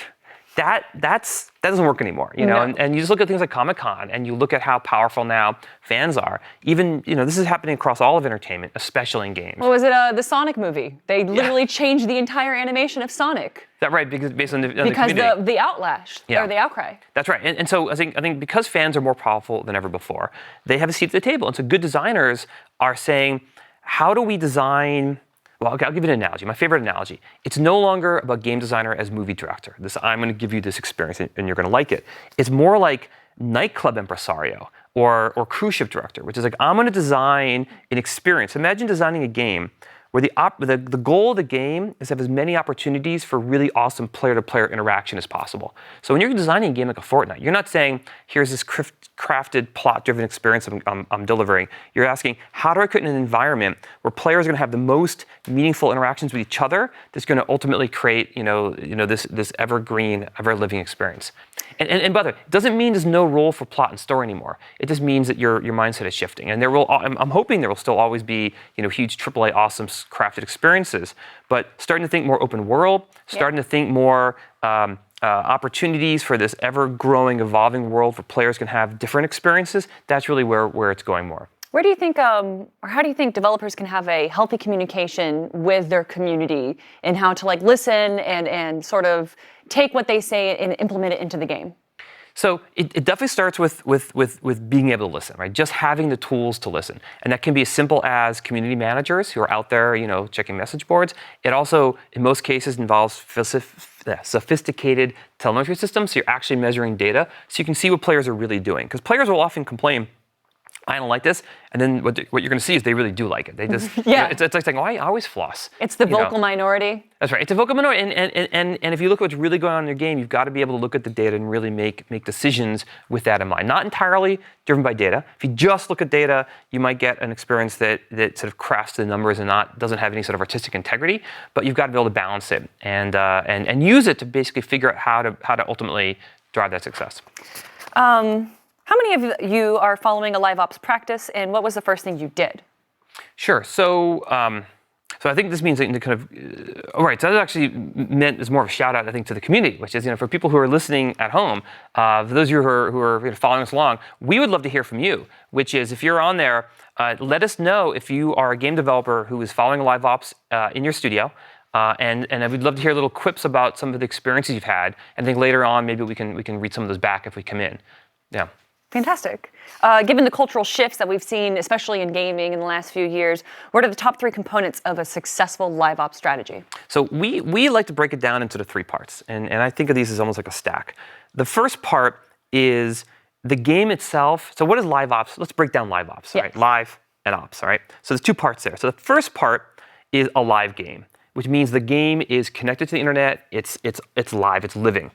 A game like Fortnite or a game like League of Legends, or frankly, most mobile games are live in that they have the capability of being updated and Do you think that there's a limitation to that? Because say something like Stardew Valley, which isn't live except for their new multiplayer thing that they added within the last year, they still updated it. So does it have to be an online game? No, it doesn't have to be. I would say the easiest way to get that ongoing sense of engagement and retention is to have an online game. It doesn't have to be. You're right. But we look at it as it starts with having at least a connectivity to do updates and patches and have transactions and so on. That's live. Then there's the ops part. The ops part talks to this notion that you as a studio is doing ongoing operations. You're creating the content, you're personalizing your experiences, you're reacting to what's going on. So those are the 2 parts.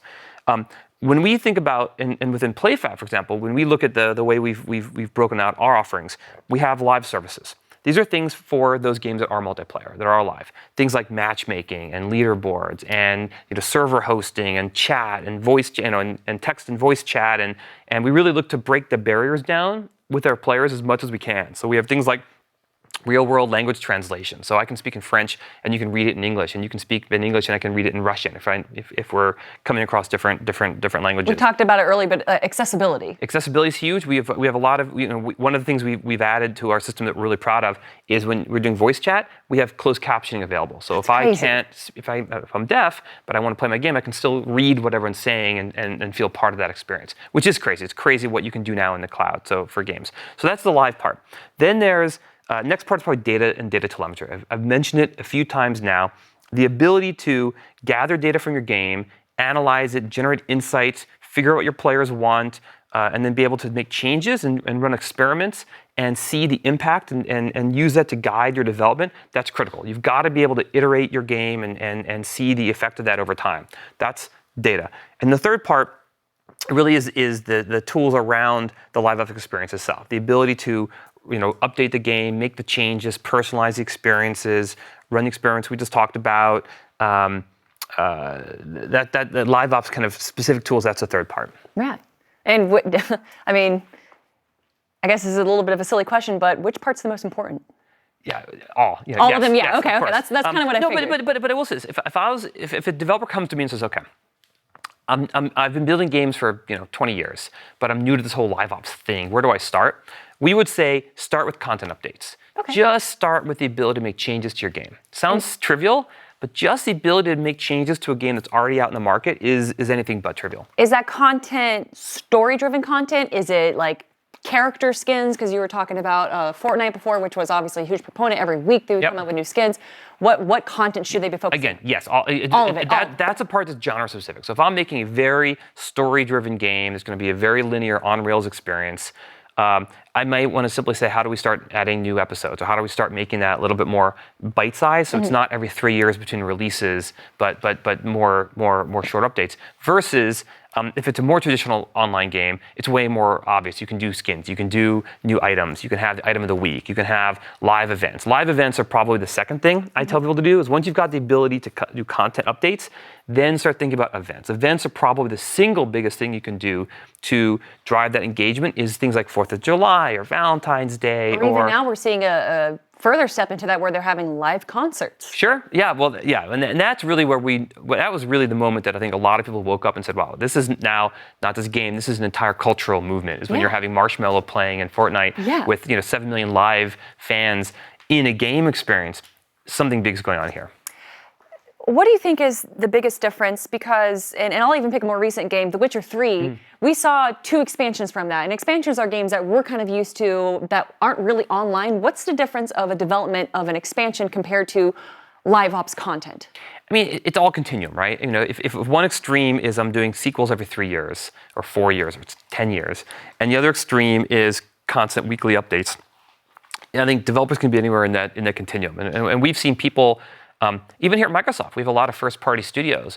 Almost all our studios are starting to think about, how do we start to shorten those timeframes? How do we start to create more Is that more important? Is it shortening the timeframes? That's a focus for a lot of people? It's about engagement. I mean, I would say that it's about, if I could pick one metric that matters as a game developer nowadays, it's player engagement. And engagement's a loose term. It's not monetization. I think a lot of the negative reaction sometimes fans have to this stuff is, oh, it's just money grubbing. It's just you're trying to take more money out of my wallet. I'm not saying we've never seen any of that. I think that's, and some bad actors have maybe spoiled the bunch, but I think the best developers, and I talk to a lot of them, they're not focusing specifically on monetization. They're focusing on engagement. How do I get my players to love my game to the point where it's a lifestyle. They're continually in there. Well, that's how you create a community. That's exactly right. And that's the ultimate, when we say people want to be a community, it's because they want their players to be that passionate and that engaging that every day they're logging in, every day they're in there playing, every day they're having experiences. And a great game is important. If you don't have a great game, you're not going to get that. But just a great game alone is going to eventually peter off. People will move on. You've got to have a great game and be continually updating it. events, new content updates, new things that make the game fresh and interesting. That's what's going to keep it that ongoing engagement. Well, speaking of engagement, we do have a message from our Discord. I'm sorry, I'm going to say your name wrong. Can you say that name? Orchestration. Oh, okay, there you go. Bam. Minimize or remove downtime. It's a hard thing to tackle, harder than to organize. People are really just now honing DevOps. LiveOps is super forward-thinking, cool stuff going on. Palmetto Bling. Yeah, I'm gonna parse that. So DevOps is interesting because LiveOps is influenced by this term of DevOps. DevOps, I would say, is state-of-the-art in any sort of development. This idea that when you're launching services or when you're running anything in the cloud, you want to you have your developers doing the operations. You no longer have an ops team where you build as a code, ship it over to the wall, and your developers roll it out. You're actually moving this model now where the developers are continually updating the code themselves. And what this person's talking about is when you're launching these services, doing it in such a way you've never have scheduled downtime. I don't know if you've noticed, but it used to be every Sunday night for 6 hours, games are offline. That doesn't happen anymore. It shouldn't with modern games. If anyone's using PlayFab, for example, our services have no scheduled downtime, 0. And because of the cloud, we can do that. Now what we can do is, when we have an update to make, we can spin up an entire other version of PlayFab, basically, with all the services we provide, start to slowly move traffic over to it. And once it's stable and everyone's switched over, take down the old one. And no one ever needs to know that there was any sort of update happening. And so most games should be moving to this model of no downtime. And the technology supports that. Another question from Discord. Hi. Could you elaborate on PlayFab and Unity integration from I Am Not Fred? I don't believe you. I feel like that's Fred speaking. Yeah, that's definitely Fred. Yeah. So Unity is probably the most popular game engine that our developers are using. So PlayFab, so we haven't even said what PlayFab is. You're right. That was actually the next question, but I like to get to these Discords. I do.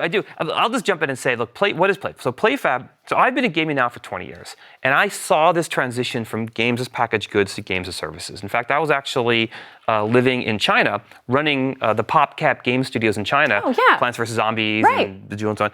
And we were building a version of Plants vs. Zombies for the Chinese market that was free to play, called Plants vs. Zombies Great Wall Edition, which no one here has ever heard of, but was amazing. And it was my first foray into games as services. And we were running this game as a service with all the things we've talked about. And it was hard. And we had to build a lot of technology from scratch to do it. And so when I came back to the US, and EA had bought PopCap, and I was then sort of now working for EA. All across EA, I saw teams doing the same thing. They were all trying to convert from old school development to now LiveOps and struggling because it's hard. And so that was when we said, hey, there's an opportunity here. Let's go build something called PlayFab. Let's go build this set of services that gives game developers, ideally, everything they need to build and operate these live games, this LiveOps solution. So we did that. We built it as a company, ran it for a couple of years, got a lot of success. And then Microsoft bought us 2 years ago because Microsoft sees this growth in gaming and recognizing that if we're going to build cloud services for games, we should really focus on this notion of LiveOps. So PlayFab is now part of Azure PlayFab. And we have technologies and services for almost everything developers need to build and operate their games. This has been a fantastic talk. We actually, beforehand, were talking about questions to fill the time, but apparently we're out of time already. Wow. Which I'm kind of sad because these other questions, I was really excited. But James, thank you so much. And if you guys want to learn, please head on over to playfab.com or check out our LiveOps videos on demand in our YouTube playlist. You can also stay tuned for our next Save Game segment to see how Rare implemented LiveOps in Sea of Thieves and the fun that ensued. Let's take a look.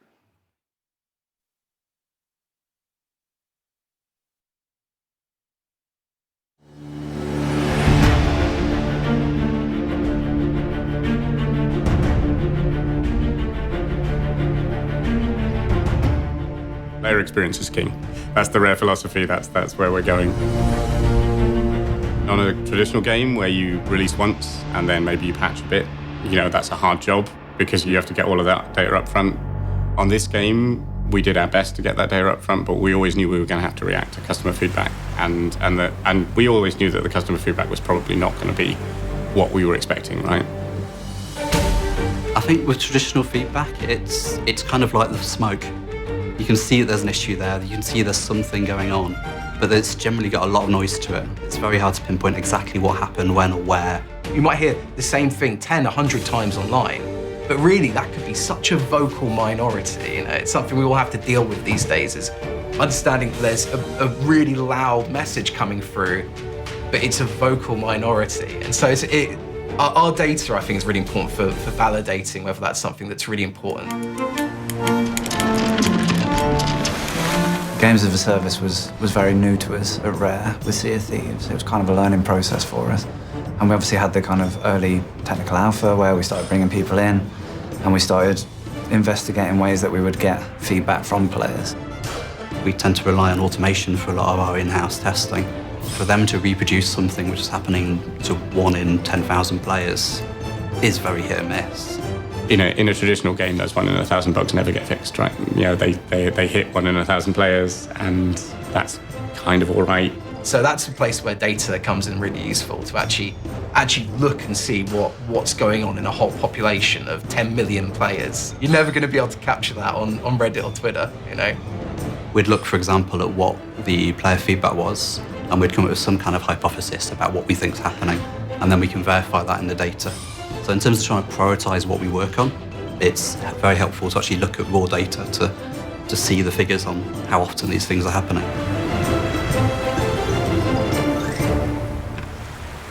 I think if you just use data to make a game, you would end up with a very strange game.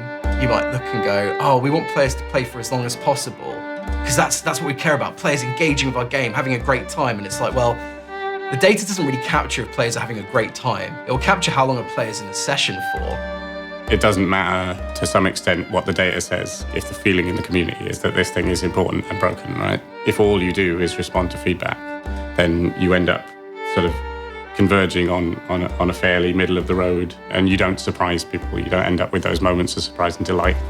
Chiefly it's about engagement. We'd want to use it, for example, to identify pain points. So if there's certain things that people aren't doing and we feel like they should be doing, we can use the telemetry to highlight these issues, and then we can focus in to fix those issues and then verify that they are improved afterwards. The design team don't want the data to say, you should go make exactly this thing. What they want is the data to say, players aren't engaging with this thing over here, or there's a big opportunity over here for something cool and new. We were tracking various parts of the gameplay, Megalodon and the Kraken and forts. We'd written these systems in a way that, from a performance and also from a gameplay balance point of view, we didn't want too many things all happening at once. What would often happen is you'd go for a long period, maybe an hour or two, with nothing really big and significant happening on the server. So we wanted to get a good eye on what players were actually experiencing over their session. That work ended up going into our team doing a lot more work on this event scheduler.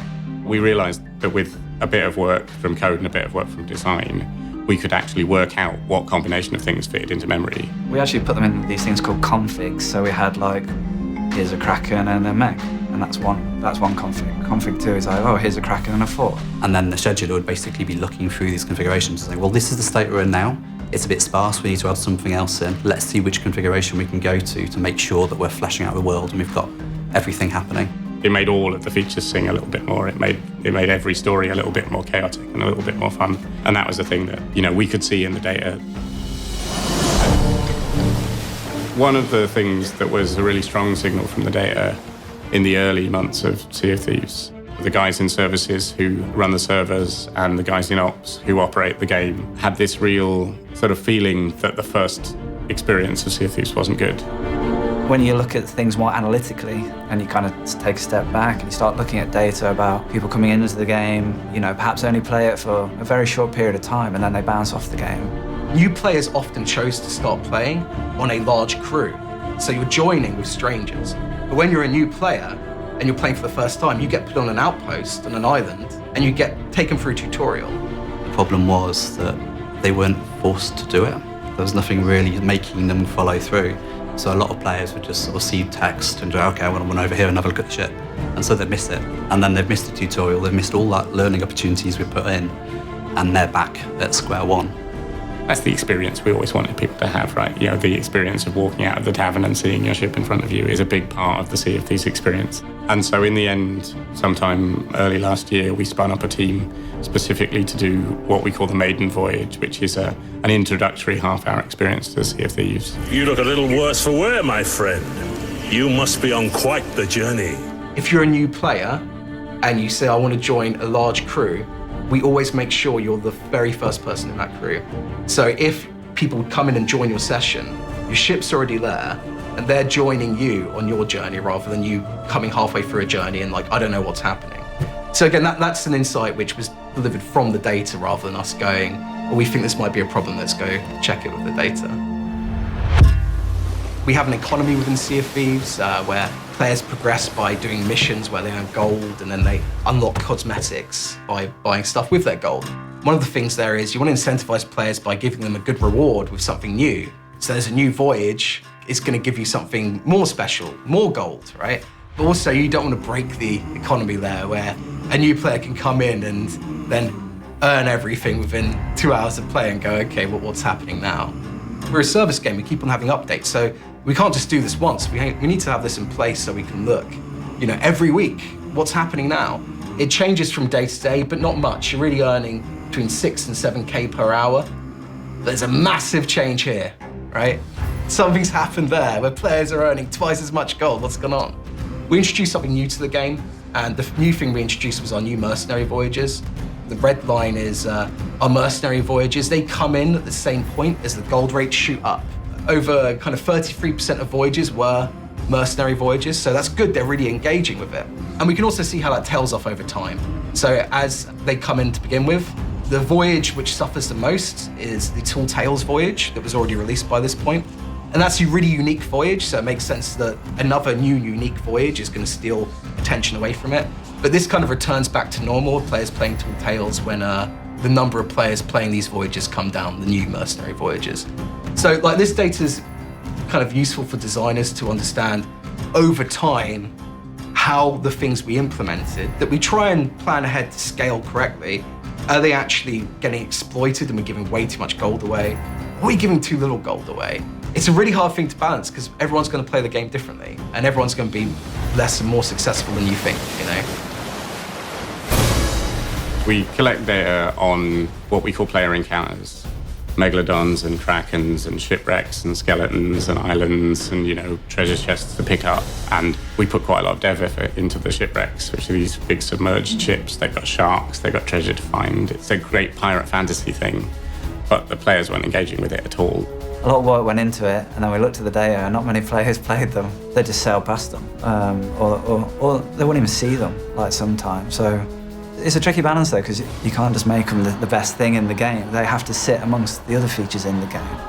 It wasn't a massive redesign. Let's go dive in and spend 6 months fixing this. It was as simple as, let's put one of our new chests that people get excited about. Well, let's put that on a shipwreck. Special sort of chest, it's very high value. But the downside of it is that it has a giant beacon that comes out of the top of it, and it appears on the world map. You have people kind of running and coming toward these shipwrecks, fighting over it, and then perhaps one winning, sinking the other ships and then getting this loot, but then they've still got to get back to the outpost to cash it in.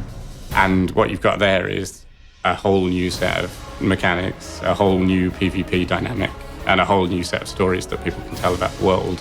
And along the way, you've fixed up this problem that you had where there was a bunch of content that wasn't being used that nobody was seeing. That's a good example of a way to use data that isn't the obvious way to use data. Game development's tough, we make many mistakes, but we luckily have that privilege of continuing to develop it, continuing to improve it. And it's a balance between what made the game what it is now and trying to stick to those core values, those core principles, so that we have this, this great cohesive experience, but then we're always willing to bend if it makes and improves the experience further. We passed 10 million lifetime players quite recently, and our player base is as healthy now as it's ever been.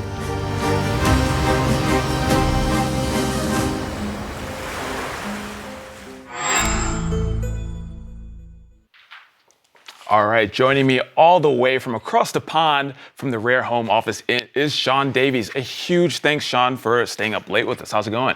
You're very welcome. It's going great. As you can see, I'm in the Sea of Thieves Tavern here. It's a pretty quiet night in the Sea of Thieves Tavern, but we're having a good day. I agree with that. It's really awesome us being able to do GDC, kind of our GameStack Live remote and kind of in the studio. Now, what time is it there? You mentioned it was pretty late.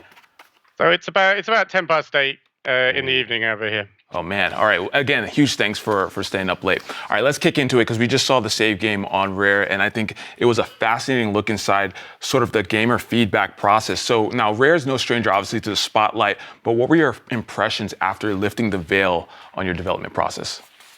Well, you say that Rare's no stranger to the limelight, but we don't usually put engineers and data analysts in front of the camera. So that was, interesting for us. I think the thing that really came across for me when I watched that back is how far we've come since releasing in 2018. The great thing about the LiveOps game and about all of this data that we get and player feedback and community is that we've had the opportunity to evolve our process a massive amount. And when we first came out, we were releasing every week. We were doing things. Well, I mean, when we first came out, we had a content issue, and we had to rush to fill that in.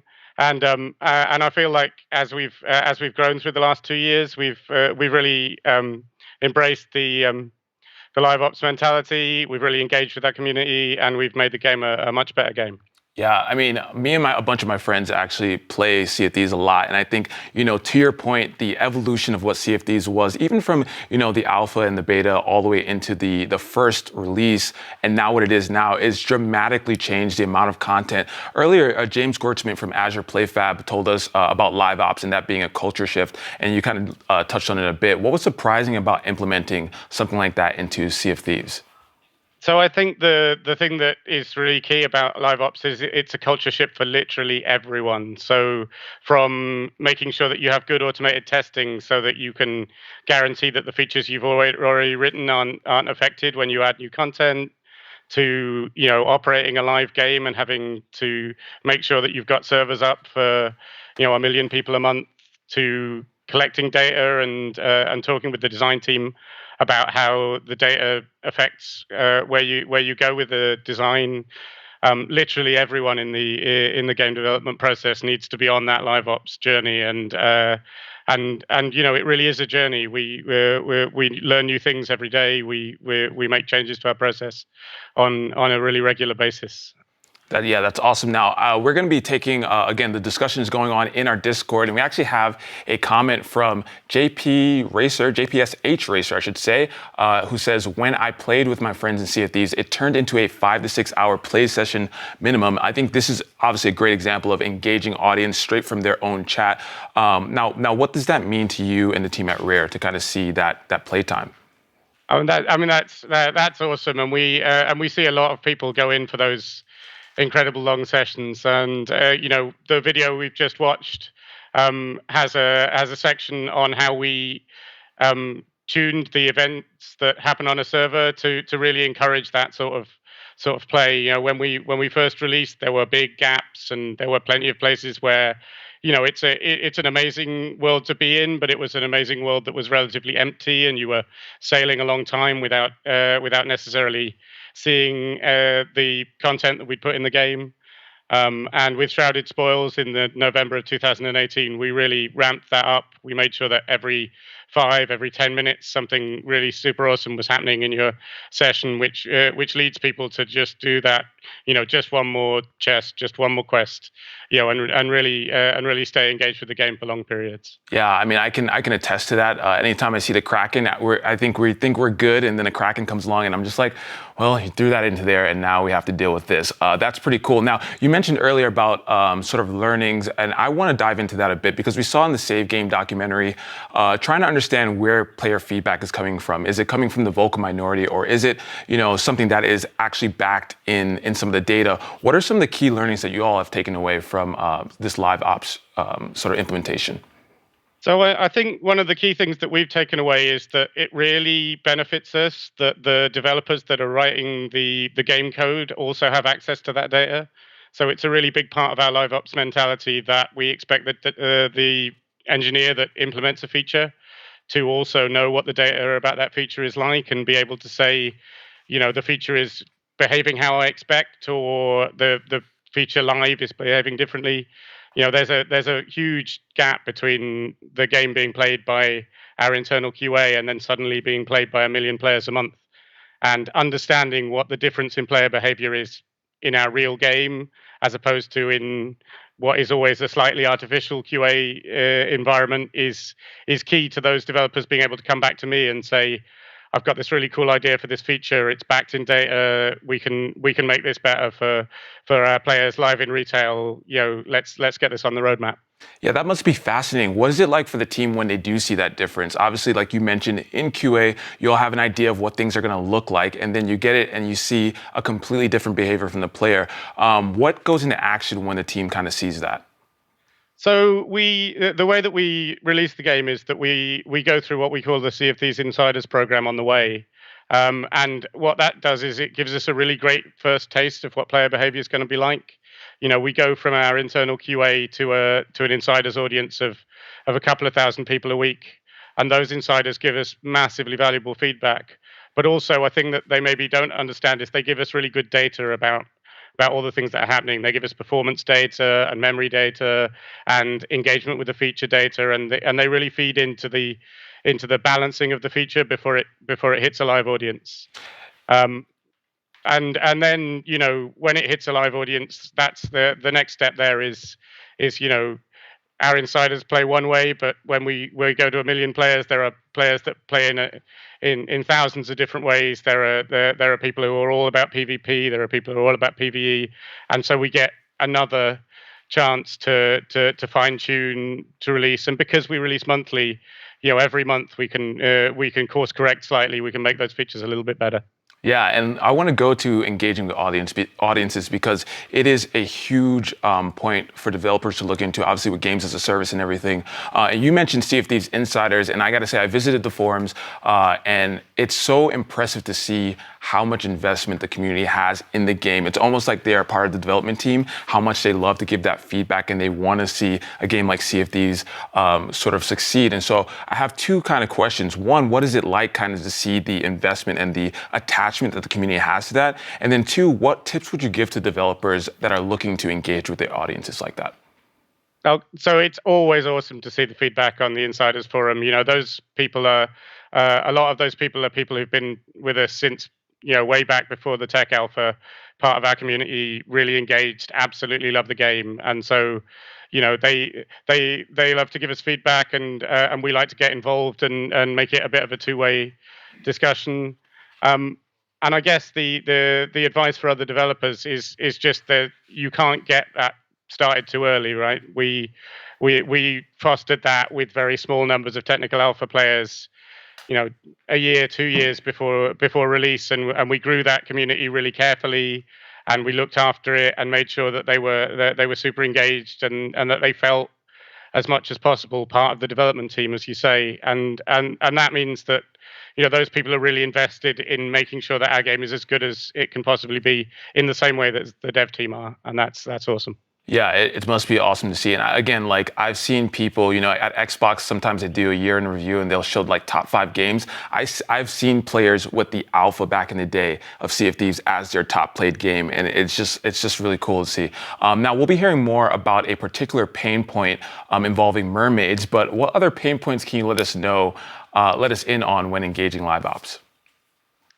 So I mean, the awesome thing about the data that we get and the way that we interact with LiveOps is that I can investigate those pain points, just from a screenshot on Reddit, right? So there was a bug where it was possible for there to be 3, maybe 4 skull clouds in the sky when the code is supposed to limit that to 1. And from looking at that on a screenshot on Reddit, I can then go and look across all our servers worldwide and go, how many of our servers are dealing with this? And then I can go a little bit deeper and go, and what happened on the server before this bug started to manifest? And I can go really deep on working out, even before anyone's actually looked at the code or done any bug fixing, I can have a pretty good idea what sequence of events is causing that thing to happen, and I can really give the engineers involved the most data that they can possibly have to get that bug and get it fixed quick. And I always, it's a superpower. It's awesome.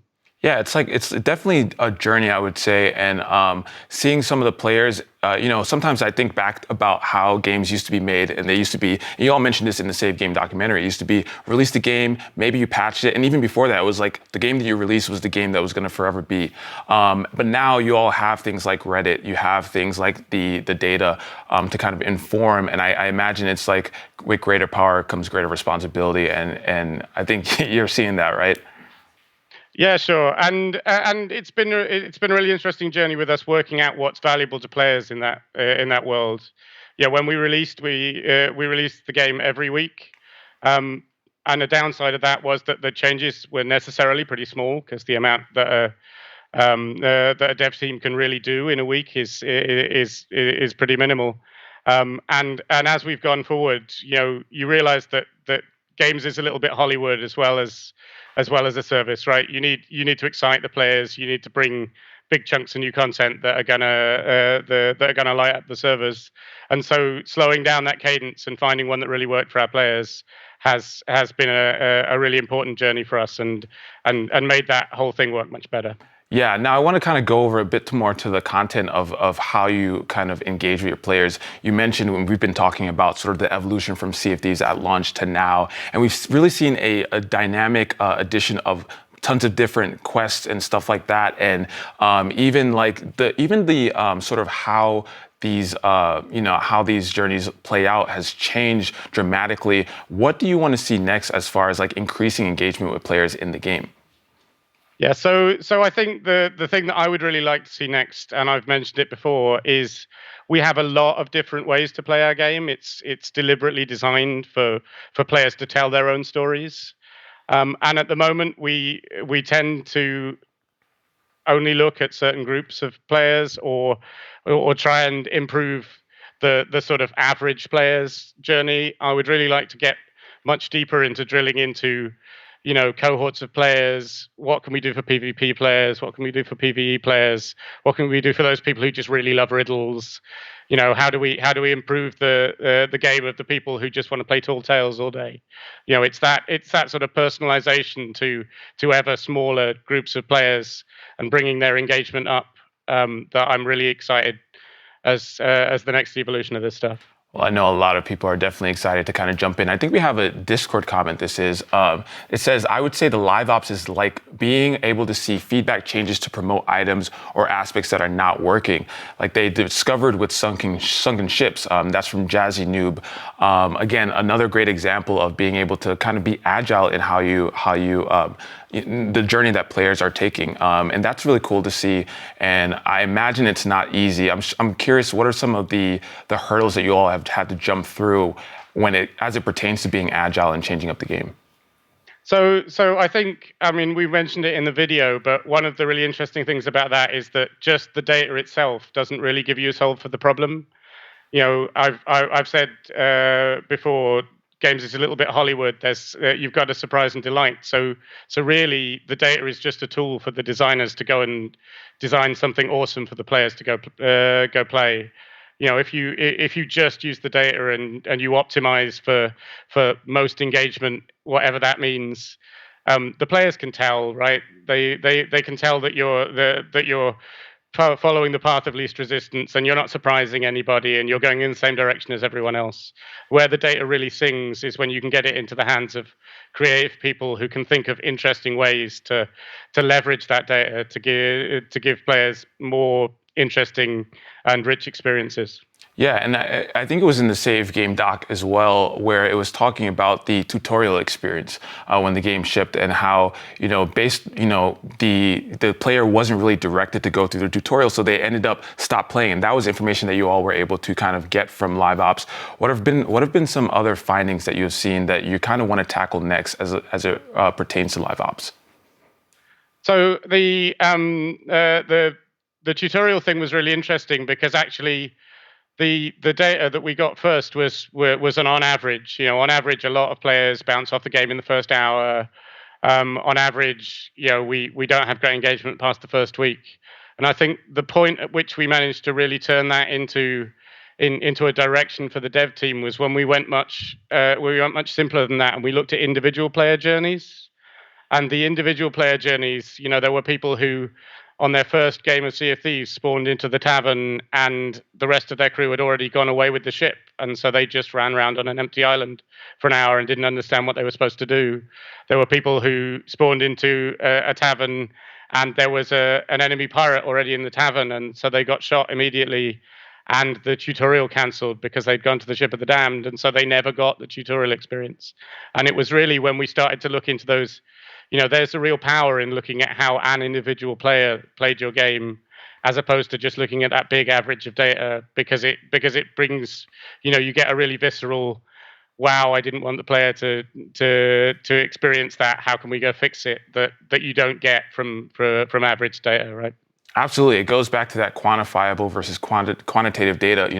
The numbers can say one thing, but it also is when you start reading those comments, like you mentioned, maybe on Reddit or even on the insiders, when you see how certain aspects that you maybe have implemented are starting to affect some of the player base. And that must be really fascinating to see. Now, I am curious. Rare obviously is a studio with a lot of history, a lot of, people have fond memories of Rare, and even through Sea of Thieves and the newly announced Everwild, I'm sure that what we're going to see from LiveOps is going to sort of, it's going to manifest itself. I'm curious, does that pressure ever get to you all of the legacy of Rare?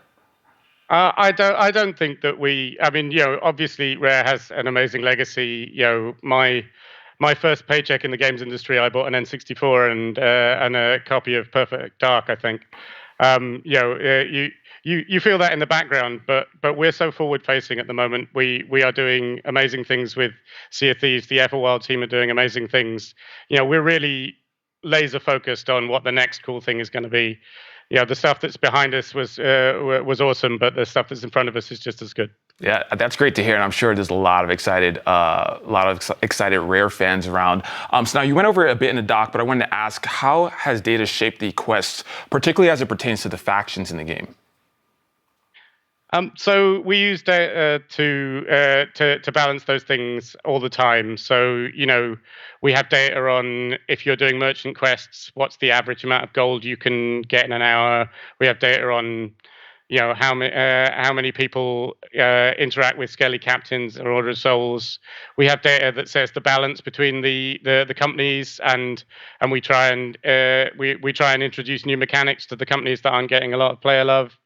And so we look at that data all the time, but it's always passed through the lens of a designer going to think of an innovative solution to the problem.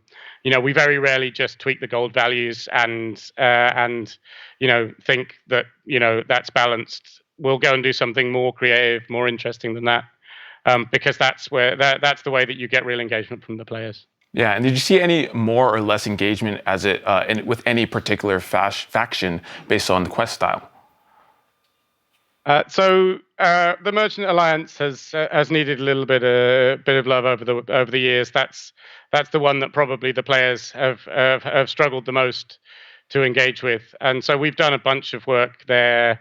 Adding in cargo runs and trying to make new ways for players to engage with that player company. And now we've talked a bit about a number of examples. I'm curious, what has been the most surprising thing that you've found? We've given a bunch of examples. Is there one thing that you were like, oh my God, we did not anticipate that the data kind of backed up? I'm not sure there's anything that's been a total shock. I think there's lots of places where the data has steered a conversation. We've very rarely been completely sidelined by a piece of data, though. I think it's more steering than total shock, I think. Well, that's a good thing. I feel like nothing too unexpected there. So now we talked about how it's sort of worked on, how LiveOps has helped what you're doing. As it pertains to future releases in Sea of Thieves, how are you using the data that you've collected so far to adjust, even the quests or the kinds of quests, how they're being designed? How are you using that data? So we have a team whose job is to make those monthly engagement activities, and that team spend a lot of their time looking over what the current meta game is, how players are engaging with the game, where there are opportunities to push towards a bit of content that maybe isn't working right, but or delivering the player value that we hope. And also on top of that, our community team run events to increase engagement over the month. So we use data every day for that stuff. It's embedded right in the dev process. Yeah, and obviously GameStack Live's, there's a bunch of developers watching. What are some other pieces of advice that you would give to developers who are really looking to make decisions that are backed in data and really looking to make decisions that are going to be good for the gamer and the player base going forward? So I think the thing that's been transformative for me has been getting the data into as close to the hands of the developer who's developing a feature as possible. Traditional LiveOps has lent a lot on a specific set of business intelligence or data analysts, and the great thing that the Azure LiveOps has given us is the ability to actually train pretty much all our devs to go look at that data, to answer questions that they're interested in, to essentially self-serve with that data and work out where to go. And you always get a better result if you're getting the developers to directly engage with that stuff, to directly engage with improving the player experience. Yeah, and improving the player experience is what it's all about. We touched on it again, but these games are being released as, platforms or as a service, as we've called them. And it's super important that, developers continue to listen to their players, make the right decisions, and also continue to evolve what's going on inside of the game. So again, we've talked about the legacy that Rare has and so many key learnings. What is the one takeaway that you want people to learn just in general from the Rare experience, from what you all have learned? I guess the big takeaway from the Rare experience is that we focused hard on player experience, right? Make player experience king is written in letters a foot high on the boardroom wall, and we bet that if we made the player experience king, if we delivered what the players wanted, then the engagement would follow, and we didn't try and do too much, chasing the engagement through the data or any of that stuff. We focused really on making sure that player experience, minute to minute, hour to hour, was as good as it could possibly be, and bet that players would follow it. And all evidence is that they did. That's so great to see. Player experience being king is kind of in line with the philosophy at Xbox, putting the players at the center of everything we do. And I imagine now with obviously Rare and all the other amazing studios that are in Xbox Game Studios right now, making that a priority is so cool. One last quick question, because I saw in the documentary, it seems like you have a nickname that was written on your little cubicle. Did I catch that right? What was it again?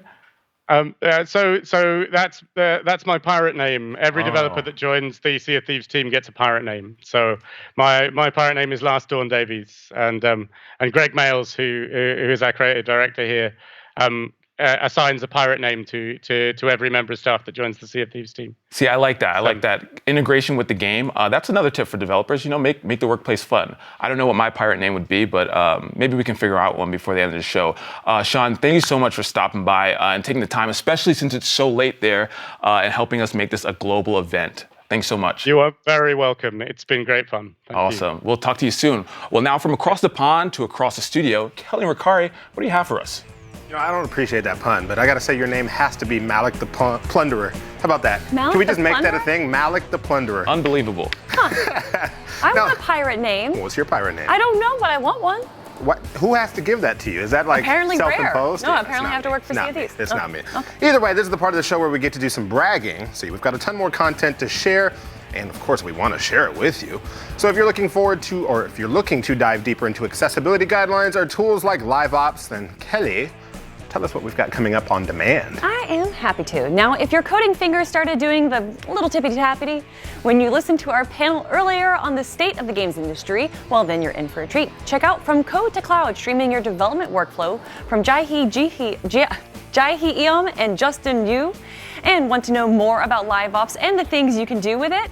Then head on over to our talk featuring one of the original masters, Kristen Cox. And the fun doesn't stop there. we're going to get some cross-play action, specifically cross-platform multiplayer with Azure PlayFab.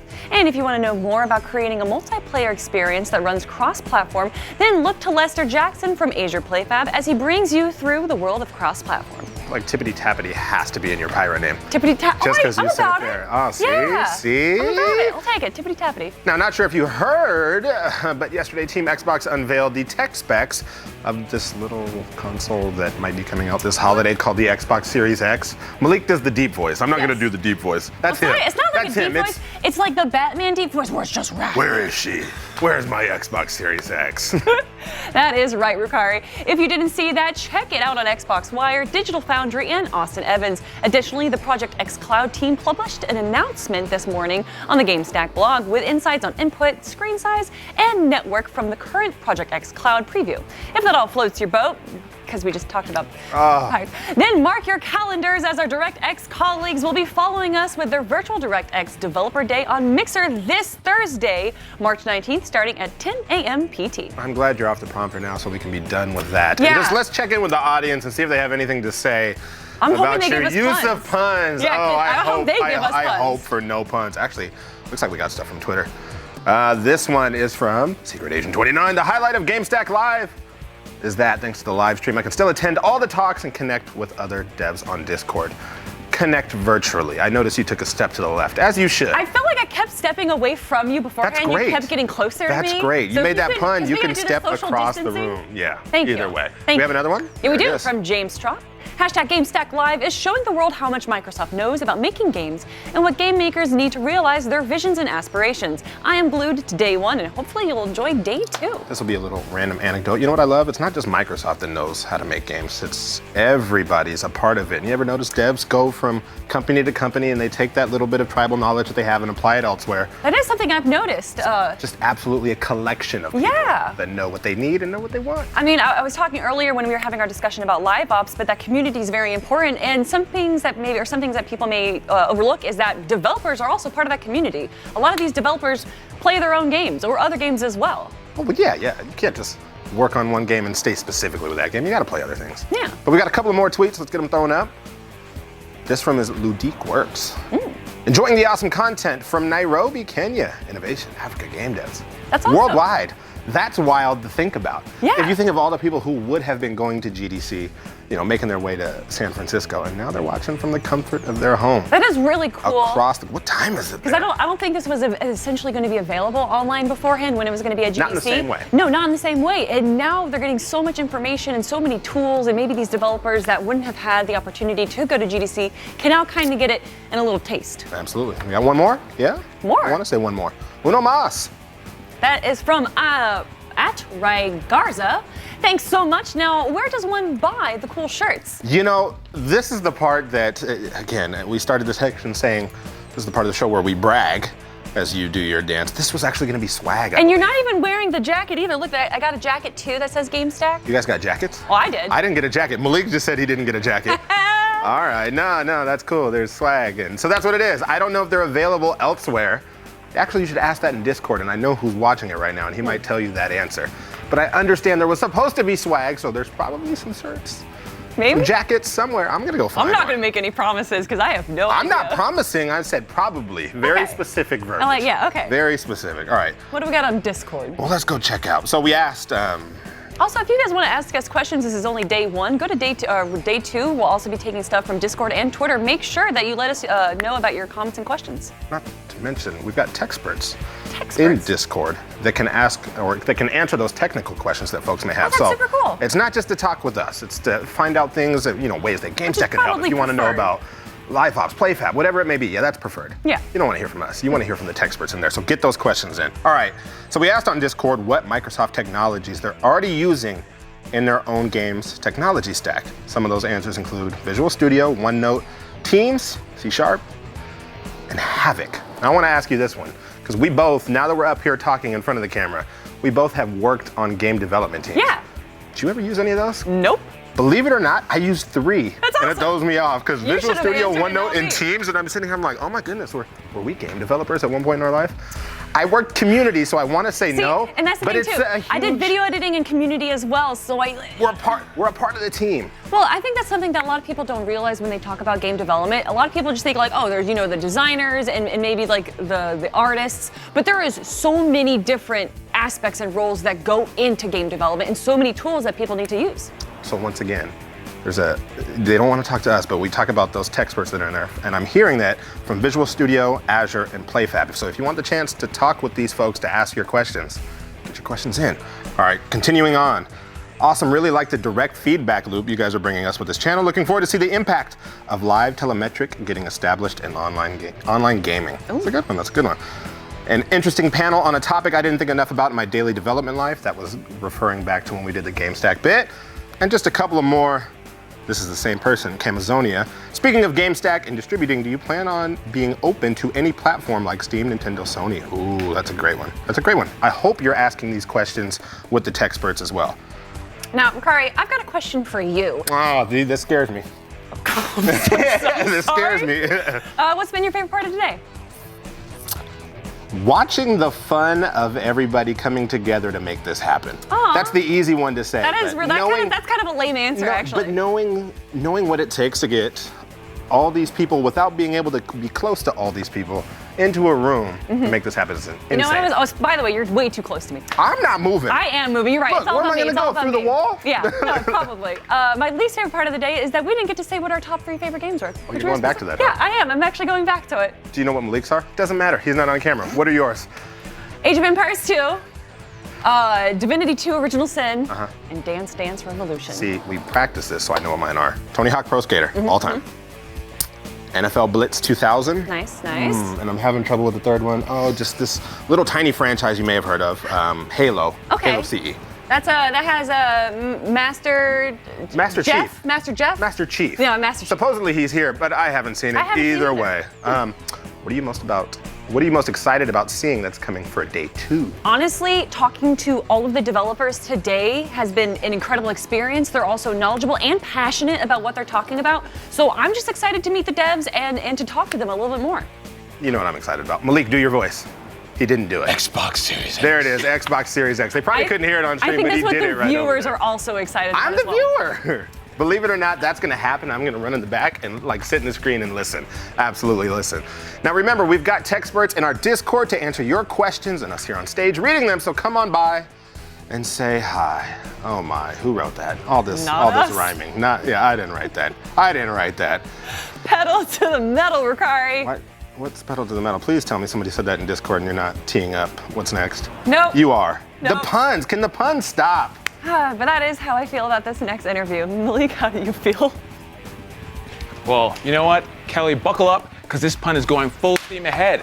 Please welcome the creative director of the Forza Racing franchise, Dan Greenewalt. Dan, how are you? I'm doing well. It's been a good day. Yeah, it's been a good day. This is your second sort of session today. First one was really awesome. And let's actually, speaking of social distancing, give our TV elbow bump. Be sure to do that, everybody. All right, no handshaking. But this is cool. Thanks for joining us. Now, let's start broad. You kind of are the creative direction. You oversee creative direction from the franchises, both at Turn 10 and from Playground Games. What is your role? Like, can you describe your role? Yeah. Well, I'm the creative director on the Forza Racing franchise. And yes, that does include Motorsport and Horizon. But the way we run these teams, both Turn 10 and Playground, have a ton of autonomy, creative autonomy. And so my role is to really set out a bit of a future and keep some continuity. So what is the continuity? What does Forza represent? And then what are we trying to do with the future? Especially looking at technologies and new experiences that are coming into play, be it xCloud or what have you.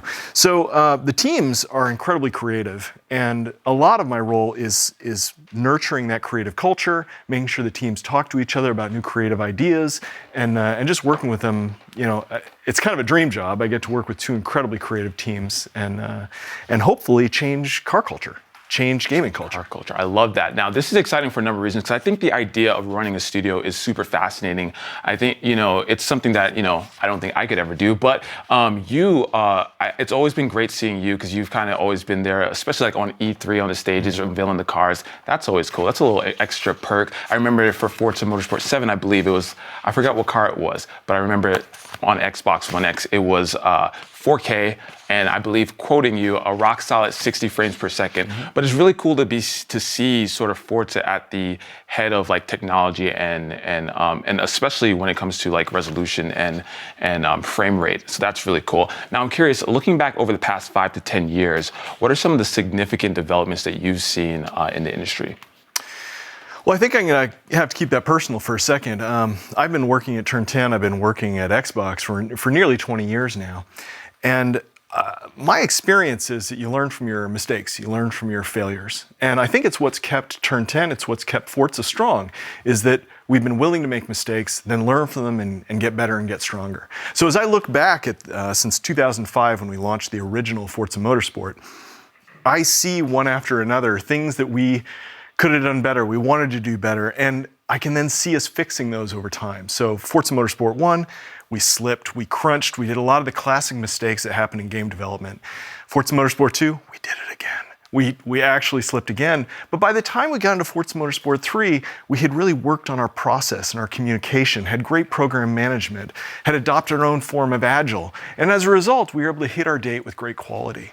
So I look through all of the last years, and especially the last 5 to 10, when we come to Xbox One and Forza Horizon really took off and embraced open world gaming, and the trends around open world gaming really took off as well. So it was really the right game at the right time. Now, as I look into the next group of years, I think there's equal opportunity with changes that are happening in the industry. So for me, I love being where we're at.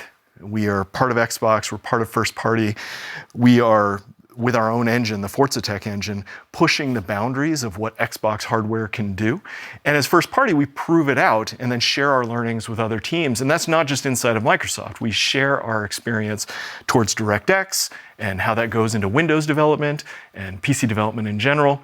So I love that we get to be on the front line, we're the vanguard of a lot of technologies and services that can go make games better all up. Yeah, and I think we're going to talk about those services in a bit. I want to go back a bit, though, to this idea of key learnings, because I don't think anyone out there is foolish enough to think that, running a game studio is easy and that there are not going to be some missteps. You mentioned just now how, it took a couple iterations for you to kind of get it right.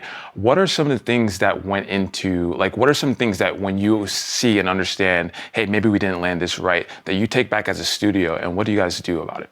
Well, I don't know if this is where I'm at today as an individual or it's where we are as a franchise, and maybe we'll evolve further. But when I look back at how we were oriented early on, it was about ideas and the game we wanted to play. It was very introspective and very idea-oriented. As I look at where we are now, it's really about building with the community. It's about looking out and creating empathy for our other players. That was something we discussed in the inclusivity panel. It's very core of how we do creation. We need the inspiration from a broad and vast community of gamers because our vision is to change car culture and gaming culture. We're part of both of those worlds and we want to push that forward. That's more than just trying to ship a game, make some money. That's not what this is about. For me, to keep energized about coming to work every day, it's about making a difference. I love cars. I love car culture. But it's not going to be the same in 5 or 10 years. So when I look back and think about the evolution we've had, we're now in a place where the teams are more autonomous and they are able to ideate and create prototype new ideas, bringing customers in and then flighting experiences out so that we can change culture all up.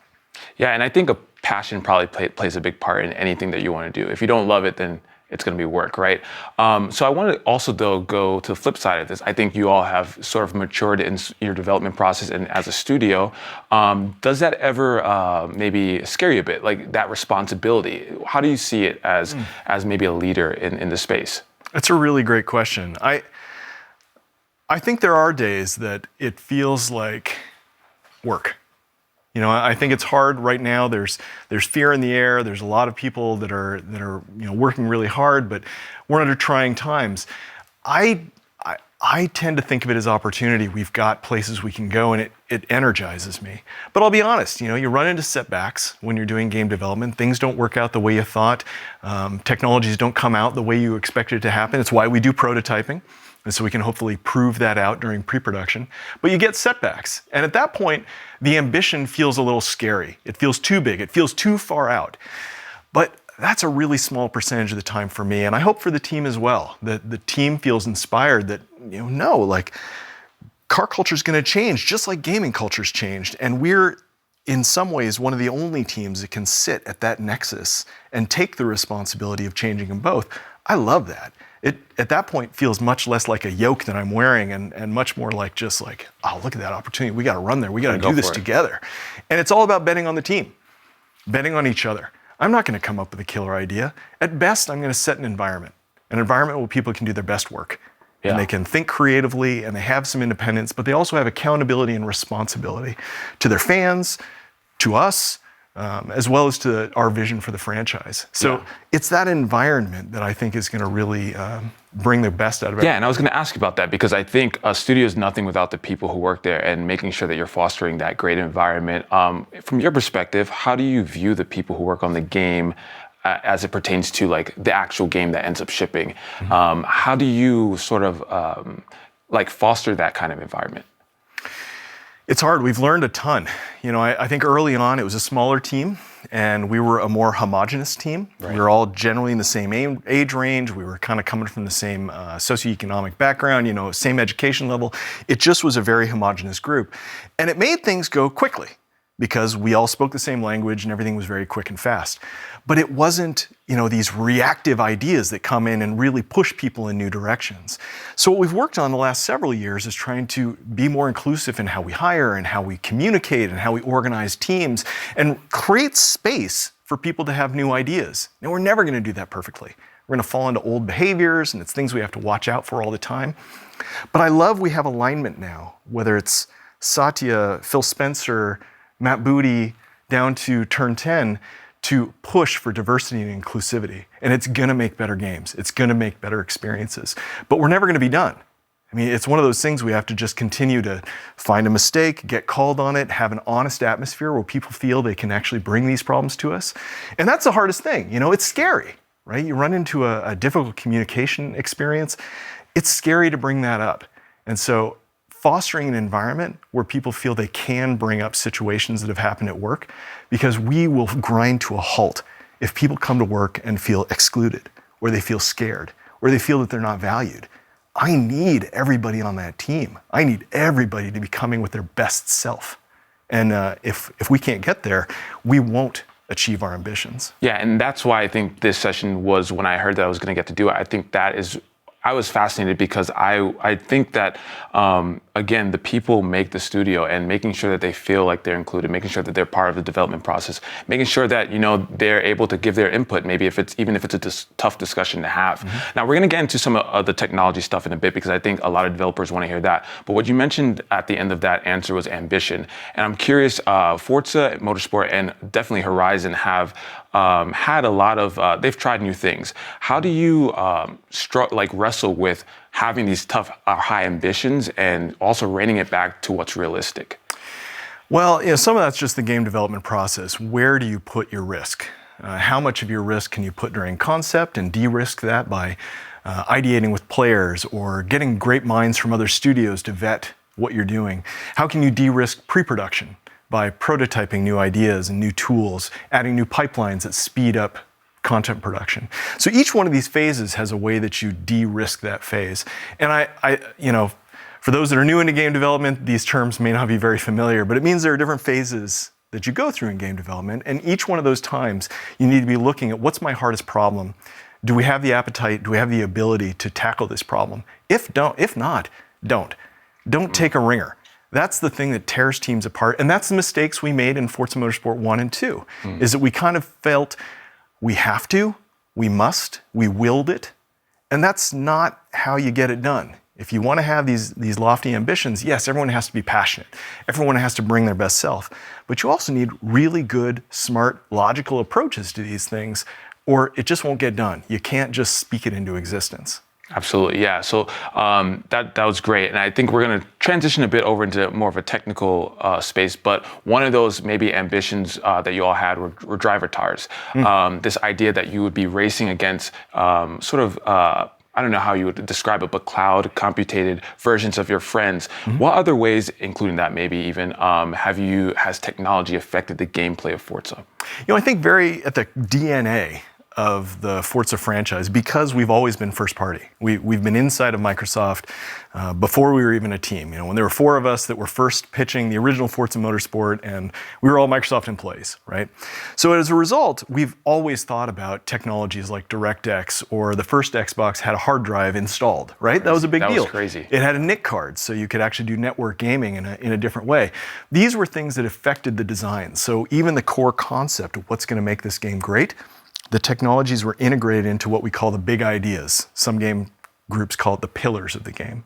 Now, those are always changing, right? So you look at Azure, xCloud, you look at, there's so many new features that are always coming out, new features that come into, it was already mentioned earlier, like Havoc, or things that are in Visual Studio. We look at the broad suite of features and services that are available to us, and some of those we say, we want those, so we're going to help prove them out. We'll be there sending early code. We're going to help with the development effort of those things by sending our code over and trying to make them better for the whole game development community. And some of those we benefit from other game communities. But one after the other, we integrate these things. So even right now, we look at, I mentioned it in the other panel, accessibility, and how that can converge through adaptive design to even xCloud on your phone. Yeah. So somebody who wants larger fonts, higher contrast, makes it easier to read. Well, you also want that on a smaller screen. So you don't have to be a low-sighted gamer to need that. It's helpful for all sorts of players. So these technologies converge, and great design is able to kind of solve them, make solves that help all of these different areas.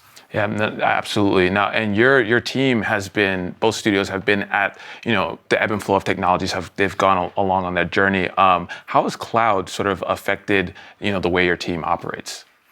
Well, some of it's brass tacks. It's just kind of at the basics, like how do we do automation, and what parts of build servers and what parts of creating content are done in the cloud. So I think you had mentioned Drivatars, right? So that was a technology, it was machine learning, it was in the cloud, it brought data together, and it could generalize an AI opponent based on your behavior, right? That was a way of using a new technology. We had the Thunderhead servers at the time. Well, Azure is much more than that. So it actually helps us do game development. We can put tools there. It allows us to expand when we have like Forza Horizon 4, huge hit. And the number of players that came in, first holiday, second holiday, huge community. And that's what we love. We want to build communities that love cars and love games. Horizon 4 was great for that. Well, we needed a scalable solution. So we had already stress tested, we built our backend on Azure, and that allowed us to build out and expand. When the game did, just incredible, just the number of people was just so huge. So, it gets put all over the place. And I'd say even ML is a really interesting one. So we look at machine learning, and I think on the surface, as a gamer, the Drivatar thing was, that's an example of turning the machine learning technology into something that I can actually play. But machine learning actually has application into how you build your game, how you test your game, and how you actually look at taking your game to different levels of machine. Machine learning can look at those really complex problems and help you out. So I can't go into a lot of the details there. Those are things that we're actually working on right now. But I love that we're able to take this information in. And it's part of working in a big company that's got resources that way. Yeah. So there's research projects that are happening to do with machine learning that will get integrated into games, but will also get integrated into how game development is done as they come from Microsoft into things like Visual Studio and the like. Yeah, and I think just to bring it back to Drivatar for a second, I think one of the things that came from that I saw, especially when it came out, was the social sharing of like, hey, I just raced against your opponent. Do you see other benefits for the community as it pertains to stuff that you're doing with all the technologies that you're using? Yeah, ultimately, it's all about bringing a community together. And our community has a very diverse set of motivations. So we're not telling, for example, in Motorsport or in Horizon, a linear storyline. You go find your fun. You explore this beautiful world in Horizon, or you compete, down to the last 0.1 of a second in Motorsport. But people also paint. They do other things in these games, and they form these little social communities. So we use a lot of technologies to bring all of these players together. Yeah, I don't know. I think that we'll just keep pushing more technologies that direction. How do we create more social bonds between people. Yeah, and we've seen that. I will say though, one thing you just reminded me of. There was a story I remember reading about Rally Sport, which was a game that was made by Xbox. Yeah. And there was a guy who had one of his loved ones had passed away, and his ghost was still raceable in the game.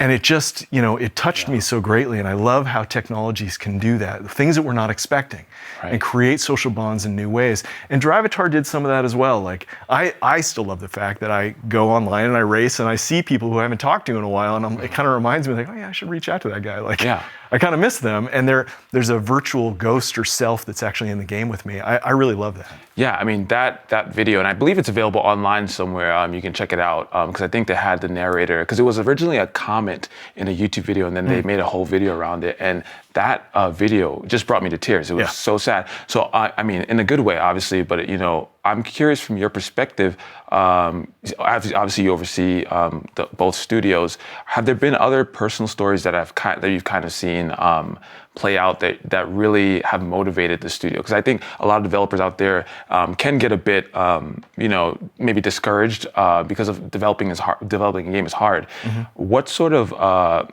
things do you look at as studios to kind of keep you motivated? Well, there's all things great and small. I mean, there's big things and there's little things. When we do sprints where we bring people inside and we get to learn about their lives and what motivates them, it's incredibly personal.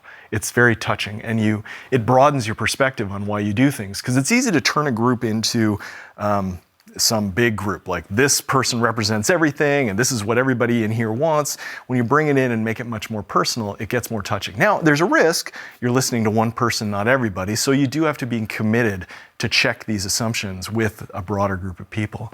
But there's always touching stories that come in through there. We've worked a lot with Special Effect, which is also it's a charity out of the UK. And through that, we've got some incredible touching stories. People who so badly want a game and want to be part of our world, and they're so easy to overlook. And it feels awful, it feels shameful when you learn, like, oh my gosh, this person really wants to play our games. So I love having that exposure. And that's really what's going to inspire the teams. It's not going to be some mandate or some compliance or checkbox or anything like that. It's going to come from empathy built within the teams for each other and for the players, and then ideas that come out of that. It's rarely that an individual comes to us and says, here's the idea you should do. It's the same way. It doesn't work that way usually on the team. It's about collaboration. So you need inputs that create a chain reaction of ideas and things that the feature teams can actually build together. Yeah, I mean, I've never spent a day developing a game in my life, but I imagine that after all the hard work, seeing stories like that definitely help out. We actually have a Discord question here. This user says, Forza, when it comes to the Forza series, when it comes to the Forza series, when it comes to the data, does it tell you what features players would like, including future game modes, future cars? This is from Major Respect. So, this gets into kind of a deep side of making games. A lot of game developers use player segments of some sort. It allows you to get your hands around some idea of like, what does this player want versus what does that player want? Back in the old days, you might use just forums, but the problem is it's a very small group of people who necessarily are on the forums. So we need to bring players in. We need a broader set of feedback that are coming in. So in the game, we do collect data on how players are using. All this is anonymized. It's really just population data.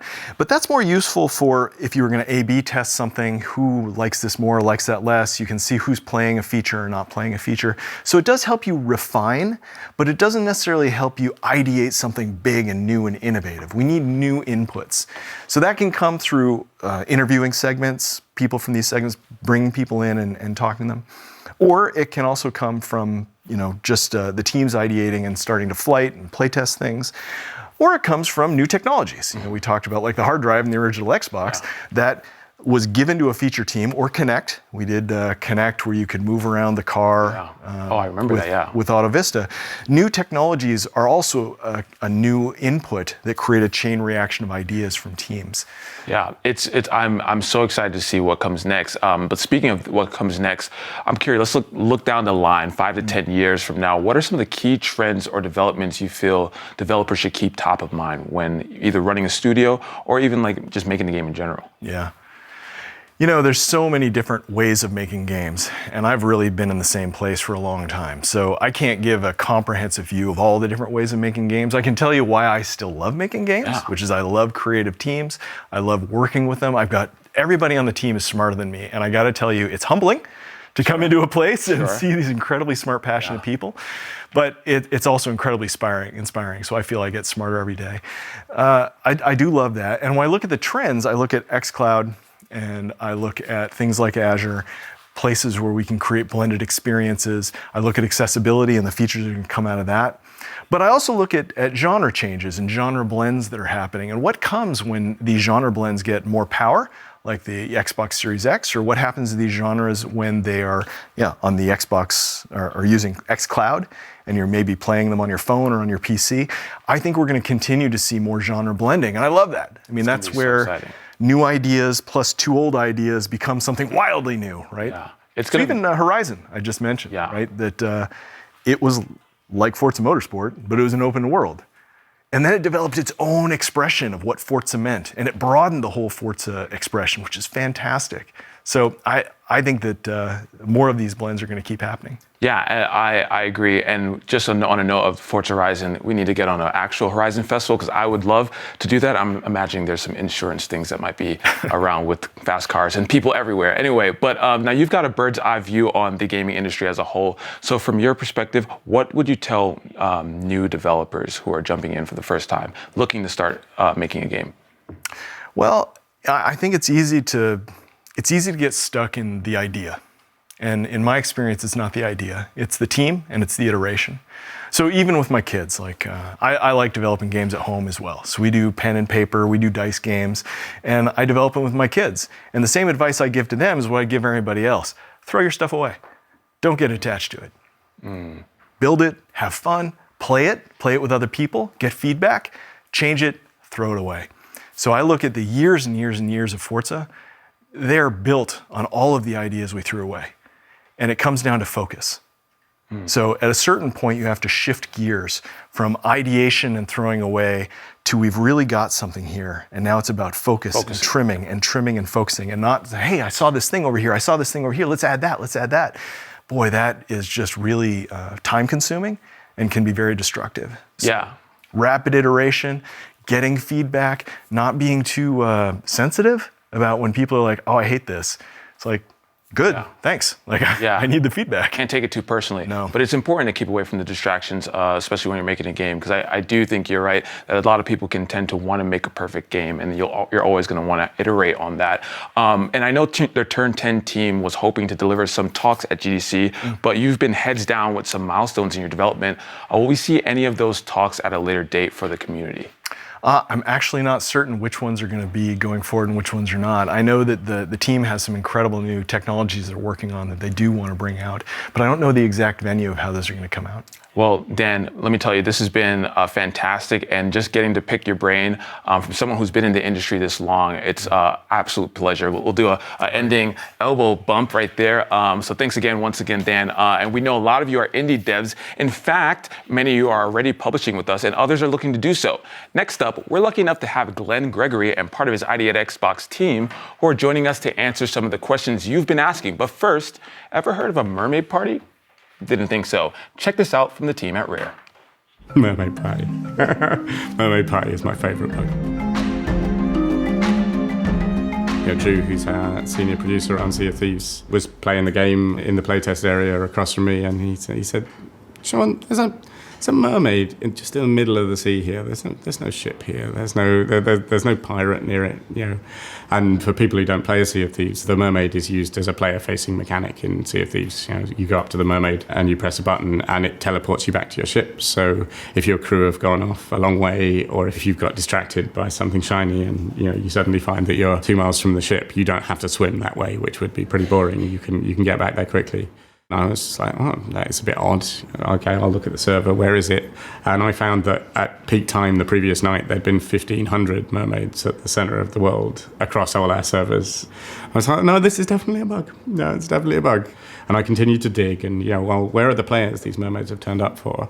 And it turned out all of these players are players that had been recently killed and had respawned on the ghost ship, which is our respawn mechanic. And digging a bit deeper, it turns out that the way that we've layered the world is that the ghost ship is hidden at the center of the world, about 300 meters down.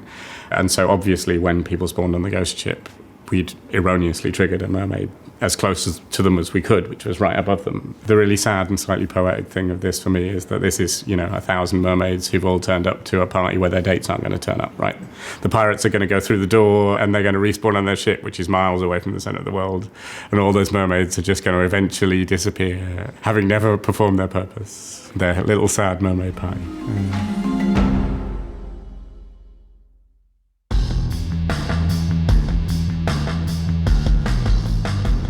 Well, it's not quite a mermaid party, but we'll do our best.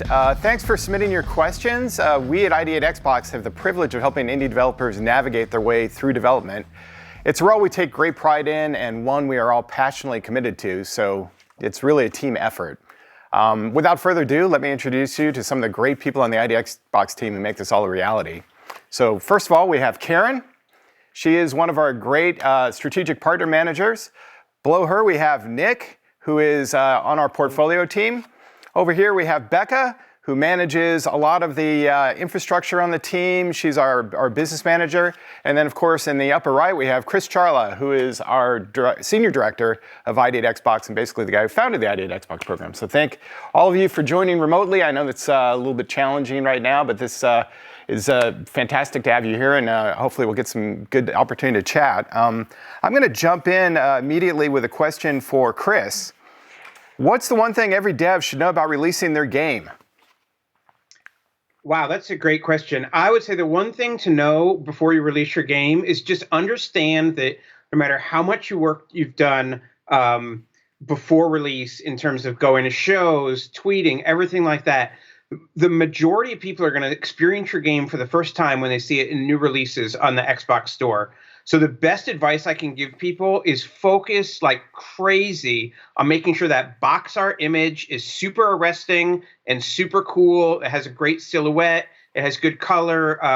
Look at the store. Think about what would stand out. And then making sure that your screenshots, once people click into the box art in the game's detail page, really stand out. Of course, on Xbox today, the store will immediately start auto-playing a video. So make sure that video is great. And then make sure that store text make sure that store text really pops, work on it, have friends work on it, and don't use an auto translator. Don't use Bing Translate or Google Translate when you're trying to do the store text for other territories. It really doesn't work out well. But really just think about those elements of the game that are going to be the thing that people see when they have never heard of your game before. Because no matter how much work you do, the chances are the majority of people are going to see your game for the first time there in the store. And that is your opportunity to grab them with the box art and then to really sell the game with just amazing screenshots and an amazing trailer and, really compelling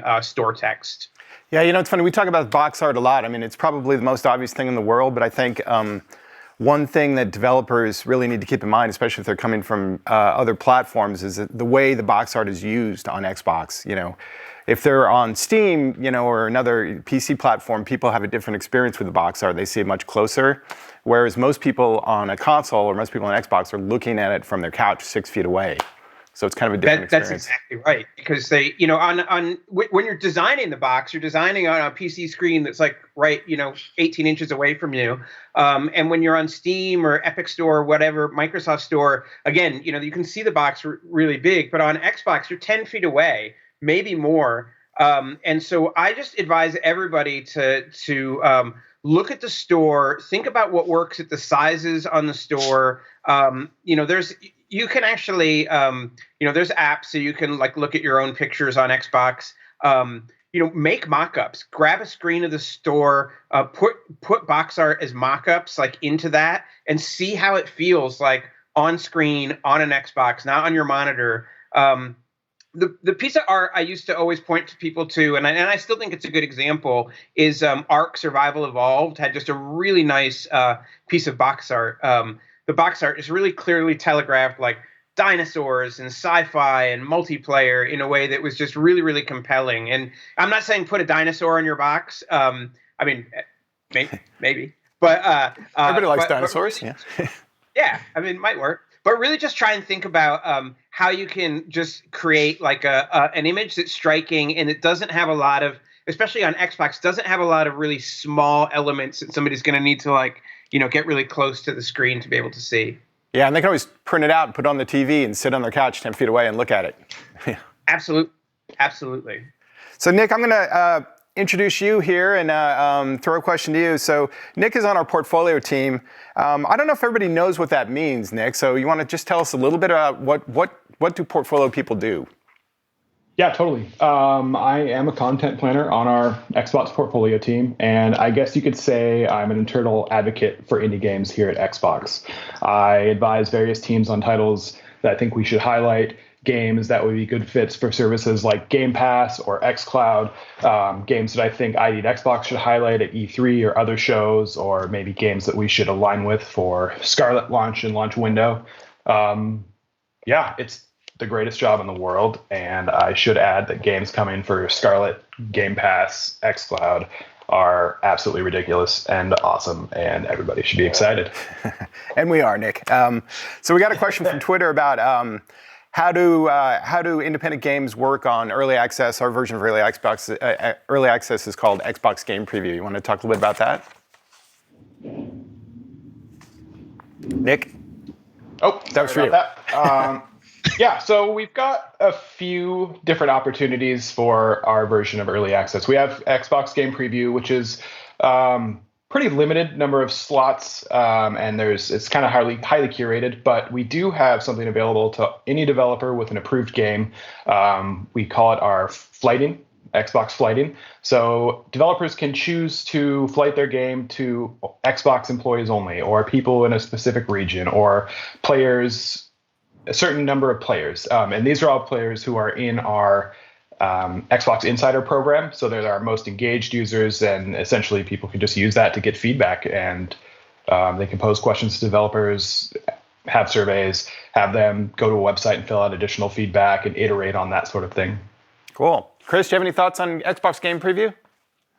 I think it's awesome. I know devs have been really successful in the program.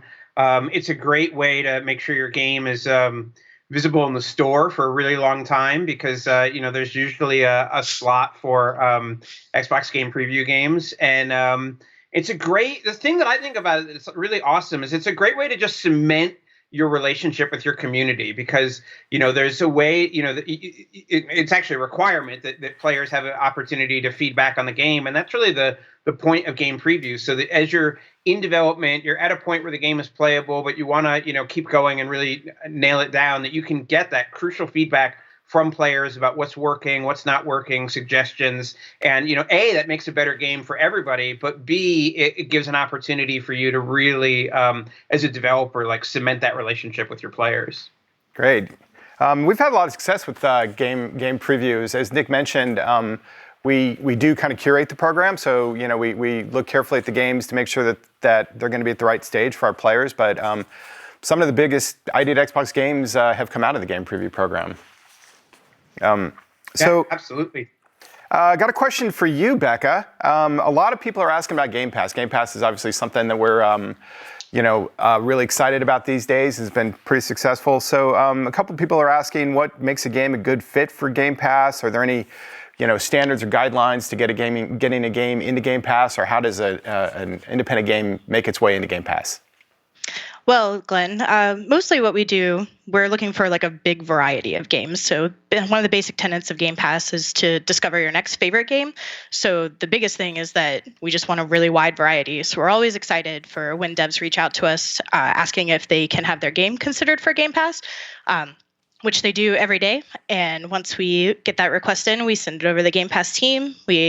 Everybody takes a look at it, and the ones that we can move forward, we can. We try to move forward as many as we can. And Becca, do you play a lot of Game Pass games? I do. I'm playing Ori and the Will of the Wisps right now. Oh, awesome. Game Pass. What's the most recent ID at Xbox game you played? Probably Uncharted Tales Port Royal. That's one of the hidden object puzzle games that just came out recently. Oh, cool. All right. So, Karen, I've got a question for you here.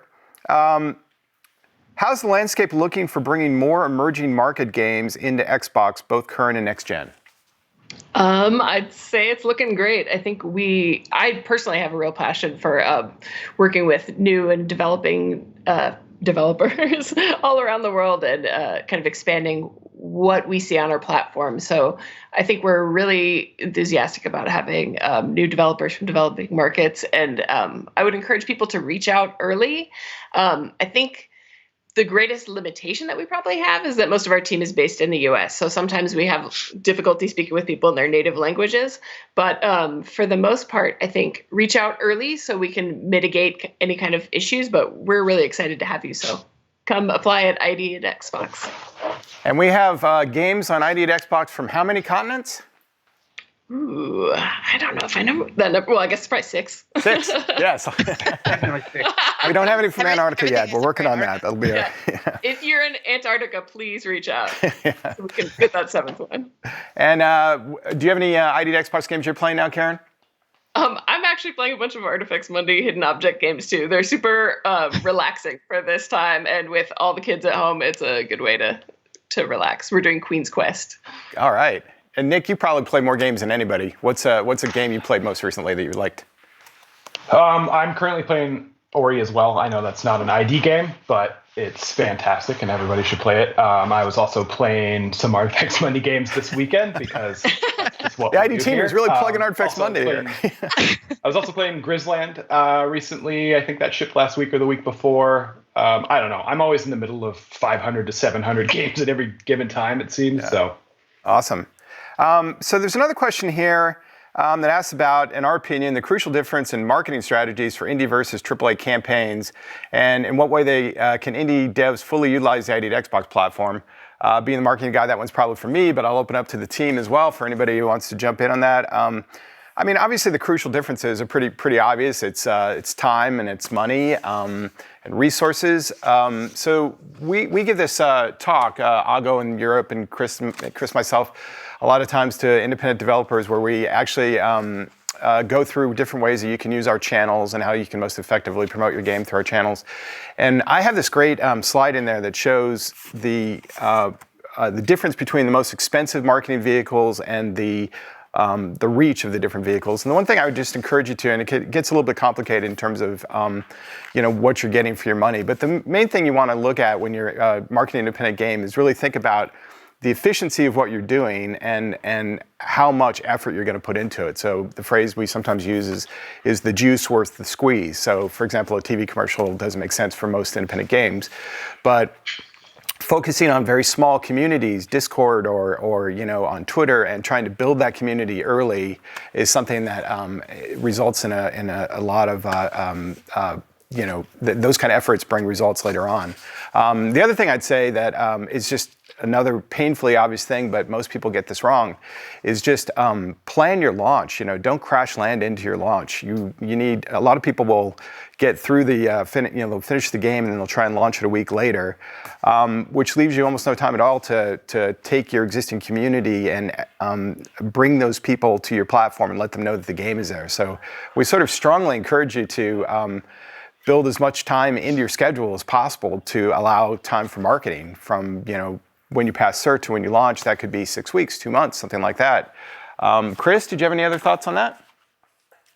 No, I think to me, one of the biggest questions that I know a lot of devs have, and I think it's come up in the Discord now, is how has the rise of subscription service kind of changed the landscape for independent developers? And when, I think you probably have a take on this. When I think about it, I think that services like Game Pass have been just incredible for discovery. I think about a game like Demon's Tale Pinball, which I've been playing a ton of.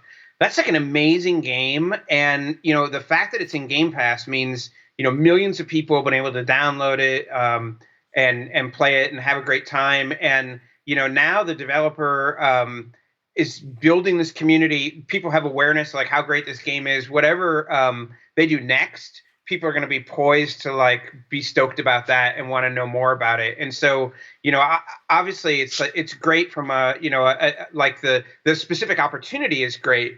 But I think that one of the biggest things about subscription services that maybe developers haven't thought about is how much that builds a community that is ready for your next game too, and the game after that. And so you're not just getting one game into a subscription service, you're starting a relationship with millions of fans that, hopefully is going to continue for a really, really long time. Great. And Chris, I didn't ask you what your favorite game or what game you're playing most recently.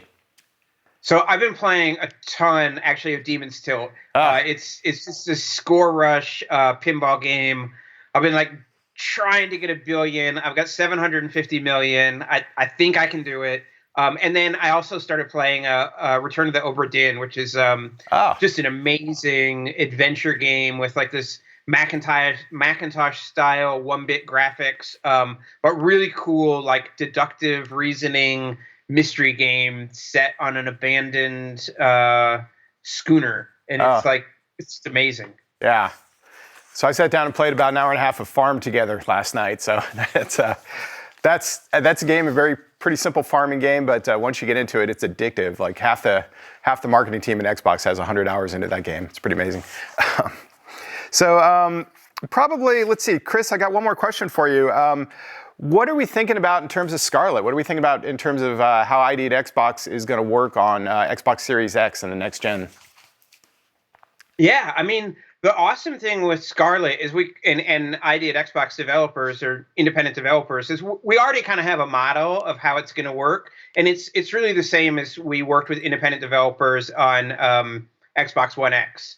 So we have this new console coming. Of course, independent developers are going to be a crucial part of the mix on that console. We've already got dev kits out to a bunch of developers. If you are an ID at Xbox developer, you've gotten an email saying, hey, let us know what your Scarlet plans are. And there's links to fill some things out. Obviously, at the start of a new console, we're a little bit more hardware constrained with dev hardware than we are later on. And so we have to just, allocate, similar to the way we did with Xbox One X, where, people who have games shipping sooner rather than later and that sort of thing. But in terms of like platform access, every dev is going to have platform access, obviously, to Xbox Series X. And we're super excited to see what they do. And it's been fun to get those first dev kits sent out and see things come up. And, of course, I can't talk about any of those games, but I think people are going to be blown away when they see what independent developers do with the power of Xbox Series X. And so are you officially committing right now that the ID at Xbox program is continuing into the next gen? Oh, yeah, absolutely. Right. Never a question. Awesome. Becca, what are you most excited about with the next gen console? I'm just excited to play all the great games that are coming. Part of my job is tracking external partnerships with developers, and so I get to see all these games that we're looking at right now that are going to be shipping onto the next console, and just super excited for that. Are you getting a lot of inquiries from developers about next gen? Oh, every day. Every day. Yeah. It's great. It's great the excitement that all the developers have. Awesome. So we have this tradition at GDC, which is going back for us, 5 years now? Where we create a new skateboard every year at GDC, right? Is this the 5th year? So the kind of the fun thing about, actually, Chris, this is your baby. You want to talk about this a little bit before I reveal it? Skateboards are awesome, and it's always fun to have them at GDC and give them out to developers and see people carrying them around, and people have built up huge collections of them. And it's also important to note it is a really rideable deck. We get these from like a really good company, 7-ply, Canadian maple, cold pressed. If you know about skateboarding, those are the words you want to hear. There it is.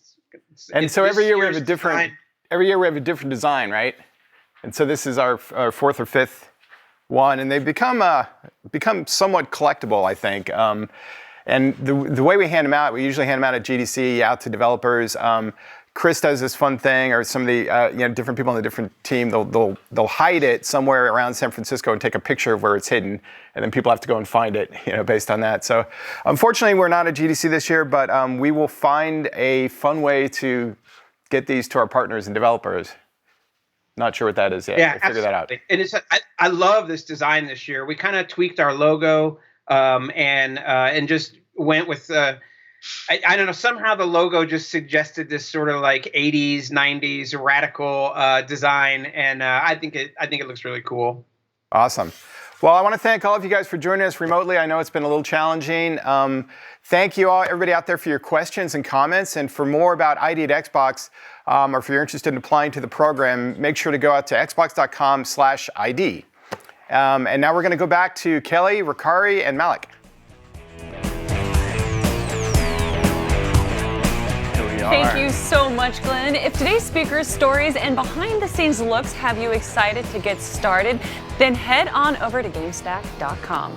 Then you'll find more resources to get up to speed on the tools and solutions you've heard about all day. Malik, yes, how's your day going? It's going great. It's going great. We had an awesome day, and with all of that, day one is a wrap. Thanks for spending the day with us. And you know what, Ricari and Kelly, we should do this again, like maybe tomorrow, when we talk about and get a glimpse into the future of gaming with the Xbox Series X, the 12 teraflop beast, as well as a bunch of other things to talk about the future of next-gen gaming. I'm excited for that. Yeah, it's gonna be I'm excited to see where that deck that Glenn had went, because I'm definitely getting Saved by the Bell and Fresh Prince vibes. It was really nice. It was really nice. I got one of those last year, and I'm trying to figure out how to you do don't it this need another year. one. Either way, yes, I do. It's collectible. All right, Bless, check out Save Game episodes we aired today, and wouldn't you know it, we'll have 2 more tomorrow, including one from the team behind Wasteland 3. Take a look. So this game's maybe 50 or 60 hours. What is that, every Star Wars film ever made end to end? We're working on a particular level or a particular asset, and what often gets lost is the player's experience. Sentence by sentence, combat by combat. You gotta wrangle this big beast and make sure it comes in tight. That's when you get something really like dense and tasty.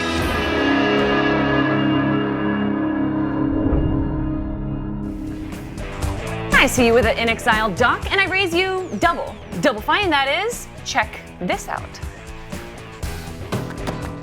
Amnesia Fortnite, we come together and pitch new ideas for these 2-week prototypes. We're gonna make a game in 2 weeks? That sounds crazy. It gives people in the studio who don't normally lead projects a chance to pitch their ideas. The gods must be hungry. Also, I have no experience developing games at all. Being uncomfortable is good. Sometimes you need a big kick in the ass. That's what it is. Wait.